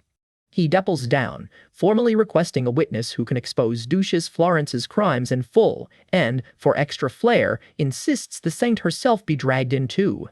Even the court herald blinks in surprise. Summoning the saint for this? Summoning a saint for this? Someone's determined to make a spectacle of it. Yes, Your Majesty, the herald snaps to it, because when this emperor wants a show, this emperor gets one. The emperor himself, decked out in full royal regalia, doesn't even blink. He's clearly done this dance before. Bring in the witness and the saint, he orders. And just like that, the wheels start turning.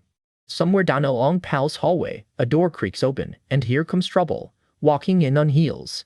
Rachel steps in first, quiet and composed, her steady shadow Wilson right behind her, greeting the emperor properly. Then Melina Vonchez makes her entrance, announced as the star witness against the Duchess, all wide, innocent eyes. The emperor eyes the man trailing behind her and asks the obvious question. Who exactly is this? Melina presents her mystery man, and you can practically hear the dramatic sting. He nervously introduces himself as a patissier from Champs-Élysées, brought in, he says, as her ladyship's witness. Bold new career move for a baker. Champs-Élysées, the emperor repeats, and you can tell he's already 3 steps ahead of everyone in the room. Melina lays out her story. Desperate to clear her name of the rumors, she scoured the capital and stumbled onto this baker. And what she found, she claims, makes him a very important witness indeed.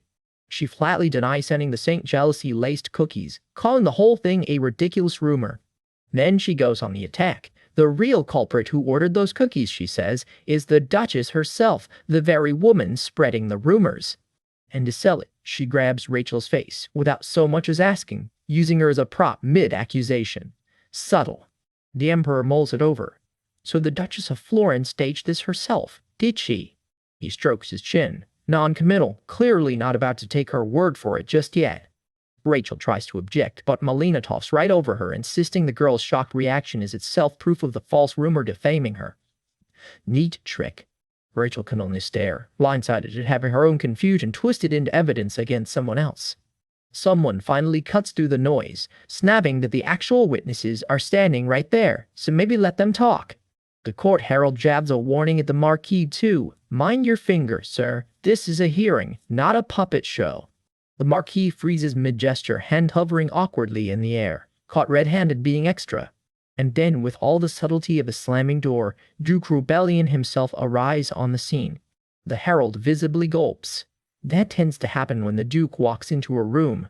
Cut to Iveba, mentally clocking exactly how close her husband is to losing a finger and his tongue at this rate before stepping up with a perfectly polite, Your Majesty. She doesn't deny the basics. Yes, she bought cookies from Champs-Élysées, and yes, she brought up the incident at Lady Alki's tea party. But, she points out coolly, she never actually named a culprit. That part everyone else added themselves. Someone starts to protest that it's a lie, but Eva simply turns to the source. Lady Alki, isn't that correct? Alk, hands clasped nervously, starts to answer, only to get cut off before she can finish. The room starts murmuring. Wasn't it the Marquis who cut her off mid-sentence? And when he tries to bluster past it, Eva simply tells him he should have listened to the end. The witnesses shift uncomfortably as the mood in the room quietly starts to turn. Everyone's mind drifts back to that tea party, the one everyone keeps referencing, but nobody's actually explained properly yet. The whispers get bolder. Maybe the Duchess never falsely accused anyone, and it's the Marquise who's been pushing way too hard. Gossip spreads through the crowd like wildfire, muttering that if any of this is true, it's the Marquise's family in trouble now. Melina bites her nail, composure cracking just slightly. However, Your Majesty, she snaps back, refusing to let the momentum slip away from her. Whatever the truth, she insists. The rumors themselves undeniably wrecked her reputation, and that's a fact nobody can argue away. And there's still the matter of the cookies, she adds. Plenty of unresolved questions there. Speak, the Emperor commands the newly summoned patissier, while Melina keeps steering, wielding his testimony like a trump card. Right before the Holy Festival, she claims the Duchess personally commissioned and purchased cookies from that exact bakery. Even if the framing accusation turns out shaky, she argues, the question of who poisoned the saint's cookies is still wide open. So she demands it. Bring out the cookies given to the saint and the ones the Duchess bought. Let them be examined side by side, she says, already sure she's cornered her rival. Eva goes quiet, eyes lowered, the picturable woman caught out. Or so it looks. Melina can't help a smug little heap, already tasting the win. In her head, though, Eve is unbothered, dryly noting, like father, like daughter, amused they laid out the whole board for her without even trying. She already knows the cookies Rachel received were custom-made at Champs-Élysées. And since she was the only one who personally delivered any cookies there, The ones Rachel actually ate would naturally look exactly like the ones she sent, even if she never ordered or shipped those specific ones herself. That's the whole trap. Cut to a quiet flashback. Eva walking the palace grounds alone at night, turning the puzzle over in her head. She lays it out to an aide. The whole setup was arranged from the start to point straight at her, which is exactly why Melina strutted in so confidently with her Champs-Élysées baker. But, she adds, letting the word hang there. Because Eva always has a but. Back in the present, she addresses the Emperor directly. However, Your Majesty, it's a mistake, she says coolly, to think they're the only ones who know how to set up a board. She admits she bought the cookies purely out of personal taste, and after the festival started, picked up 10 more cases just to gift around. The Emperor perks up, genuinely curious now. So, who exactly did she give them to? Lady Alka and several other noble women from that same tea party. Eva answers plainly, and Alka's face goes noticeably pale. The Marquise's smugness starts to wobble as the math slowly stops working in his favor. All eyes turn to Lady Alku, waiting for her to confirm it. Yes, it is, Alka confirms, admitting the Duchess really did send her gifts after that tea party. Someone asks exactly how many. 6 cases, Your Majesty, Halki reports, and the Emperor turns right back to Eva. So how many did you prepare from Champs-Élysées in total, Duchess? Including the earlier order, 11 cases, comes the answer, and Melina's face says she did not see that number coming. You can watch her doing the math in real time and not liking the result. Laroom does the arithmetic for her. That leaves 5 cases still with the Duchess. Can she produce them? Of course, Melina answers instantly, sure she's about to spring her trap. Eva just stays calm, unreadable, as ever. Melina privately scoffs at the composure. Sure, it's just a mask, and demands the Emperor bring out the cookies the saint actually received to reveal the truth once and for all. Somewhere in the palace, a door opens for the next piece of the puzzle. Someone protests, a quick no, but it's already too late to stop what's coming. The High Priest, tasked with fetching the evidence himself, simply answers, very well. High Priest, bring those cookies, the Emperor orders, while Rachel watches on, quietly uneasy about where this is headed. Petals drift past her folded hands as the whole room holds its breath. The Marquise stands rigid, arms crossed, radiating a confidence that's about to age very badly. And then it lands. The cookies were different from the start. 2 batches, never the same box. Melina's composure shatters instantly. Pardon? It's confirmed plainly. The Duchess's cookies and the ones actually laced with acedium are not the same cookies at all. Whoa, that can't be, Melina stammers, scrambling to ask if she can examine them herself. Her hands shake as the reality of it starts to sink in. Whatever confidence she walked in with is completely gone now. Staring at the 2 trays side by side, all she can manage is, how is this possible? Why are the cookies different? The girl who marched in ready to end the Duchess is now the one falling apart in front of the entire court. And that's when a very familiar voice cuts through the room. Lady Melina Vance. Duke Rebellion doesn't bother easing in. Did you not claim that my wife spread rumors to defame your honor? He stands there looking every bit like a man who's been waiting all chapter for exactly this moment. This situation, he says flatly, is completely different from your claim. And he wants a very detailed explanation of exactly how this came to be. Eva's little trap just got back up. Melina's left frozen, cornered, with nowhere to hide, and that's exactly where we leave her hanging this week. Picture this. Some noblewoman frozen dead center in a spotlight, already stammering excuses before anyone's even accused her of anything. That's Melina Barnes, the disgraced tea grower herself, caught looking like she's seen a ghost. Watching calmly from the sidelines, Duchess Eva and the Saintess Rachel, both looking suspiciously unbothered for people who are supposedly the victims here. Dead silence. The kind that means somebody's about to get buried under their own lie. Lady Vance, explain yourself. What is the meaning of this? Someone very important wants answers right now. Elsewhere, Duke Rebellion just sits back and listens, letting the chaos he helped set in motion play out exactly as planned. No, it's... Melina can't even finish a sentence. Never a good sign in front of an audience like this. Hands clasped, eyes wide, Eva watches the whole meltdown unfold, and she's absolutely not sorry about it. From the start, I only had 3 goals in mind when I leaked those rumors, Eva admits, letting you in on exactly how deep this scheme goes. Goal 1. Use the rumors to back Melina into a corner until she has nowhere left to hide. Goal 2. make sure Rachel knew the cookies were involved, so Melina would be tempted to drag her patissier witness into it to back her up, patissier witness into it to back her up. And that's exactly what happens. Melina struts in arm with her star witness, feeling pretty confident about her alibi. Goal 3. Never let Melina or anyone else caught that Rachel can tell truth from lies just by looking at someone. That quiet little secret is about to make all the difference.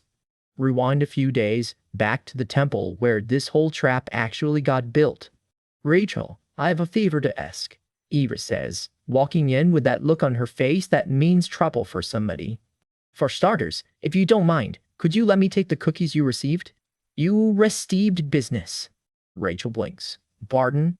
She was not expecting to be asked to hand over her snacks. Eva presses on. Swap them for a fresh batch from the same shop, since an investigation is coming whether they like it or not, so better to get ahead of it now. Those cookies are standard items sold at Chomps Alessis, so you have nothing to worry about, Eva promises, hat-tipped just so. Rachel isn't naive, though. She wants to know exactly what Eva plans to do with a batch of poisoned cookies once she has them. I'm going to use them as a mold to order a few more in the exact same shape, Eva grins, and Rachel's jaw just about hits the floor. You know what they say? The best place to hide a leaf is in the forest. Eva's basically quoting her own villain playbook at this point. Turns out someone placed a custom cookie order under Eva's own name. A tidy little frame job clearly meant to pin the poisoning on her. So Eva's counter move, order a whole new batch in the exact same shape, then hand them out as harmless gifts to half the nobility. She looked way too pleased with herself for someone plotting a cookie-based counter-conspiracy. Rachel finally catches up. You're going to use identical cookies to make the poisoned ones appear harmless? Precisely, Eva confirms. Even if I swap them, the culprit won't be able to claim they've been changed. That's true, Rachel murmurs. Only the culprit, and I would know what the truly poisoned cookies look like. Very well, Rachel decides, settling the matter. Take the cookies, Eve. Really? Thank you, Rachel. Eva looks like she just won the lottery. One condition, though, Rachel makes her promise she won't put herself in danger or get caught in the process. They seal it with a little pinky promise handshake, official as it gets. Rachel, glowing with quiet resolve, is fully on board. I will do everything in my power to assist with your plan. A saintess turned co-conspirator. This alliance is about to be brutal for Melina. Fast forward back to the confrontation and it's already going sideways for Melina. Yo, your majesty? This is absurd, she stammers under a golden chandelier. The temple looms behind her, all marble and morning light, about to witness a very public unraveling.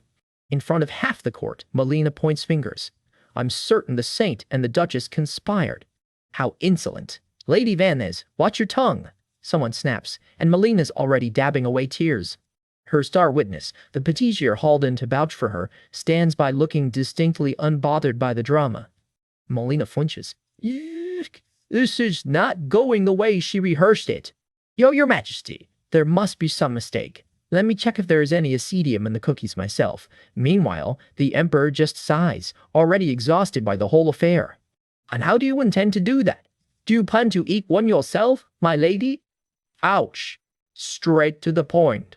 No, this can't be happening. Melina's composure is officially gone. She tries one more angle. The package was definitely sent in the name of the Duchess Florence, and the saint was supposed to eat it. Oh, my lady, that sounds a bit strange, Eva replies, cool as ever. I did purchase cookies from Champs-Élysées and distributed them among the other noble ladies. Eva admits freely, because of course she did. That was the whole point. But I haven't had the chance to deliver any to the saint yet, as she's been quite busy with the Holy Spirit Festival. Checkmate, basically. The gears finally turn in Melina's head. In that case, it seems someone who knew I ordered those cookies did this specifically to frame me. She's realizing in real time that she just incriminated herself in front of everyone. My lady, do you happen to know anything about this? All eyes turn to her nervous confidant instead. I don't know. No! Wait, it wasn't supposed to end like this. Team Van Ness was never built for this kind of pressure. The two rivals now stand at opposite ends of the hall, one composed, one completely undone. The emperor just exhales. The patience of a man who has heard entirely too much nonsense today. Privately, he can't fathom what the empress was thinking, trying to install someone like this as crown princess. Out loud, he lets Melina have it. While your own fiancé lies bedridden, you are indulging in such pathetic schemes. You have even dragged my own dignity through the mud right here in front of the temple. Royally furious is an understatement. Then he rounds on her father. Marquis Vannes, just how have you been raising your daughter? The Marquis tries to answer, then bristles instead. I have no idea why I sat here listening to such delusional nonsense in the first place. The Emperor's had enough of that attitude too. You utter fool! Crack! A slap rings out and someone screams. The whole crowd of nobles freezes, collectively bracing for whatever just happened. Eva just stares. Good heavens. Even she didn't see that coming. No matter how cornered he feels, how could a father strike his own child in public like that? And there it is, the Marquis looming over Melina, who's crumpled and covering her face, freshly struck by her own father. Your Majesty, I offer my humblest apologies. I have failed to discipline my daughter properly and have committed a grave error in your presence. Ah, there is something a little too smug in that bowed head, though. Like he already thinks he's smoothed this over. The Emperor just slumps back in his seat, utterly done with the whole spectacle. Your Majesty, the Marquis is sensing correctly that the Emperor isn't actually satisfied yet. Tension crackles through the hall. No one is sure what's coming next. Rebellion's already at her side, reaching for her. You all right? He pulls her close, checking her over like she might have been caught in the crossfire. Ah, Rebellion, you startled me. Eva laughs it off. He just hugs her tighter anyway, completely unbothered by the audience of nobles watching them. She melts into it for a second, looking entirely too pleased with how her plan turned out. Then Rebellion pivots, all business. Your Majesty, Marquis Vannes has slandered my wife and defiled her honor. He plants himself squarely in front of the throne, Eva tucked at his side, ready to press the advantage.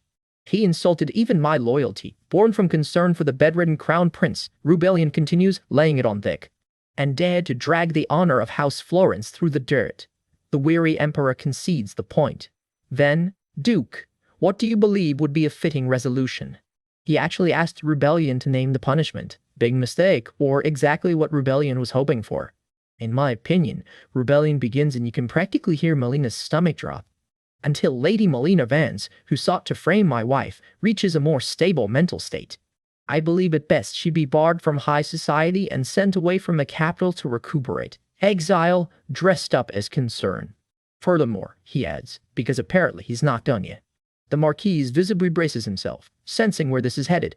Insulted my wife, should have his tongue in hand set 20 Hoay, honey, stop! Eva yanks him back before he can finish that sentence. She shakes her head at him, half scolding, half laughing. Some threats are better left unfinished. Or I suppose no, Rebellion concedes, visibly reining it in for her sake. I believe it would be best if he accompanied his daughter into recuperation, to oversee her well-being. Same exile, gentler wrapping paper. The Emperor's fingers drum against the armrest, weighing it all. Still tapping, still thinking, the whole room was holding its breath. Finally, the verdict. Marquis Vannes, you and your daughter have dared to frame the Duchess of Florence, and brought shame upon the ducal house, the Emperor continues, while Rachel and the High Priest quietly look on from the crowd. You have made a mockery of me, and insulted the temple itself. Melina and her father brace for the hammer to drop. I trust you are well aware of the weight of your crimes. Therefore, I forbid the Marquis from attending any meetings of the House of Lords for 1 year, and I decree that Lady Melina Vannes is barred from entering the capital. For 2 years. The verdict echoes down the entire hall as they're led away in disgrace. The Emperor doesn't raise his voice. He doesn't have to.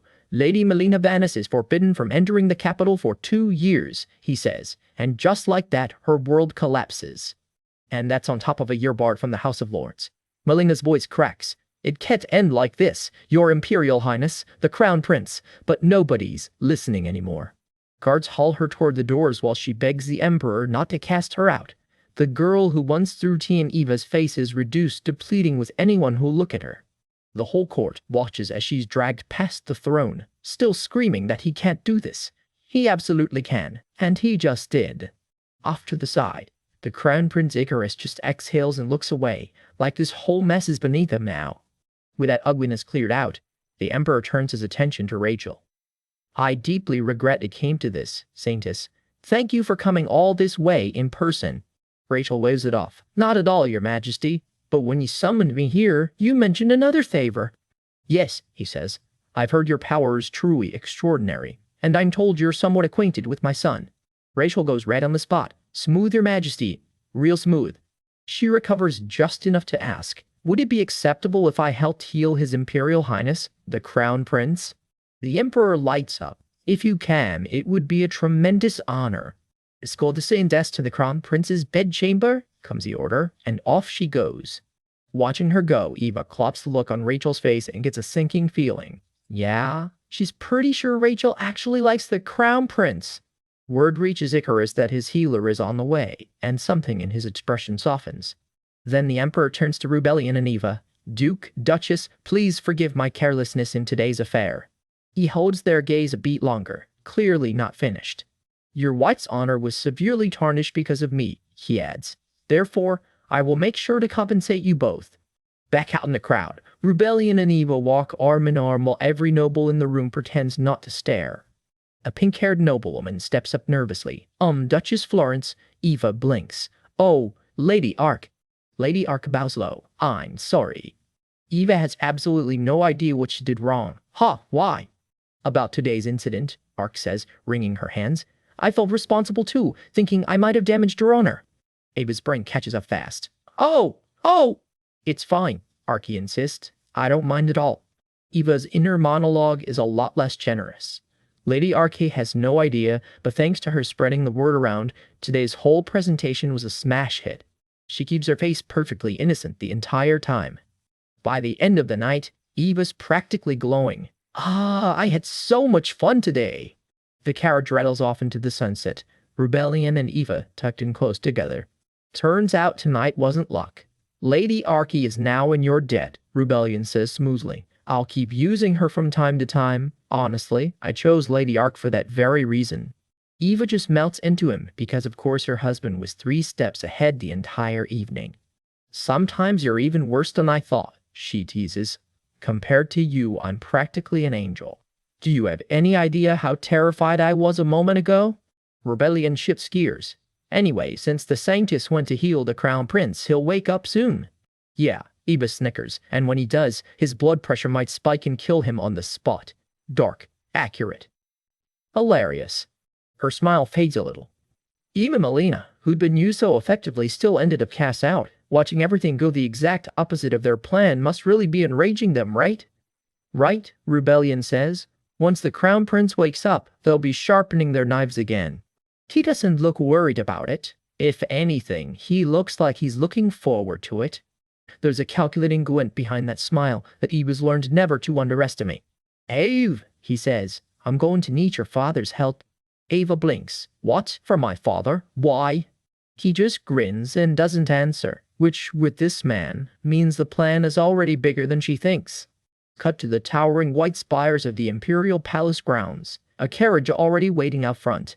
Word's already spreading inside. Rachel's power is truly astounding. He opened his eyes after just one night.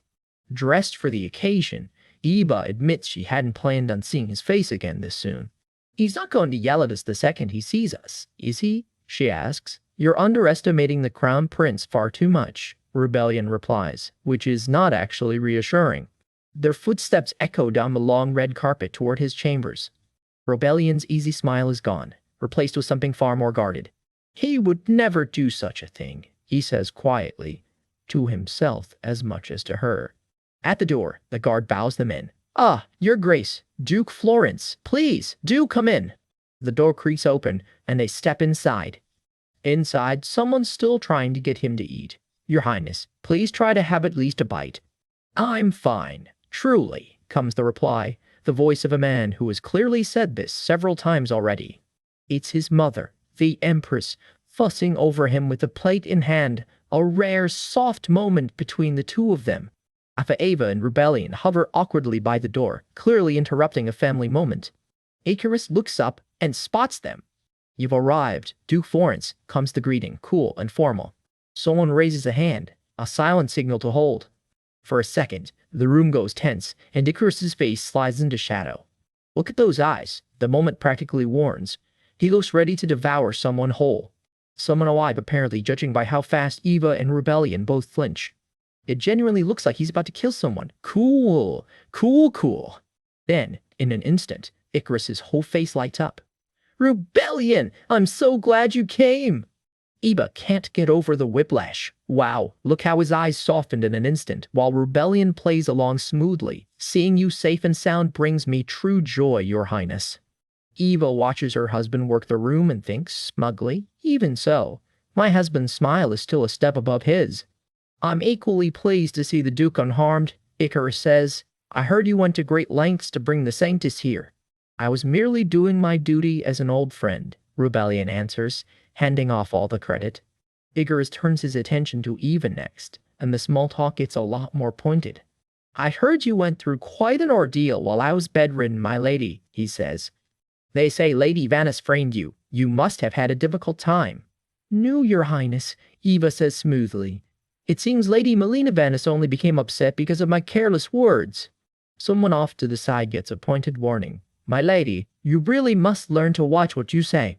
Eva's inner monologue is not having it. Just look at her, jumping into button at the first opportunity she gets. Can't she give it a rest? Rebellion steps back in smoothly. Even so, I couldn't be happier that Your Highness is unharmed. Yes, Icarus says, touching the scar at his chest. Now that I've endured this myself, I understand. It shows just how fragile something called trust can be, he adds, cutting straight to the point. Eva visibly chokes on air. There are no allies or enemies that last forever, Icarus goes on, voice dropping cold. That truth applies not only to Your Highness, he says, eyes sweeping the room, but to everyone in it. The warning hangs in the air long after the visit ends. Icarus left alone with his thoughts as night falls. His fist tightens, knuckles white. He grunts, pain flaring through whatever wound is still healing under all that bravado. His mother's there in an instant. Crown Prince, are you all right? Mother, I'm sorry for causing you such concern, he says. Not at all, my son, she answers. I'm simply grateful you woke up safely. The Emperor arrives right behind her, all warmth and relief on the surface. Still, he says, watching them go, it's fortunate the scientist was present. He allows himself a rare, satisfied smile. We should at least send the temple a token of gratitude, he decides, while Rebellion quietly clocks every word of it. The mark on Icarus's shoulder is a quiet reminder of just how close this all came to going very differently. Someone merely drops the tray in shock at whatever's just been said. Your Majesty. Icarus starts. Oh, I understand, the Emperor cuts in, waving it off before he even finishes. That's all for now, the Emperor announces to the room. I ask everyone to leave so the Crown Prince can rest. The room clears out, and the grand halls swallow everyone back up. Eva and Rebellion trail behind the Emperor and Empress on the way out, close enough to watch, far enough to not be heard. Once they're finally alone, Eva turns to him. So, what are you going to do next? Did you see Kalika's face? He says instead. Once the Sanctus's holy power is fully revealed, the winds among the noble houses will shift. From now on, the nobles will be able to ignore the Sanctus any longer, and that changes everything for Eva's plan. It's about time to throw the bomb now, Rebellion says, and Eva's head snaps up. What is it? He just smirks. Didn't I tell you last time? I said we're going to need your father, he reminds her, and this time she's got a feeling she's about to find out exactly why. The Holy Spirit Festival that felt like it would never end is finally winding down, and honestly, everyone's exhausted.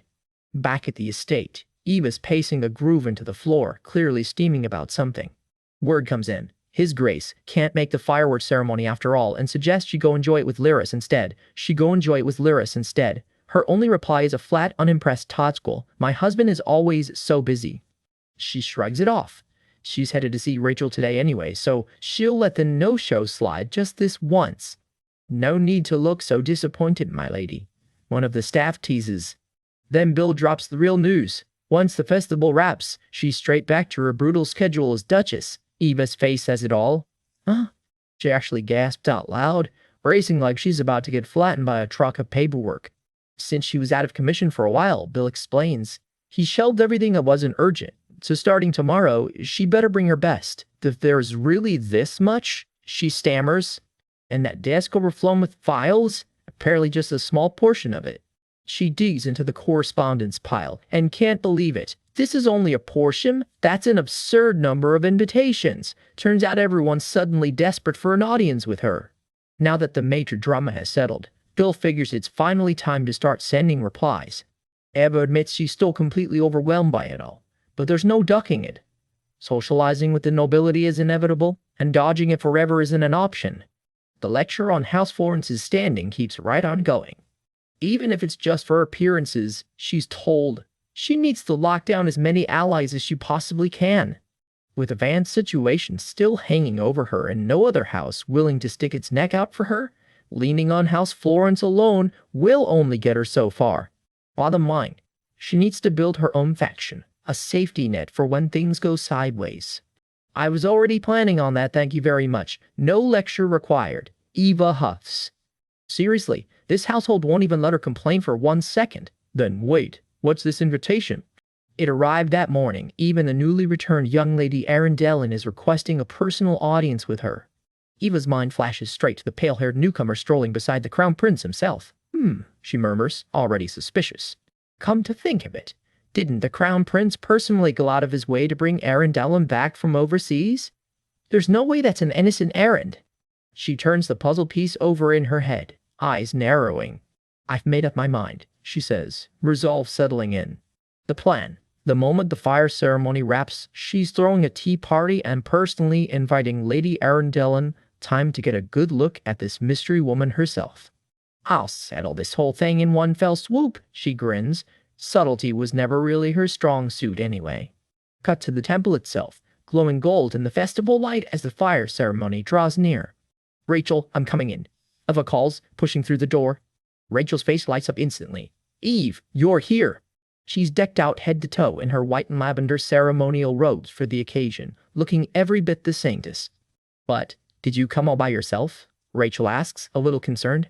Yeah, Rebellion's tied up with work, Eva shrugs. I brought Lyris along, though. Rachel studies her for a beat, something unreadable crossing her face. Then she can't resist to dig of her own. What a shame. We prepared so much for today's display. It would have been lovely if you could have enjoyed it alongside His Grace, the Duke. Can't be helped. I'm perfectly fine, Eva says, waving it off. Rachel suddenly perks up. Like a light bulb just went off. Come to think of it, you used up all your holy water because of me, Rachel realizes. It's okay, it really was yours to use, Eva reassures her. The two of them go back and forth, Rachel practically buzzing with an idea. See, during the Holy Spirit Festival, her powers run stronger, which means brewing holy water takes way less time. So she happened to run into Eva today. She really wanted to give her another bottle. She holds it out, glowing faintly, practically proud of herself. Eva's genuinely caught off guard by the gesture. And in her head, Eva can't help but flash back. Back when she first met Rachel, her only goal was winning her over just to survive her own impending death. I brought some as a gift, and I really wanted to share it with you too. Rachel beams, completely sincere. Now that Rachel's genuinely sincerely on her side, Eva's conscience is absolutely wrecking her. Cue the dramatic internal screaming. If she's honest with herself about why she really got close to Rachel's power in the first place, she has to wonder, has Rachel already seen straight through her intentions? Roll Rachel, Eva starts, the confession sitting heavy on her tongue. Sometimes you're so good to me that I actually end up feeling guilty, she admits. Rachel goes quiet, a faint blush and something heavier behind her eyes. Her fingers twist nervously at the hem of her robes. Ove, she finally says, can I tell you something? Before she ever set foot in a temple, she says she spent her whole life enduring nothing but other people's malice. The very first person to ever show her real, genuine kindness wasn't her stepmother, wasn't her sis-mother. It was his sister-in-law. It was Eva, a total stranger. If it tries to jump in, Rachel, I'm only telling you this now, but back when we first met. Rachel stops her cold. I know. That you had a hidden motive, she finishes. The room goes dead silent for a beat. What? Eva manages. Rachel explains, ever since she was a kid, she's been surrounded by so much hostility that she's become hypersensitive to other people's emotions. Even the very moment I first laid eyes on you, Eve, I instinctively sensed something, she admits, cradling the little bottle in her hands. Her mind drifts back to that first meeting. Oh, so this person wants something from me, she thought, even then. But even knowing that, she says, she chose not to let go of Eva's hand. Because you were the only one who reached out, right when I was at my loneliest and most desperate, Rachel says. The memory lingers. A younger, more fragile Rachel, utterly alone before that day. And even after that eve, you were always so kind to me, she continues, the two of them walking side by side. I'm sorry, Rachel, for approaching you with ulterior motives, Eva finally says. You were right, my good intentions were never entirely pure. Rachel just shakes her head. Eve, there's no such thing as a completely pure good intention in this world. And there's no such thing as a completely spotless relationship either, she adds. This world isn't black and white. There are countless shades in between. Whatever it was that brought you to me, it's thanks to you that I survived that day. I became the saint, entered the temple, and was finally able to help you back, Rachel says. She looks radiant, saying it like a weight's finally lifted off both of them. That fact won't change. Not now and not ever, Rachel promises. Eva just sits there for a second, quietly stunned by how much grace just got handed to her. A small, genuine smile finally breaks through. Thank you, Rachel, she says softly. Thank you for your kind words. Outside, the festival glitters on, twinkling lights, a decorated tree, the whole holiday magic feeling. The temple courtyard is packed with revelers soaking up the last of the Holy Spirit festival. Watching her walk off, Eva can't help but think, Rachel really is the perfect protagonist. The one who saves, loves, and punishes everyone in the story Eva knows all too well, because she's the one who's living in it. In Eva's mind's eye, Rachel stands blazing with power, sword in hand, exactly the heroine this story always needed. And standing next to her, Eva admits she sometimes feels like nothing more than a background extra. Because this whole world is the novel she once read, and somewhere inside it lives Evangeline Cloda. Ever since she came to accept that as herself, she's tried to see this world as a real life, not just a novel, but she can't quite shake it. Even now, without meaning to, she still catches herself reading the world like a book, picturing herself and everyone around her as characters on a page. She doesn't think she's ever fully blended into this reality, not really. Her mind drifts back to her old life, a different world entirely, before any of this. How is she this calm about the chance of dying? Like it's someone else's problem? Honestly, back when she first took over this body, her desperation to survive was even fiercer. I have to survive was even fiercer. I have to survive, she remembers screaming. Because if Rachel's original prophecy never changes, there's no escaping her death ending in the end. Whatever happens, she vows, I refuse to let that crown prince be the one who ruins me. And then the thought creeps in. If she dies, what happens to rebellion? Her face falls, just for a second. What was I just thinking? She catches herself. Stop it. It's not like I'm dropping dead this second. She shakes it off, more than a little flustered at herself. He'll probably be a little sad, sure, but rebellion will be just fine. He managed plenty well before she ever showed up, didn't he? Open so, she thinks, trailing off. I really hope he won't be too heartbroken, she admits, quieter than she meant to. Right on cue, the fireworks finally go off overhead, and there he is, Rebellion, standing right beside her after all. The two of them watch the sky light up together, close and quiet, the whole festival finally, properly ending on a good note. 2 days after the Holy Spirit Festival wraps up, and it is straight back to business for our reincarnated Duchess. Cue the paperwork. Her steward strolls in with a guest list for a tea party Eva apparently signed herself up for. Turns out the mountain of work she dodged during the festival never actually went anywhere. It was just waiting. Eva stares down the stack of paper like it personally wronged her. A tea party? She asks, and gets gently reminded that yes, she is the one who scheduled it the moment the festival ended. Oh right, she did say that, didn't she? Already regretting it. Someone checks in on how rough she looks. Eva waves it off, insists she is fine, and just wants this errand finished. Her steward, Madame Jenna, blinks at something on the guest list, visibly startled. Eva frowns at the head count. Only 7 families for a ducal tea party. Feels a little thin, doesn't it? Jenna explains. Intimate is better, and she handpicked the families most useful to Eva specifically. One name on the list stands out, Lady Arundellen, who Eva apparently insisted on inviting herself. Because she specifically requested her, Jenna confirms, which makes Eva wonder just how close Erin actually is with the rest of this crowd. Turns out Rebellion and Lady Arena go way back. Childhood friends, though they drifted once she went abroad to study. Eva's whole face just short circuits. Ugh, the childhood friend trope. It gets her every single time, Eva grumbles, prompting a very confused pardon from Jenna. Eva backpedals fast. Honestly, if she had known jealousy paid off this well, she would have kept at least one guy friend around to propose to her too. Jenna, deadpan as ever, points out that dealing with the actual crown prince is already more than Eva can handle. Save the jealousy. The crown prince, Eva echoes confused, before it clicks. Oh right, she actually proposed to that guy once. Cue the cringe. Rewind to the memory itself. She got rejected, plain and simple, no sugarcoating. Except apparently there was a moment His Highness genuinely considered saying yes. Wait, what did you just say? Present day Eva's brain fully resets. Jenna repeats it slower. The crown prince genuinely thought about marrying her. Are you serious right now? Well, Jenna shrugs. You were beautiful enough to make even him waver, weren't you? Cue smug chibi Eva. Self-crowned realm's greatest beauty. Sure, he turned her down in the end, but rattling the crown prince with looks alone still says quite a lot apparently. Eva cracks up laughing at her own past main character delusions.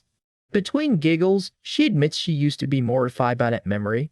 Now she would just settle for someone who actually understands her, instead of losing sleep cringing about it. Jenna gently adds that Rebellion takes that old history just as seriously as Eva does. Back at her desk, present-day Eva sits with that thought for a moment. Fine, whatever, she decides. Since she and Rebellion are the ones who actually got married, she will let the old jealousy go. But, she adds, still not quite done with the thought. Because in her head she can already picture the crown prince standing a little too close to Lady Erin. Until she finds real proof linking Arini to the crown prince, Eva decides she is keeping a very close eye on her. Cut to the actual party prep. The gold lettering says it plainly. This is the real reason she invited Lady Arena. As for the rest of the guest list, it is families tied to House Florence, right down the line. Guests start filing in for Duchess Florence's very first tea party. Eva steps up front and center, all business. This is her chance to plant her flag with people who could one day be allies. Greetings, she says, I'm Duchess Florence.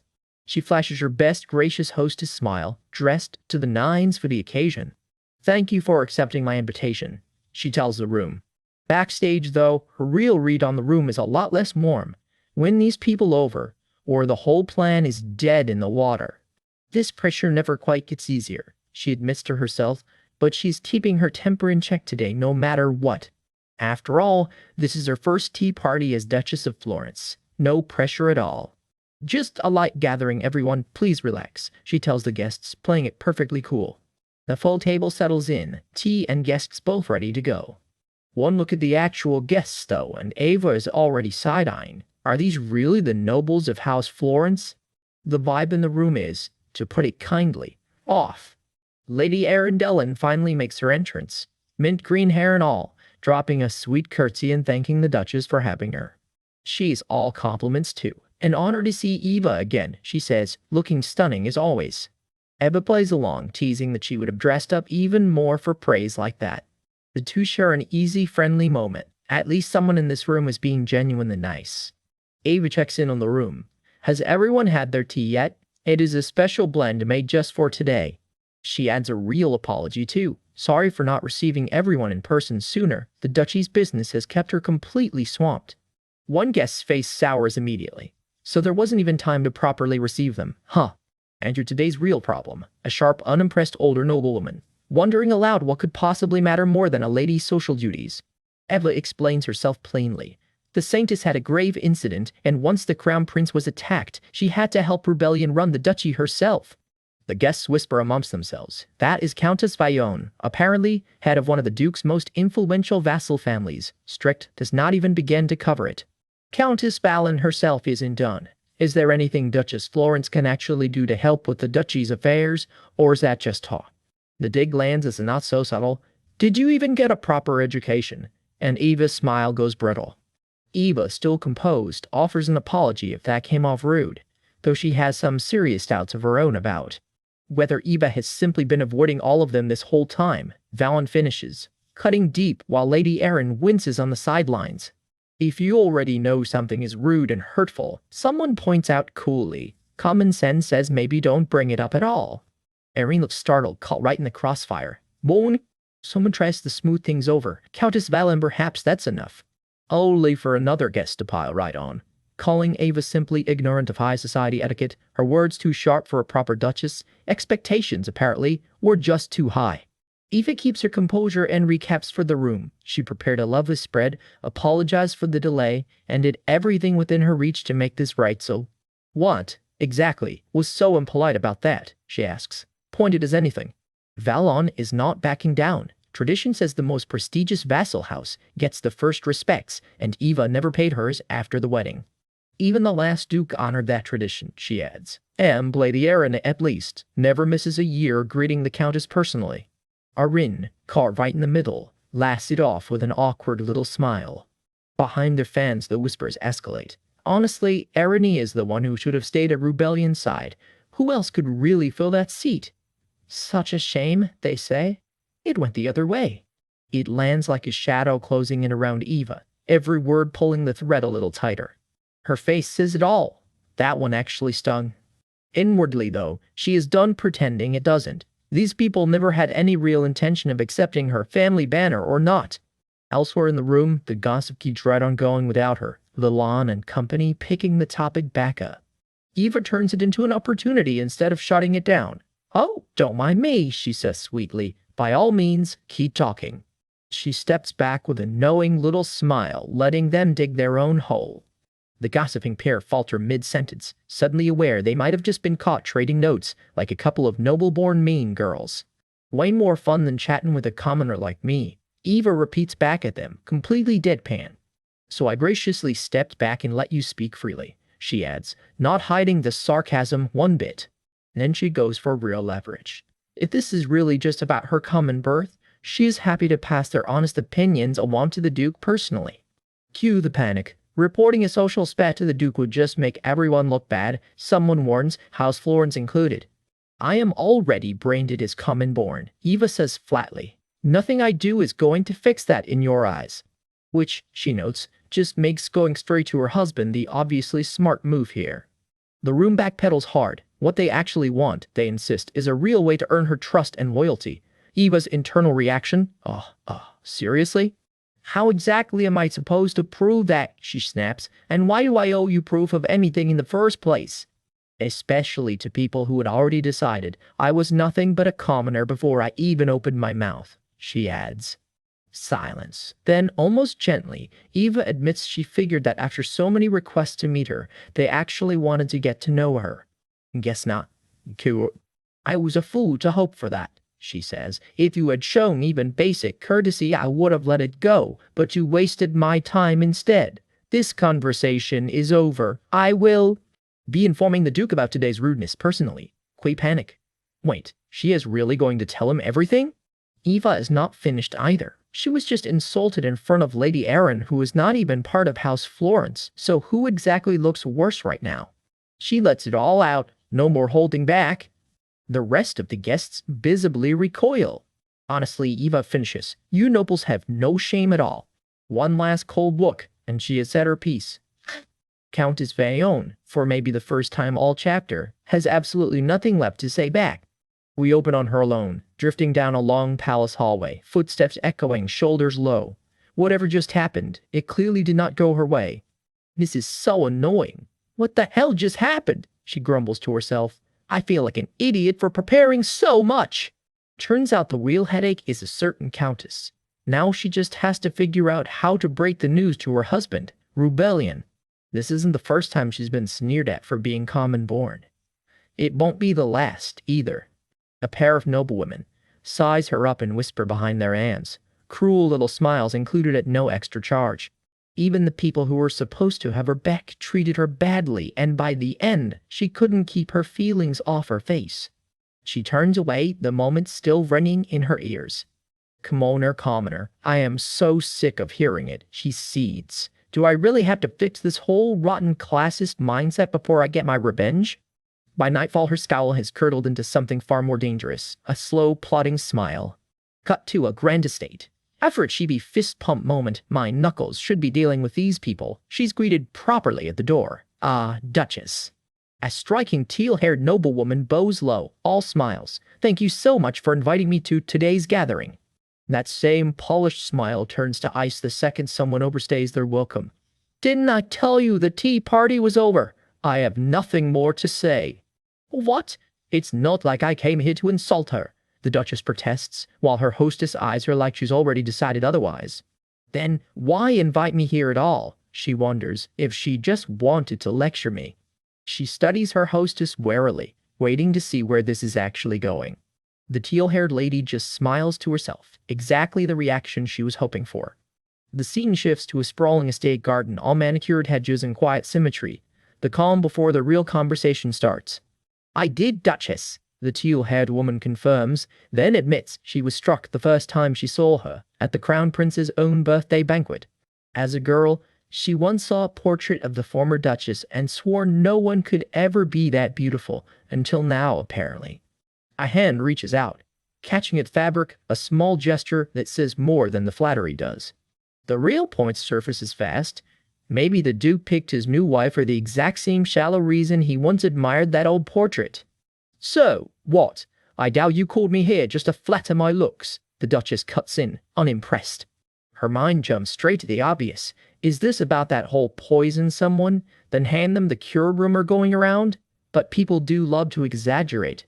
I was about to find out for myself, the woman replies smoothly, when I received your invitation. Her fists clench in her lap. She'd hoped, against her better judgment, that this wasn't where things were headed. Nearby, her attendant's eyes go wide with alarm, watching the conversation curdle in real time. A quiet beat, just fabric and folded hands, tension held in place. Internally, she's fuming. Flattery, then an insult in the same breath. Since some ladies bothered her at an earlier tea party, does she think she can pull the same stunt on me? Worse, the woman keeps calling Rebellion her older brother, despite there being zero blood between them. That one lands like a slap. Is she seriously trying to drive a wedge between me and the Duke too? She thinks, bristling. Out loud, she's cooler. You seem to have forgotten. It was my husband himself who told everyone to drop the whole brother thing. Go take it up with him if you disagree. The teal-haired woman doesn't back down. I was the woman who suited him best. That should have been my place. Then comes the real bombshell, unspoken.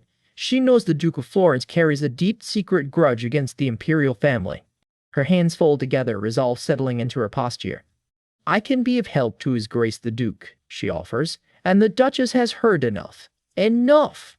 I have no idea what you're talking about, and frankly, it's disgusting, the Duchess snaps. Care to take responsibility for that rude remark? Her expression hardens, all patience spent. The other woman just smiles, condescending. I suppose blood tells in the end. To think you knew nothing. I grew up right alongside His Grace the Duke. Unlike his wife, she thinks smugly, I know every one of his thoughts. She's lying, the Duchess thinks flatly. Even the Crown Prince didn't figure out his own desire for revenge until he was grown. How exactly would you manage it? And even if it were true, she adds silently, I don't see how that helps him at all. Are you serious right now? I'd be more useful to him than a wife his own family won't even acknowledge, the woman fires back. Every house under Florence's command trusts me more than anyone else, and, unlike your wife's family, House Delrun comes from real power, she finishes, naming her own house at last. She keeps piling on. Those scandal rumors about the Duchess certainly aren't helping his position. It would be different if your wife actually had a head for politics, diplomacy, or economics. Common born like her, she thinks privately, she's probably never learned a thing worth knowing, useless as his partner. A dry voice cuts in from the side. Beauty is fleeting. You do well to remember that, madam. Caught off guard for a second, the teal-haired woman recovers fast. She has a point. Still, something doesn't add up. I do things for this family no one else can. A display of beauty, comes the deadpan reply, deflating that claim instantly. The Duchess blinks, half amused, while her rival just stares her down. Madam, I genuinely have no idea what you're getting at, but... The Duchess starts, unimpressed. Oh, come on, you know how much appearances and family connections matter, the woman insists. Even so, your wife is still useless to him practically speaking, isn't she? Well, I'll give you that much, the Duchess admits with a shrug. But so what? So what? So what? The woman fires back. If she knew her place, she'd never have married him at all. The Duchess doesn't even blink. Why would I have turned him down? Rebellion proposed first. The woman pivots to concern trolling. His Grace could be in real danger because of his own wife. Doesn't the lady care about him at all? The Duchess just smiles, unbothered, eyes narrowing with quiet confidence. Miss, I can more or less tell what you're trying to provoke out of me, she says evenly. I think you can stop now. It's a shame, but I like rebellion a lot more than you seem to think I do, she continues. So no matter how hard you try to make me feel guilty or inferior, I'm staying right by his side, she finishes, dead certain. She's truly incredibly selfish, the woman mutters. We all get to be selfish sometimes, don't we? The Duchess shoots back. That's exactly why I'm telling you this. A quieter, more pointed thought forms behind her calm face. Just how much did the Crown Prince influence this woman's whole plan? The mood shifts. The teal-haired woman turns half away, the fight starting to drain out of her. Something in her composure finally cracks, just slightly. I heard there was a lot of pushback when you went abroad to study, the Duchess says, changing tack entirely.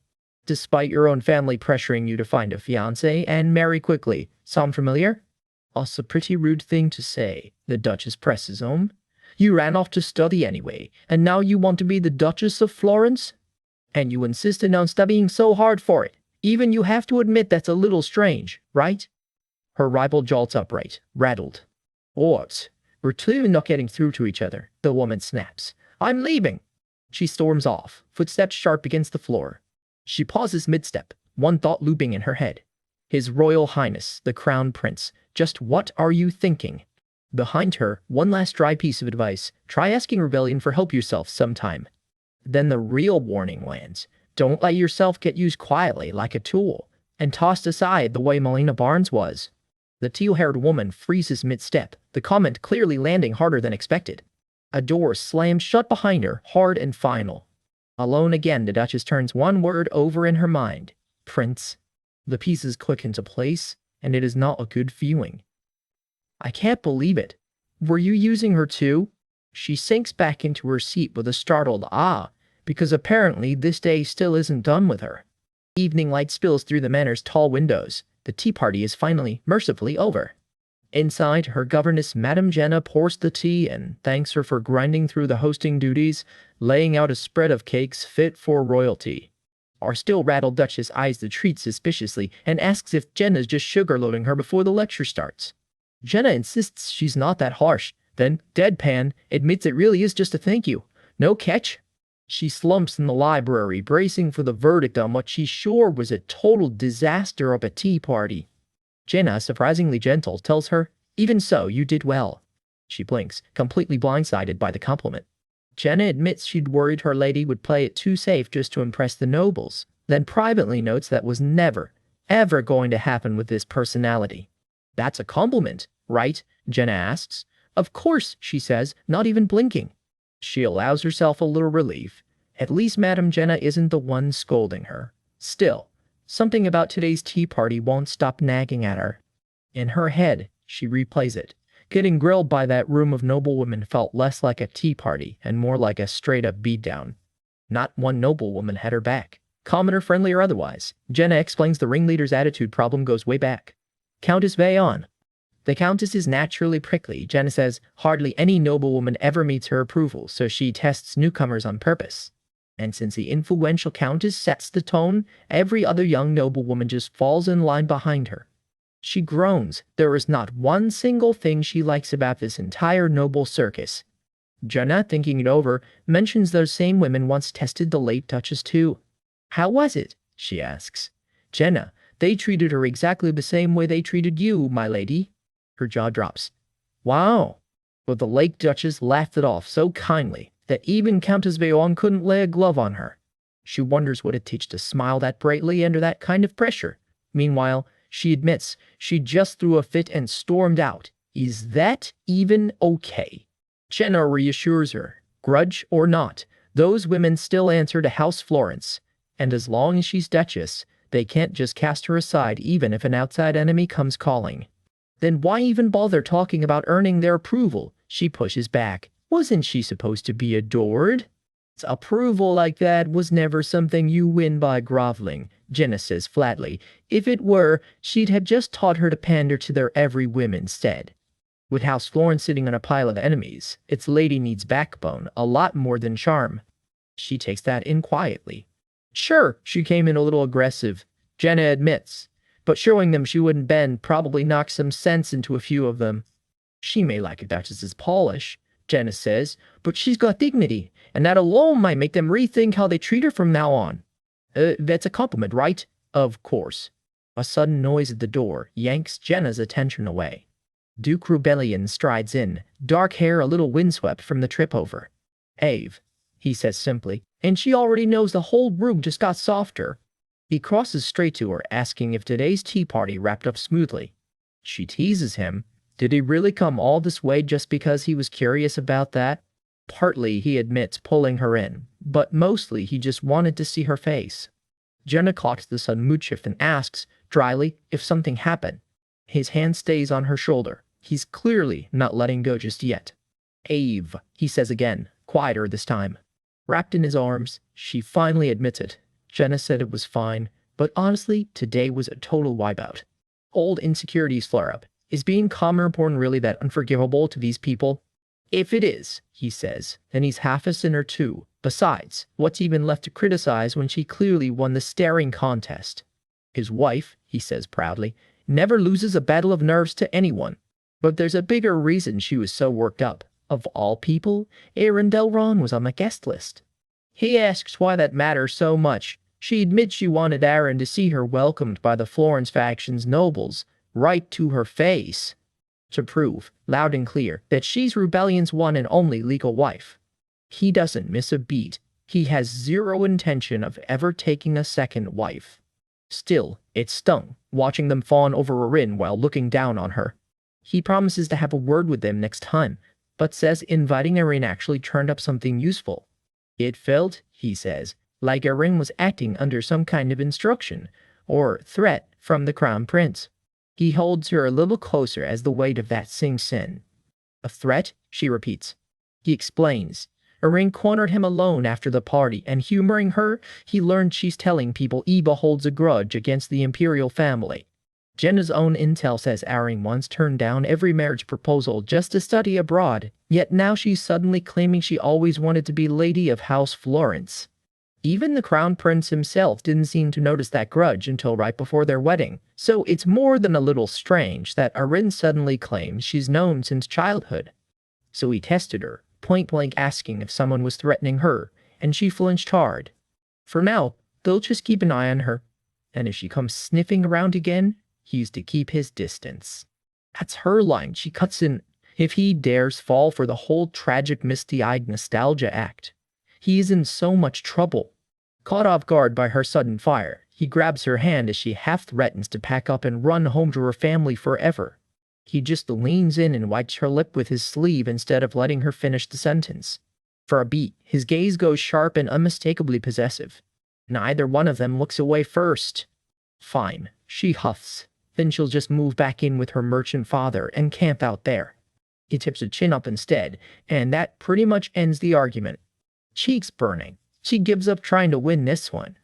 Wrapped up together against the library shelves, the fight, such as it was, is officially over. A new day breaks over the Florence estate. Augustus slips out his side door in a fresh black dress, clearly on a mission. I finally escaped, she breathes, savoring a few precious minutes of freedom.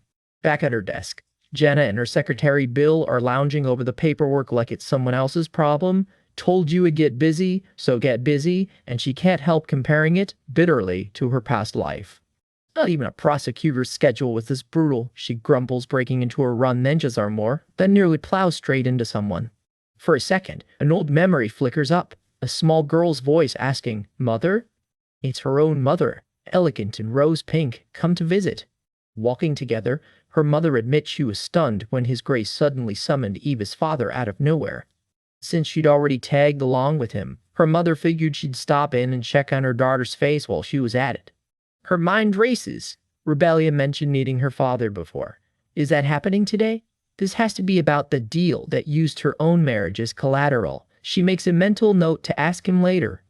By the way, Eve, her mother starts, and she already knows exactly where this is going. Just how often does His Grace actually seek you out? Every day, she answers, caught completely off guard by the question. Well, they do live in the same house and share the same bedroom, so obviously every day, right? Her mother's whole face lights up. Every single day? She narrows her eyes. This isn't actually about their marriage, is it? Her mother, all faux innocent, just wants to know if there's any baby news yet. There is none, she answers flatly. Her mother piles on. Is the marriage not going well? Is her health the problem? Maybe she should see a doctor. Mortified, she cuts her off. They'll handle it themselves. Her mother turns serious. She absolutely has to be the one to give the family an heir. Noble houses are unforgiving about that kind of thing. What if, her mother presses, His Grace ends up taking a mistress? Or a second wife? Right on cue, the men's conversation wraps up, and her mother announces she'll head home with Eva's father. She promises she'll handle everything just fine on her own. Please don't worry, her mother calls back one last Eve before they part ways. Alone again, her smile fades fast. A second wife? A child? The words won't leave her alone, and with them comes an image she can't shake, herself, lying broken, struck down by the crown prince's own sword. What's even the point of a child, she thinks, if she might not live long enough to see it? For the version of her sitting here right now, that old novel's ending doesn't feel like fiction anymore. There's no room left to plan for a future that might never even come. Her expression settles into something hard and unreadable, the vision still burning behind her eyes.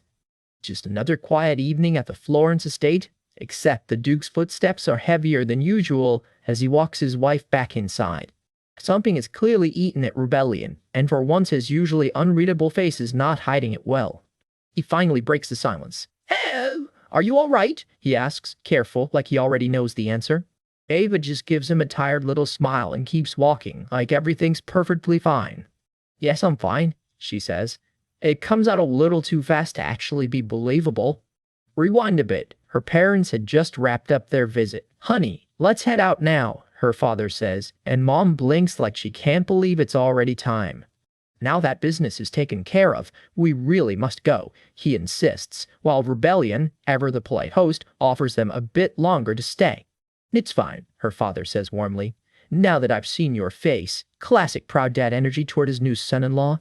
"And think carefully about what your mother said," Mom adds on her way out, leaving Eva with a very awkward, "Yes, well." "Honey, wait for me," Mom calls, chasing Dad off into the sunset. Somebody's still very much in the honeymoon phase. With her parents finally gone, Eva and Rebellion are left alone in the quiet of the estate. "Thank you for your hard work meeting with your father," Rebellion says, and you can tell there's more on his mind.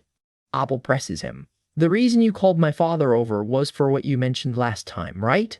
"Yes," he admits, which just makes her more curious. "So what exactly is this transaction item you two were talking about?" They walk together as he tries to figure out how to explain it, and Ava's patience is clearly running thin. She flashes him a bright, expectant smile, the kind that says, "You're not getting out of this one." Rebellion goes quiet, bracing himself for whatever he's about to hand her. The air between them tightens as he finally reaches into his coat. He hands her a worn envelope. "This is a letter?" Eva asks, turning it over in her hands. Rebellion drops the bomb straight away. It's a secret letter exchanged between the Emperor and the Temple, laying out a plan to eliminate House Kolika. Eva goes completely still, staring at the paper like it might explode. "Can't this is a secret letter meant to wipe out House Kolika?" she stammers, still processing the weight of what she's holding. "Yes," Rebellion confirms. "It's one of the letters the Emperor personally sent to the temple." But Eva's mind snaps to something else entirely. Why would something this dangerous have been sitting with her own father? Rebellion notices the shift in her expression right away. "What's the matter?" "Didn't you say this was a letter sent by the Emperor himself?" she presses. "But the handwriting," Rebellion explains, "it's genuinely the Emperor's letter, just written down by a scribe taking his dictation. It's quite terrible, honestly." Eva traces the shaky script. "A scribe?" He explains. "In noble houses and the imperial court, certain people exist purely to write important documents on someone else's behalf and stay completely loyal to that family. Just call it a slave's life," Rebellion says flatly, "because his own mother met his father exactly that way, as described for his grandfather, the Duke at the time. Eva can't resist a dry aside. Aren't we all slaves anyway? Slaves to power, slaves to money. Fair point, honestly. Rebellion looks off into the distance, gathering himself for the rest of the story. Before his mother ever became a palace scribe, she used to run errands for none other than the Clota Merchant Guild, Eva's own family business. And shortly before her death, she stole this very letter straight out of the Emperor's own room. A quiet, distant silhouette of the mother who never got to see how far that stolen secret would travel. She meant to deliver it to Rubellion's father, but with no way to leave the palace, she entrusted it instead to a trader from the Clota Merchant Guild who regularly did business there. It clicks for Eva all at once, and my father has kept it all this time. Her grip tightens on the paper as it sinks in exactly what her father's been sitting on. He hid this for years just to use it as leverage for my marriage? Eva explodes. My dad is seriously something else. They walk on together into the evening, the weight of it all settling between them. I am fine, Rebellion says quietly, more to reassure her than himself. He offers her father a bit of grace. He was worried about you too. He just wanted to protect you. By hiding something like this, Eva chokes out, the frustration finally cracking into something more raw. If he'd handed it over sooner, destiny might have changed, she whispers, and Rebellion softly says her name, pulling her closer. He wraps her in a quiet, steadying hug, letting her feelings finally settle. It's frustrating, he admits, but even if this letter had reached House Florence back then, it wouldn't have been something that could be resolved right away, he adds gently, smoothing her hair. So for now, he says, let's just do our best with what we have. A small comfort, but it lands. Eva's eyes still glisten with everything she's holding back. She takes a moment to just breathe through it. I understand, she finally says, steadying herself. Time to focus on what actually matters now. Rebellion points to the back of the letter. There's an imperial seal on the reverse side. Eva squints at the blank-looking paper. I don't see anything, though. Because it's a seal made with holy water, he explains, holding it up to the light. Holy water seals are made so only the intended recipient and the temple can ever see them, meaning they'll need the temple's help just to prove this letter is real. And once that truth gets out, the Colica ducal house and the imperial family will be tearing each other apart over it. Eva mulls it over, letter in hand, already 3 steps ahead in her head. The Sanctus's power is immense, sure, but the Pope actually runs the temple, Rebellion points out. Rachel can't just fix this on her own, can she? Unless she takes over the temple outright, it's simply not possible right now, he admits. Persuading the Pope himself won't be easy either, Rebellion mutters, already dreading that conversation. Rebellion reasons it through. Even if this letter had landed in his father's hands years ago, the old Duke's options would have been painfully limited. Moving recklessly might have invited an even bigger disaster, he says.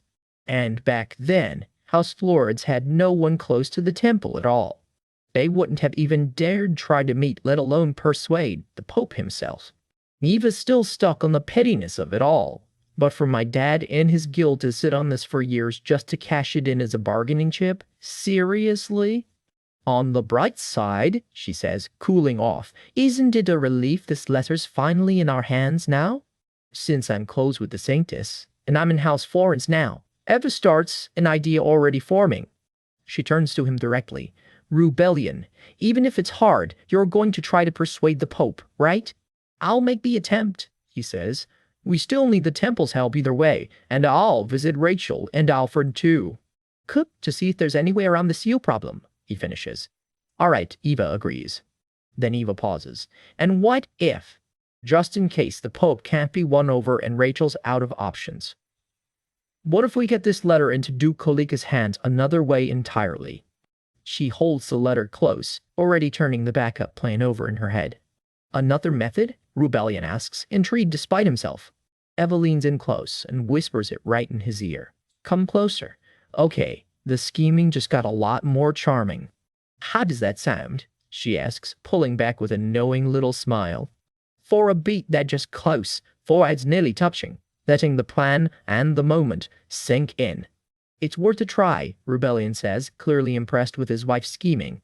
They stand close together, the tension of the whole evening finally easing into something softer. Eva breaks into a genuine, bright laugh, the first real one in a while. Here's the thing, Eva knows that this world doesn't. In the original story, Rebellion's revenge failed for one core reason. He never managed to bring the temple over to his side. Makes sense, too. In that original version, Rebellion and Rachel barely had any relationship to build on. A lone figure walks through the dark, the original Rebellion, isolated and unsupported. With no alliance with the temple to lean on, he had to plan his entire revenge and fight it completely alone.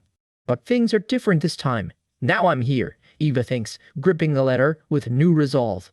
I can do this, she tells herself, and for once she actually believes it. Unlike the original story, she declares, I can actually change it, and this time, she's got backup. Eve sweeps into the temple courtyard, arms out, glowing like she is unveiling herself as the main event. She struts in with the high priest at her side, and from the sound of those footsteps alone, this is clearly not her first visit. He does not even greet her first. Duchess, he says flatly, the temple is not your home. Half amused, half exasperated, he asks the obvious question. Why does she keep showing up so often? She just smirks.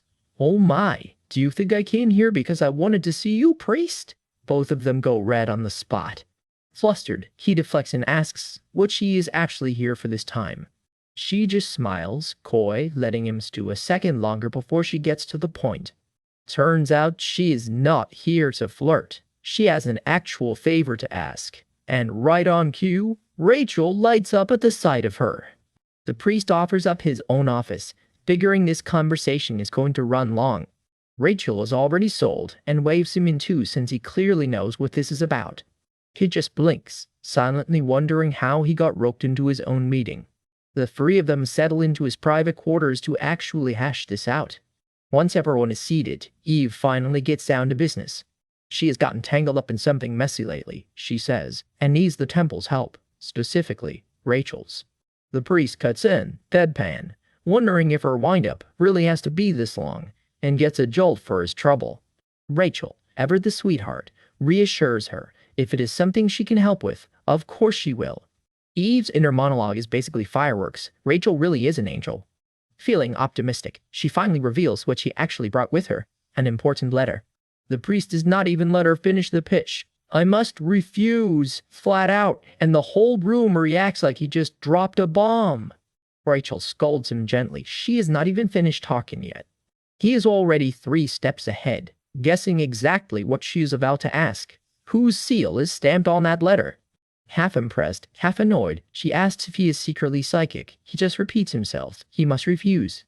Rachel presses him. Is there really a problem with just verifying it? If that letter turns out to be confidential, he explains, the temple gets dragged straight into the middle of the mess.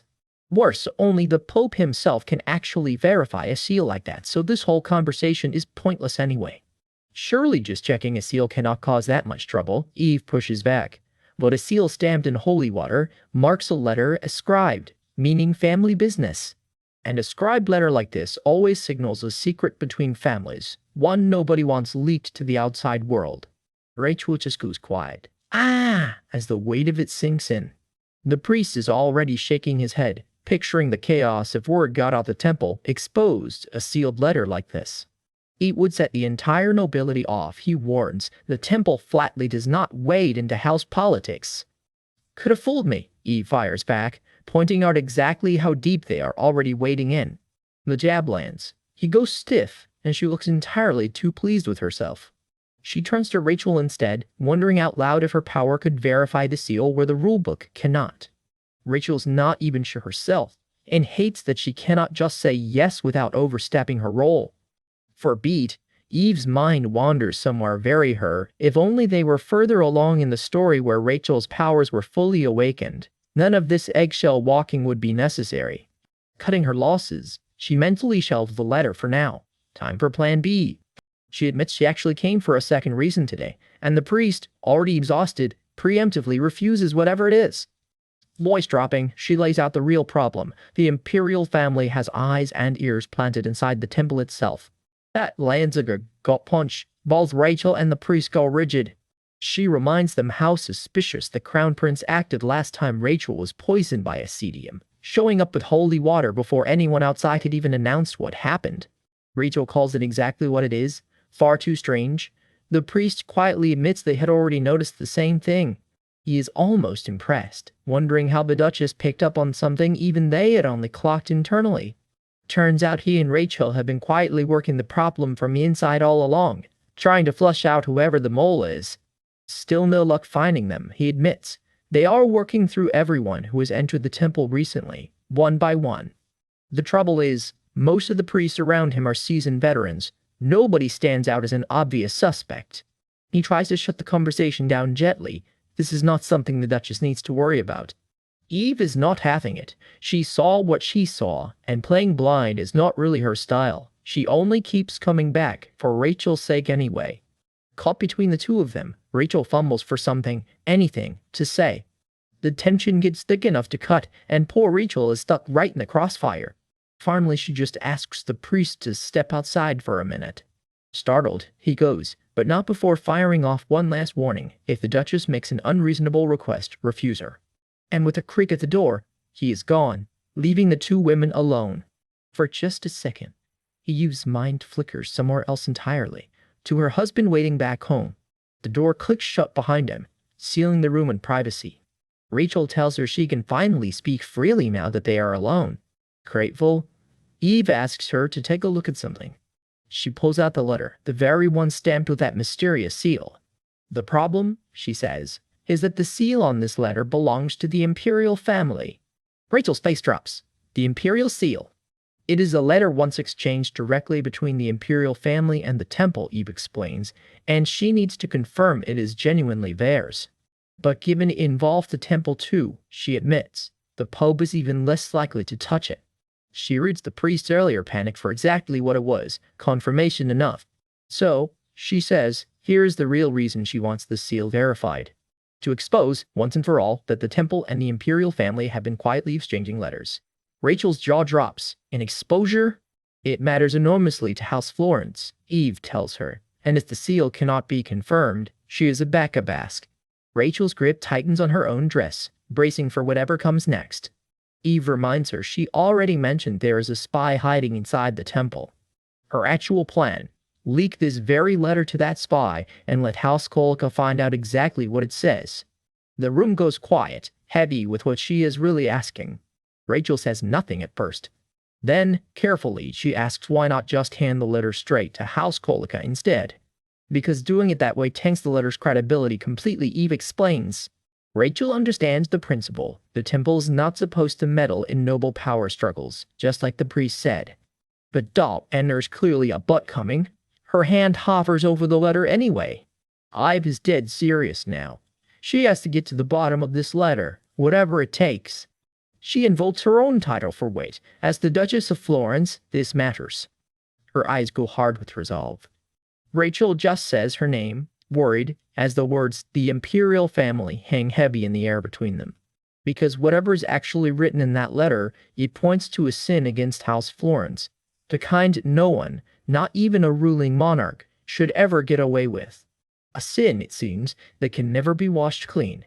Eve looks Rachel dead in the eye. Help me, Rachel. She clutches the letter to her chest, shaken by just how far this goes, and the two of them are left staring down a secret far bigger than either expected. We open in the quiet parlor, and Eva doesn't bother with small talk. She marches straight up to Rachel with one blunt request. Help me, Rachel. Her face says it all. Whatever she's asking for, it is not a small favor. Rachel takes it in without a word, her expression carefully unreadable. She presses a hand to her chest, weighing exactly what she's being asked to risk. A long, heavy pause. Then, finally, all right. Eva's whole face lights up with relief. Rachel! But nothing's free around here. In exchange, Rachel says coolly, I have a favor to ask as well. Cut to the temple, where Saint's duties are calling. Rachel steps up to a pair of priests, a little hesitant. One of them spots her first and greets her with the usual reverence. Saintess! Could I perhaps ask you for a favor? She says. She says. Yes, go ahead. They answer without a second thought. There's a letter I found while looking for documents in the library today. She holds it up. An old letter, crabbed handwriting, clearly something important. As you know, I am a commoner, so I'm not very good at reading, she says, playing it up. And on top of that, this handwriting is taking me forever to get through. Could you perhaps transcribe it for me? One hooded priest's expression sharpens the instant he hears that. Ah, please keep this between us, she adds. It's embarrassing enough being a Saintess who can barely read. He jumps at the chance to help. Don't worry, Saintess. I'll bring it back to you shortly. A little too eager, honestly. Rachel watches him hurry off, eyes narrowing just slightly. She turns and walks away like nothing happened. Then her composure finally cracks, just for a second, nerves catching up with what she set in motion. Later, Rachel shows up at Eva's door. Eve, I'm back. I handed the letter over to the priests we suspect of spying, she reports. Now the spy will make his move. Eva throws her arms around her. Thank you, Rachel. It actually worked, Eva breathes. Giddy that the whole scheme paid off. Thanks to Rachel playing along, the trap is officially sprung. Word of the letter's contents is already leaking out, traced right back to the temple, exactly as planned. Eva squeezes her tighter. Honestly, you're the only one I've got, Rachel.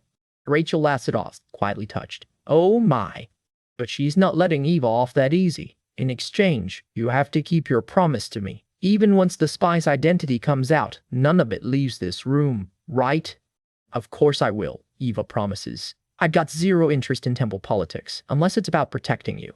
Rachel just smiles, quietly relieved to hear it. As they walk, Eva starts thinking out loud. That spy in the temple has to be the crown prince's man. But will he actually pass the news to Duke Kalika too? Based on everything I know about how House Kalika operates, after the whole Acedia mess, they'll have already dug into the spy's identity. They'd track the crown prince's every move, so they'd have found him faster than we ever could. And obviously, she adds dryly, they've bribed him. Rachel shivers at the thought. House Kalika really is a terrifying family. No wonder something fell off the last time I went to treat the crown prince. A cheerful voice waves them inside. The two of them step in together, and a familiar voice calls out, Eve! Eva blinks, caught completely off guard. Rebellion? He looks just as surprised, clearly not expecting company either. Rachel hangs back a step, watching the reunion play out. What's with this atmosphere? Rebellion asks, sensing there's a story he's missing. I stopped in to see His Holiness and happened to spot the Saintess, he explains. Eva connects the dots instantly. Ah, that must have been while Rachel was delivering the letter. Rachel gives a stiff little nod. Yes, smooth as ever. Rebellion folds his arms, already piecing the rest together. Eber just watches him, waiting for the other shoe to drop. So, he asks, did the copy of that letter reach the priest safely? It did. At the earliest, the spy could move as soon as tonight, Eva says, then immediately spirals. What if House Kalika finds out what's actually in it, loses their minds completely, and just keels over? She's clearly enjoying that mental image a little too much. Rebellion just pulls her into a hug, equal parts fond and exasperated. Eva blinks, caught off guard by the sudden affection. Rebellion. Why all of a sudden? He turns to the high priest instead. Alfred, give us a moment. Just like that, the mood in the room shifts. Eva catches the change immediately. What's wrong? Did something go sideways? Eve. He starts carefully. If I ask you to stay abroad until all my work here is finished, would you do it? He watches her face closely, waiting for the answer. Eva goes quiet, actually turning the question over. Abroad? Why would I do that? She asks, not even entertaining it. Well, he hedges. This was supposed to be my revenge alone. But you're getting pulled in far deeper than I ever meant for you to be. He tries the bribe angle. You love shopping, eating, looking at pretty things, so just go abroad, and Eva cuts him right off. Right now you're the prettiest thing I'm looking at, though. I appreciate the sentiment, but I'm being completely serious, you know? She holds her ground. I'm fine even if I don't go abroad. You already know that about me. I like running headfirst into the middle of things. It's just who I am. She says it with a playful little glint in her eye, daring him to argue. He barely has time to react before she reaches for him. She cups his face gently.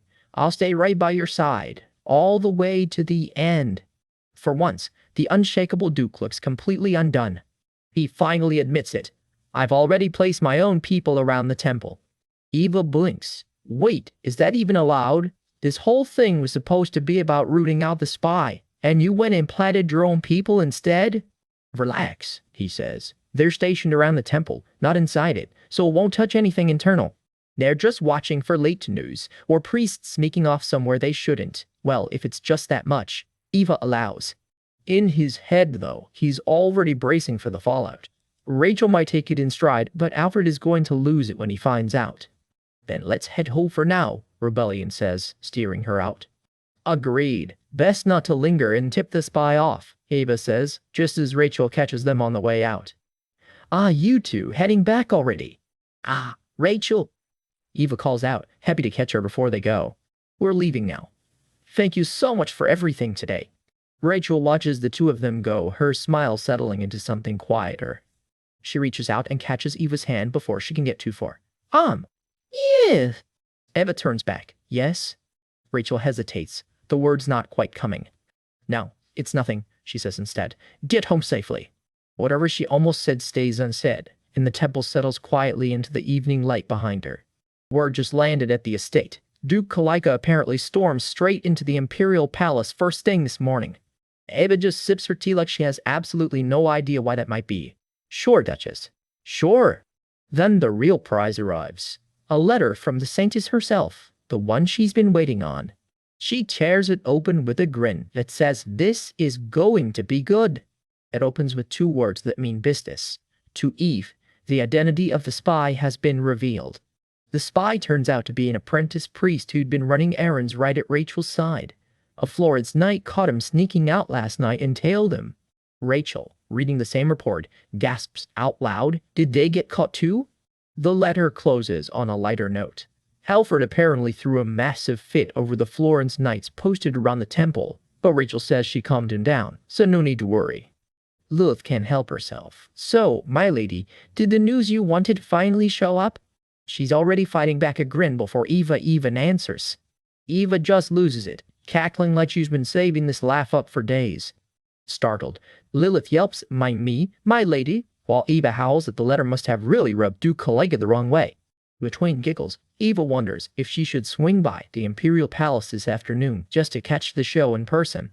Lilith worries Duke Kalika won't buy it. Eva just shrugs. The man stormed the entire Imperial Palace over it. He's already sold.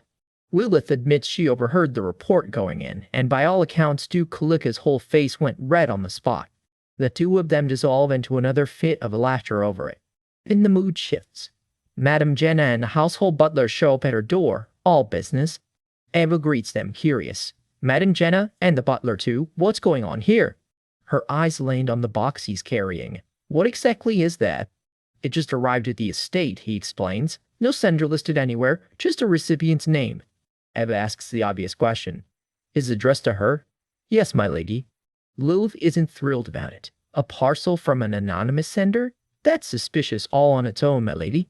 Fair point. Most noble houses love to announce a gift loudly. Still, Eva decides, let's just open it.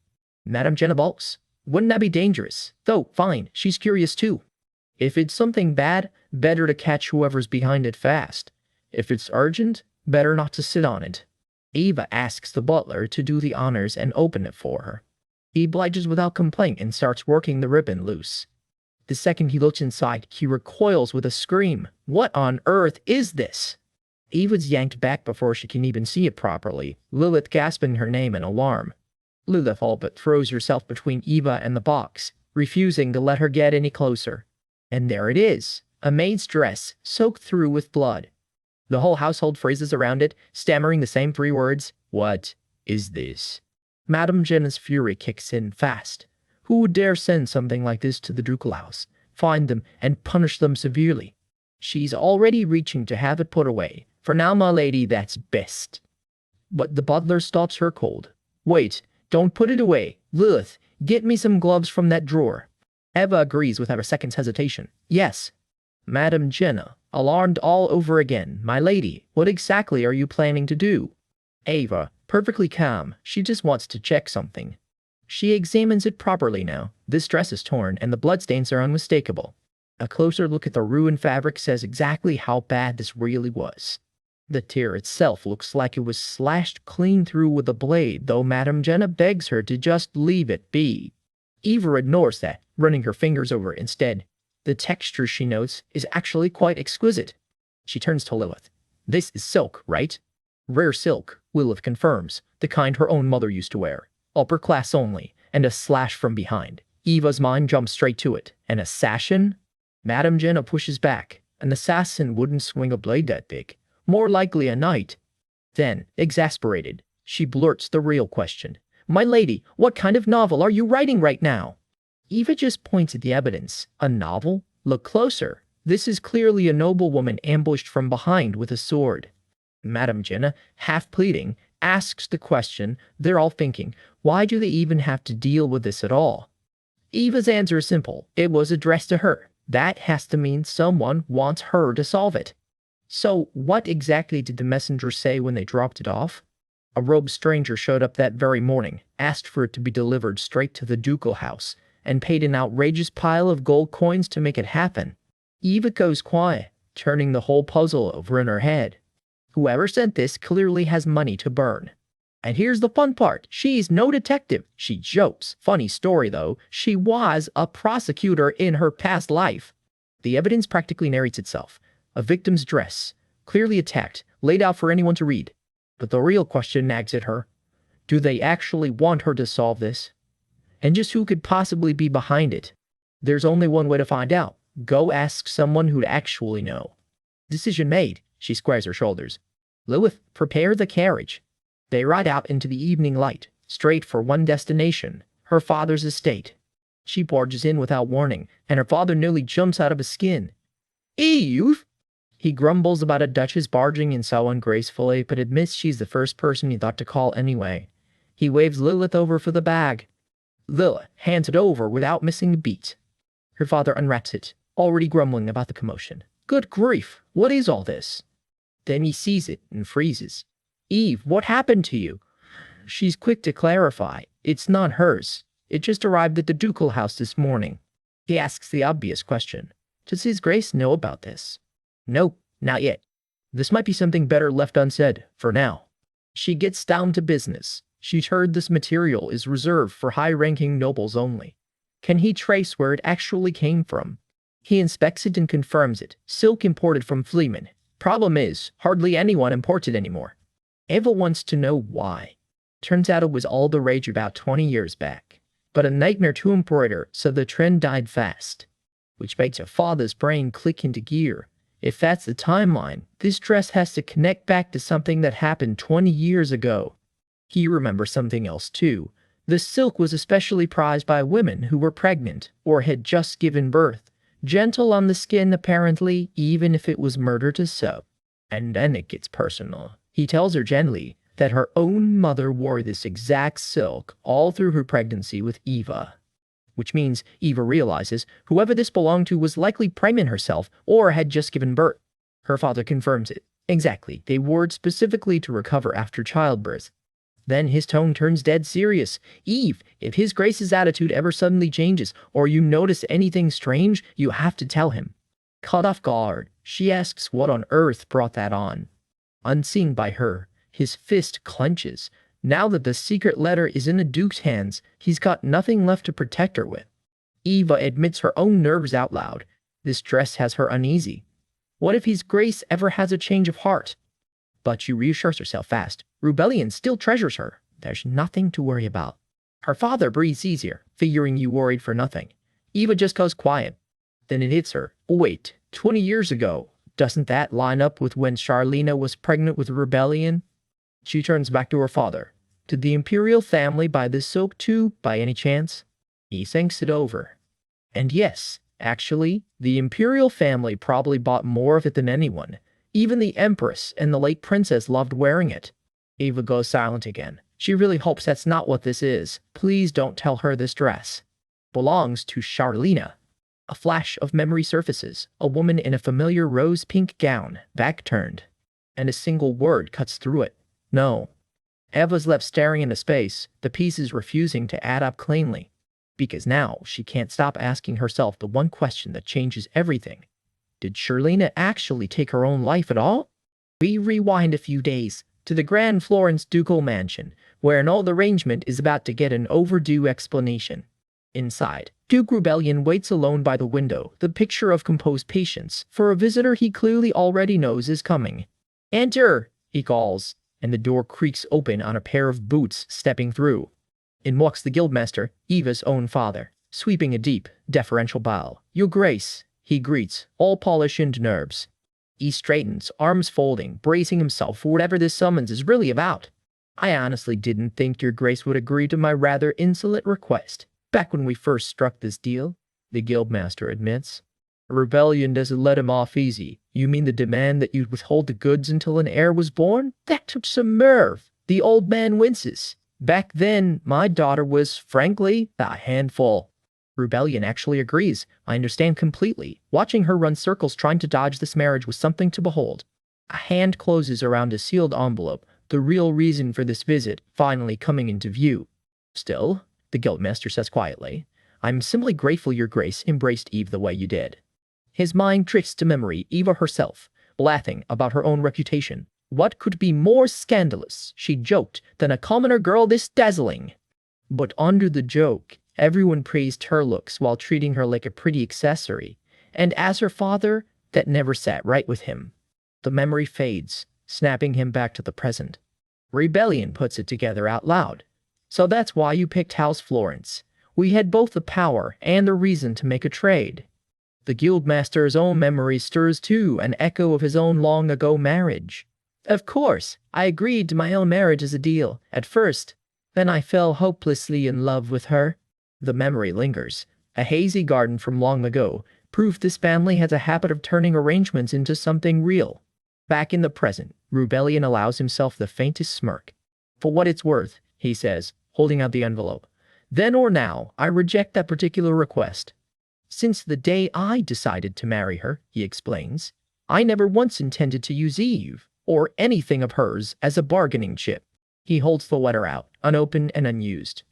I will protect Eve, and so long as you hand over the real transaction item whenever it's actually needed. Then no further deal is necessary, he finishes, eyes flashing sharp and final. The guildmaster nods slowly. And I take it the needed time is exactly why you called me here today. I'm glad you catch on quickly, Rebellion replies. He settled back, unusually pleased with how this conversation is going. The guildmaster produces the real prize. Even though I used a deal to protect my daughter, this letter was always meant to end up in House Florence's hands eventually. I truly hope it proves useful to your Grace, he adds, handing it over at last.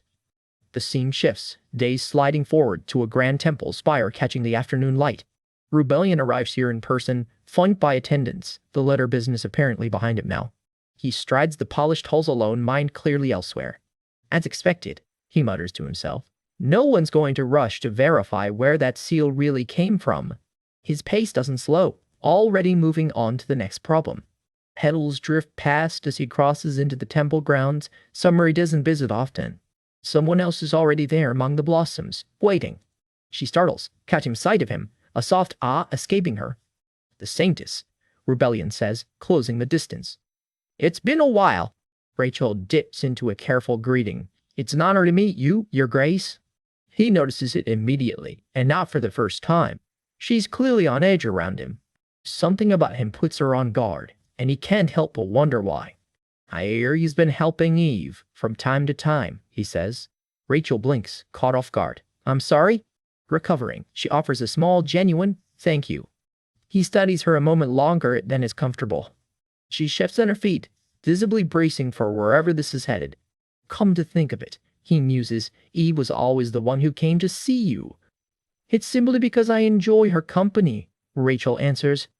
And yet, Rebellion points out, the two of us have never once spoken privately like this.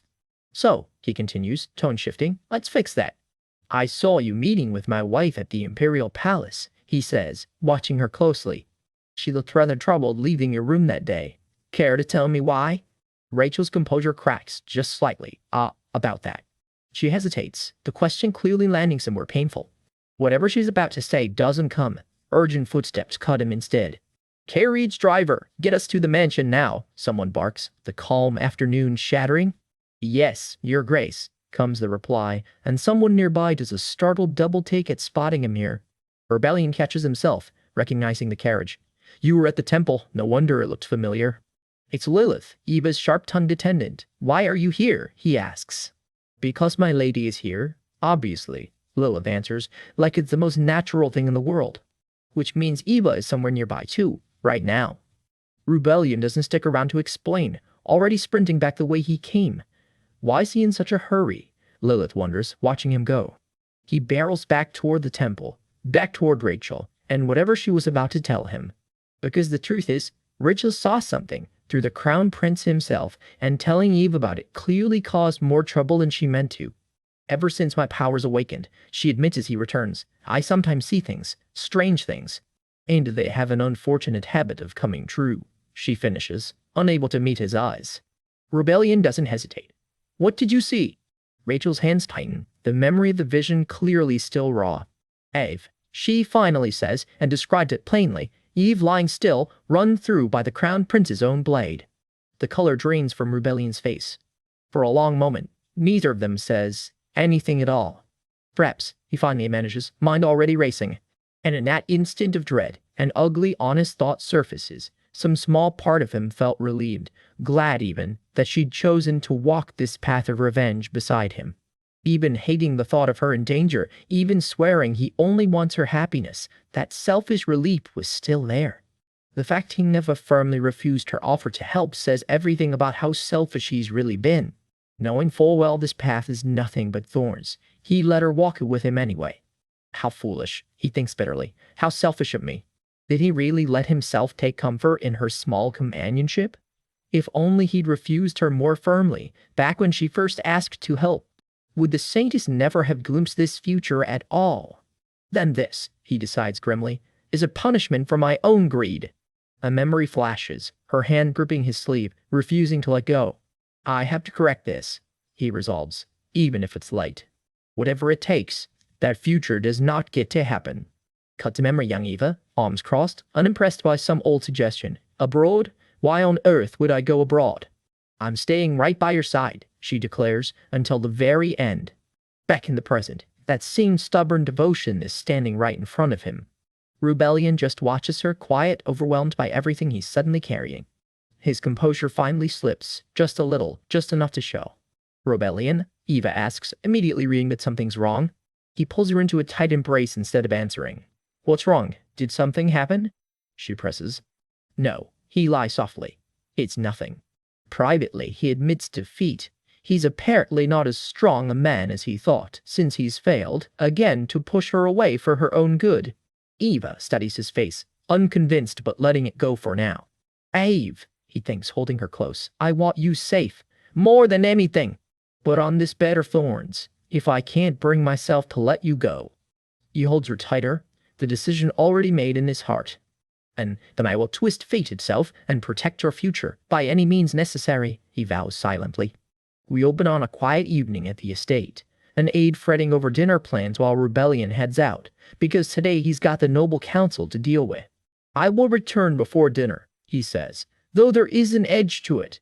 The meetings have not been going well, not with Duke Kalika so furious, and today's session looks set to end just as fast. Madame Jenna watches him go, her usual composure cracking into open worry. Your Grace, are you all right? She finally asks, unable to hold the question back any longer. It may be overstepping, she adds carefully, but you seem deeply worried. Rebellion says nothing for a long moment, the silence saying plenty on its own. He turns and walks off without answering, Jenna following a step behind.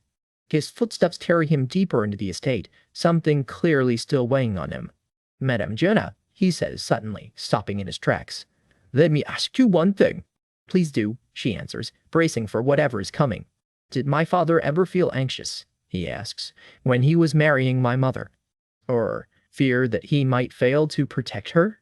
The question hangs there, more revealing than he probably meant it to be. Jenna's face goes still, clearly caught off guard by how personal that question really is. Never mind, Rebellion mutters, waving it off. I asked a meaningless question. I am off, he says, trying to move past it, but Jenna is not quite done answering. He likely had no such fears, she says gently. The former Duchess was a bright and strong person. At the very least, the former Duke had no worries whatsoever when marrying her, she adds, eyes glistening a little at the memory. My lady is even more so than the late Duchess, certainly not less, Jenna tells him plainly. So your Grace need not worry too much.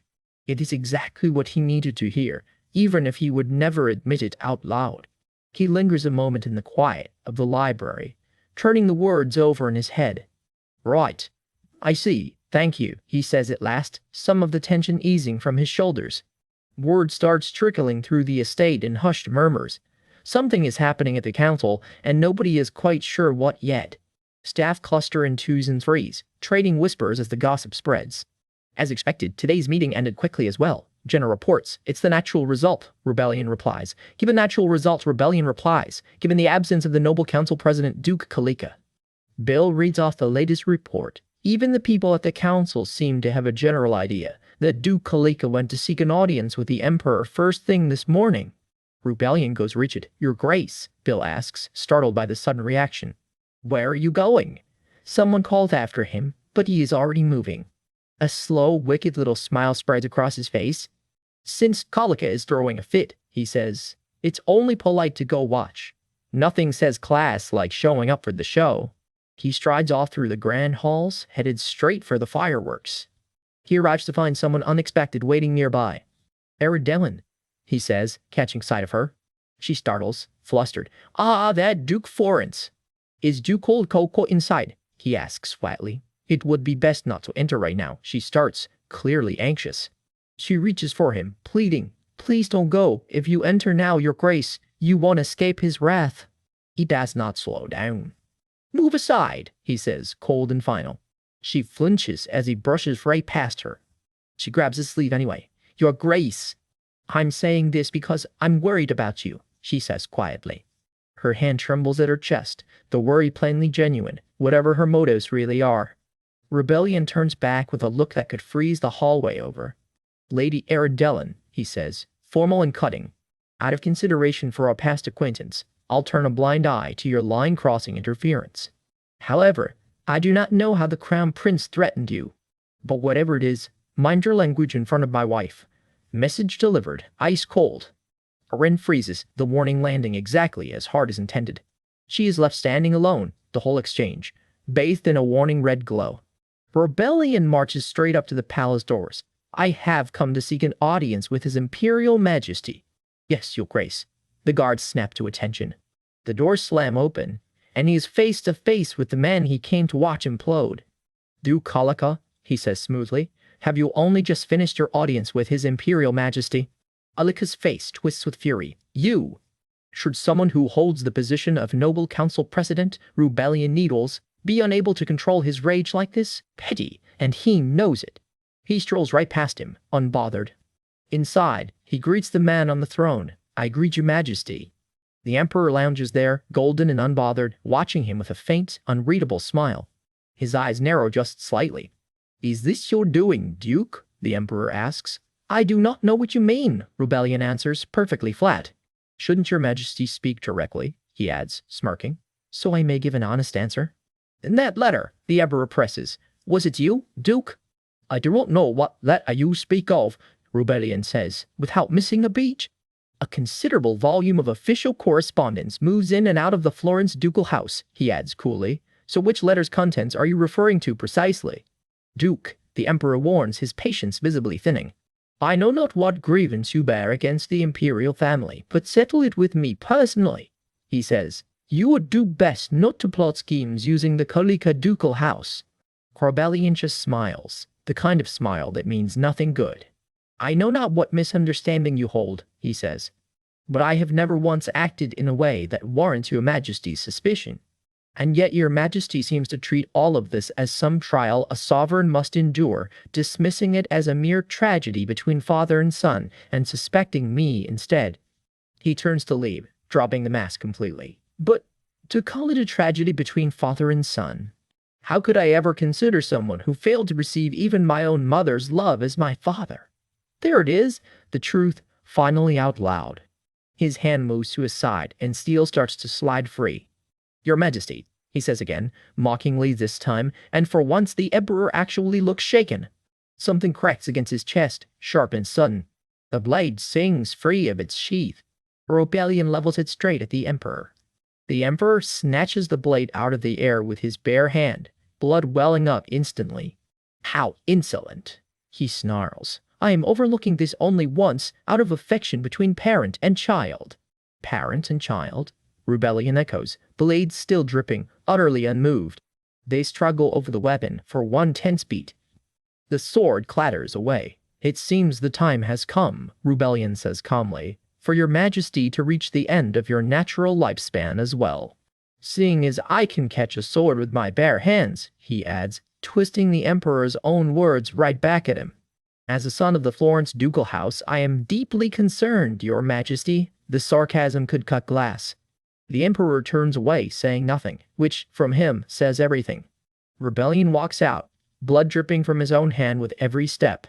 I truly hope matters with Duke Kalika are resolved without issue, he calls back, one last twist of the knife. He heads back out through the palace halls, the confrontation finally behind him. Someone else is waiting for him, though, an older noblewoman with a knowing look in her eye. She falls into step beside him without waiting for an invitation. They walk together in silence for a moment, the air between them heavy. The imperial bloodline, she says finally, is truly ugly beyond measure. When a woman enters it, she's violated, and the man who follows after her falls into despair, yet still covets that absolute power up above, fighting each other to the death for it. What are you trying to say? Rebellion asks, going very still. Absolute power does not tolerate the existence of anyone who defies it, she says. Your mother, too. She holds his gaze, letting that land.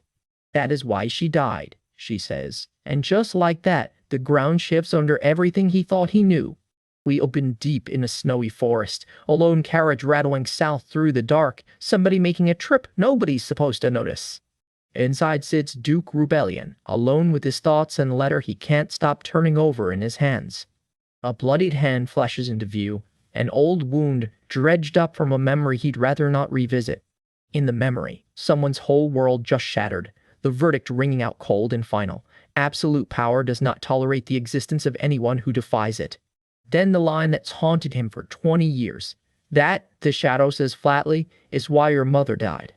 His grip tightens around a pendant that was clearly hers before the memory finally lets him go and the carriage rolls on.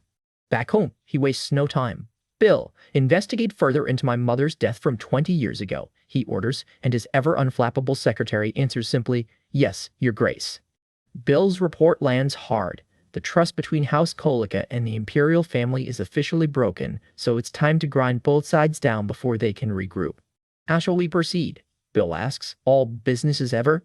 Rebellion goes quiet, turning the pieces of his revenge over in his head. A quick history lesson. These houses have lorded over the noble council for generations for one simple reason, raw military muscle. But that power is about to get divided, and Rebellion intends to make sure it never fully recovers. It's about time, he decides, to start spreading rumors. What kind of rumors, your grace? Bill asks, bracing for it. The answer visibly rattles even deadpan. Bill, rumors touching on the Empire's oldest, most cherished ambition. Rebellion allows himself a smug little smile, the kind that means somebody's about to have a very bad month. That ambition has a name, the Land of Death down south, a cursed stretch of territory the Empire has always wanted and never managed to take. Thorns, bones, and shadow. Even the artwork can't help making the place look exactly like the trap it probably is. Cut to Rebellion's own carriage, crunching home through the snow. Back at the estate, he strides in already giving orders. Lilith, put this in my office? Yes, my lady, Lilith answers, to Ava, not him, because apparently everyone's giving orders today. Then Eva jumps half out of her skin at the sight of him. Eek, you scared me. Rebellion, Eve? He answers, like that explains everything. Have you been out? He asks, a little too casually. Well, I just had a quick errand to run. Eva stammers, suddenly very interested in the floor. Then he spots it, her hand, wrapped in bloody. What happened to your hand? He grabs it before she can hide it, his face going carefully, dangerously still. Let's get it treated right now, he says, already pulling her along. Her hand gets rewrapped properly, and she can't quite look him in the eye while it happens. He walks her inside without another word, and you can practically feel the interrogation coming. Tell me, he says, not a request. How did you get hurt like this? I just cut myself while tearing a letter, Eva tries, unconvincingly. He unwraps the bandage and holds it up. Do I look like a fool to you? How does this look like a cut from tearing a letter? The silence stretches painfully before she mutters, half to herself, seriously, making me worry like this. Rebellion turns away, jaw tight, clearly fighting to keep his composure. Then he softens all at once. I'm sorry, Eve. I was in the wrong, he admits, backing off the interrogation. I did it because I was afraid you'd be shocked, she confesses. The wound is gruesome, so it's really not something you... He pulls her into a hug before she can finish. What's gruesome about your wound? It's yours. So, what on earth happened? He presses, gently now. This is a sword cut, isn't it? It is not. She lies again, badly. You truly make it impossible to lie, he sighs. You went to the Imperial Palace today, didn't you?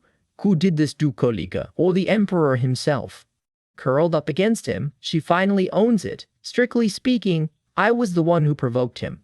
Q fault she be our age. Still, how dare he swing a sword at my husband, conveniently skipping the part where she's the one who actually got cut. Now that I've confirmed House Kalika and the Emperor's trust is broken, she reasons, an injury of this degree is a completely satisfying outcome. Rebellion, unimpressed. That's just your way of thinking. I get upset whenever you get hurt. Don't do dangerous things like this ever again, he tells her, and she seals it with a bright, hearts in her eyes, promise. For 1 second, the scheming stops and it's just the two of them, disgustingly happy. Then Eva's curiosity wins out. Wait, what happens next? Rebellion lays out the plan, weaken their military power, and let them tear each other apart. Is there a way? She asks, and the answer turns out to be the rest of this chapter. The narration cuts to the Emperor himself. The Empire has had its eye on the land of death in the south this entire time. He's wanted to conquer it forever, purely to flex his power in front of the nobles and tighten his grip on the throne. The only thing that ever stopped him was a magical barrier called the Ace's Flower, until that cookie scandal accidentally proved the Sanctus can get past it. Eva spots the trap immediately, but if they succeed in obtaining the Land of Death, won't the Imperial family's power become even stronger? That's exactly why, Rebellion answers. We have to make sure they never get their hands on the Sanctus. He takes her hand, and for once the scheming and the romance are running on the exact same track.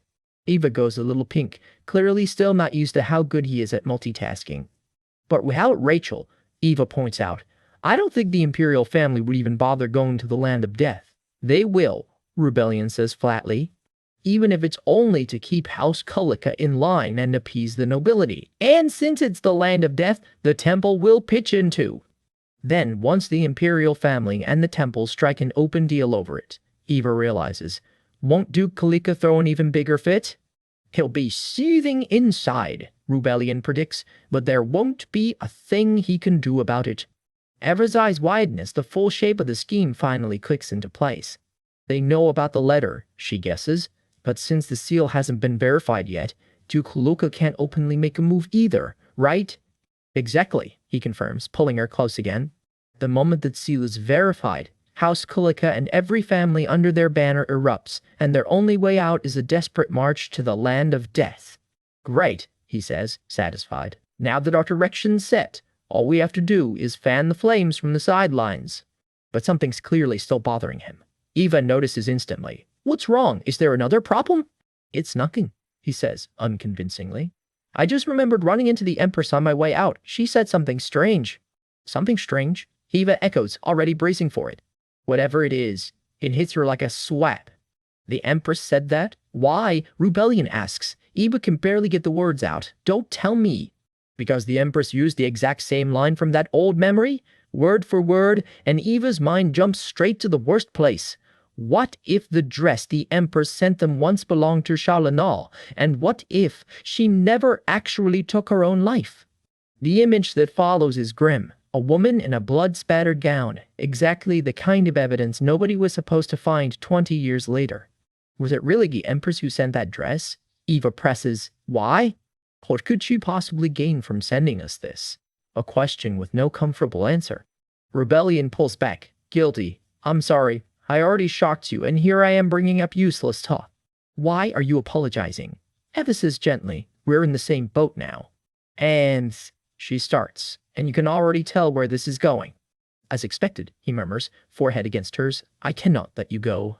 Selfishly, he adds, like that's supposed to make it less romantic and not more. For a moment he just looks at her, all his usual iron composure nowhere to be found. Eva's just as caught, cheeks flushed, clearly not hating this one bit. She finally finds her voice, though it comes out a little wobbly. What is that supposed to mean? She manages, playing it cooler than she looks. I have no intention of letting you go either, she says, folding into him completely. Then, quietly, more to herself than to him. But I'm sorry, Rebellion. A promise she's clearly not planning to keep in full. Out loud, she just gives him the cute, deflecting version. I'm sorry. I'll think about the dress issue a little more before telling you about it. A few days later, the scene shifts entirely. Welcome to the Crown Prince's palace. The place is as gorgeous and imposing as you'd expect from the Empire's golden boy. Eva sweeps in with Lilith in tow, clearly on official business. Lilith can't resist a little commentary. Wow, I expected as much, but His Highness's expression was downright terrifying. Tell me about it, Eva grumbles. Does he think I wanted to come here? Who knew I'd end up visiting the Crown Prince as the noble women's representative? Well, thanks to that, I did get a little revenge, though, she smirks. You mean the Chenjol cookies, Lilith guesses, delighted. He imp. I hope he opens that box, clutches his neck, and collapses again. Cue Eva gleefully squishing a very unwilling Crown Prince's cheeks while asking, sweetly, by the way, was the person who sent that dress really the Empress? Judging by his current state, she figures Icarus is in absolutely no shape to be scheming anything right now, though needling him a little never hurts. First things first, finding whoever actually sent that dress. As she and Lilith head out, a boo plants itself right in their path. Why would such a flower-like beautiful lady cast a shadow over her face in my brother's palace? Comes the oh-so-smooth opener. Eva looks up right into a very familiar, very unwelcome grin. We meet again, Duchess, the prince purrs, and just like that, next chapter's problem introduces itself.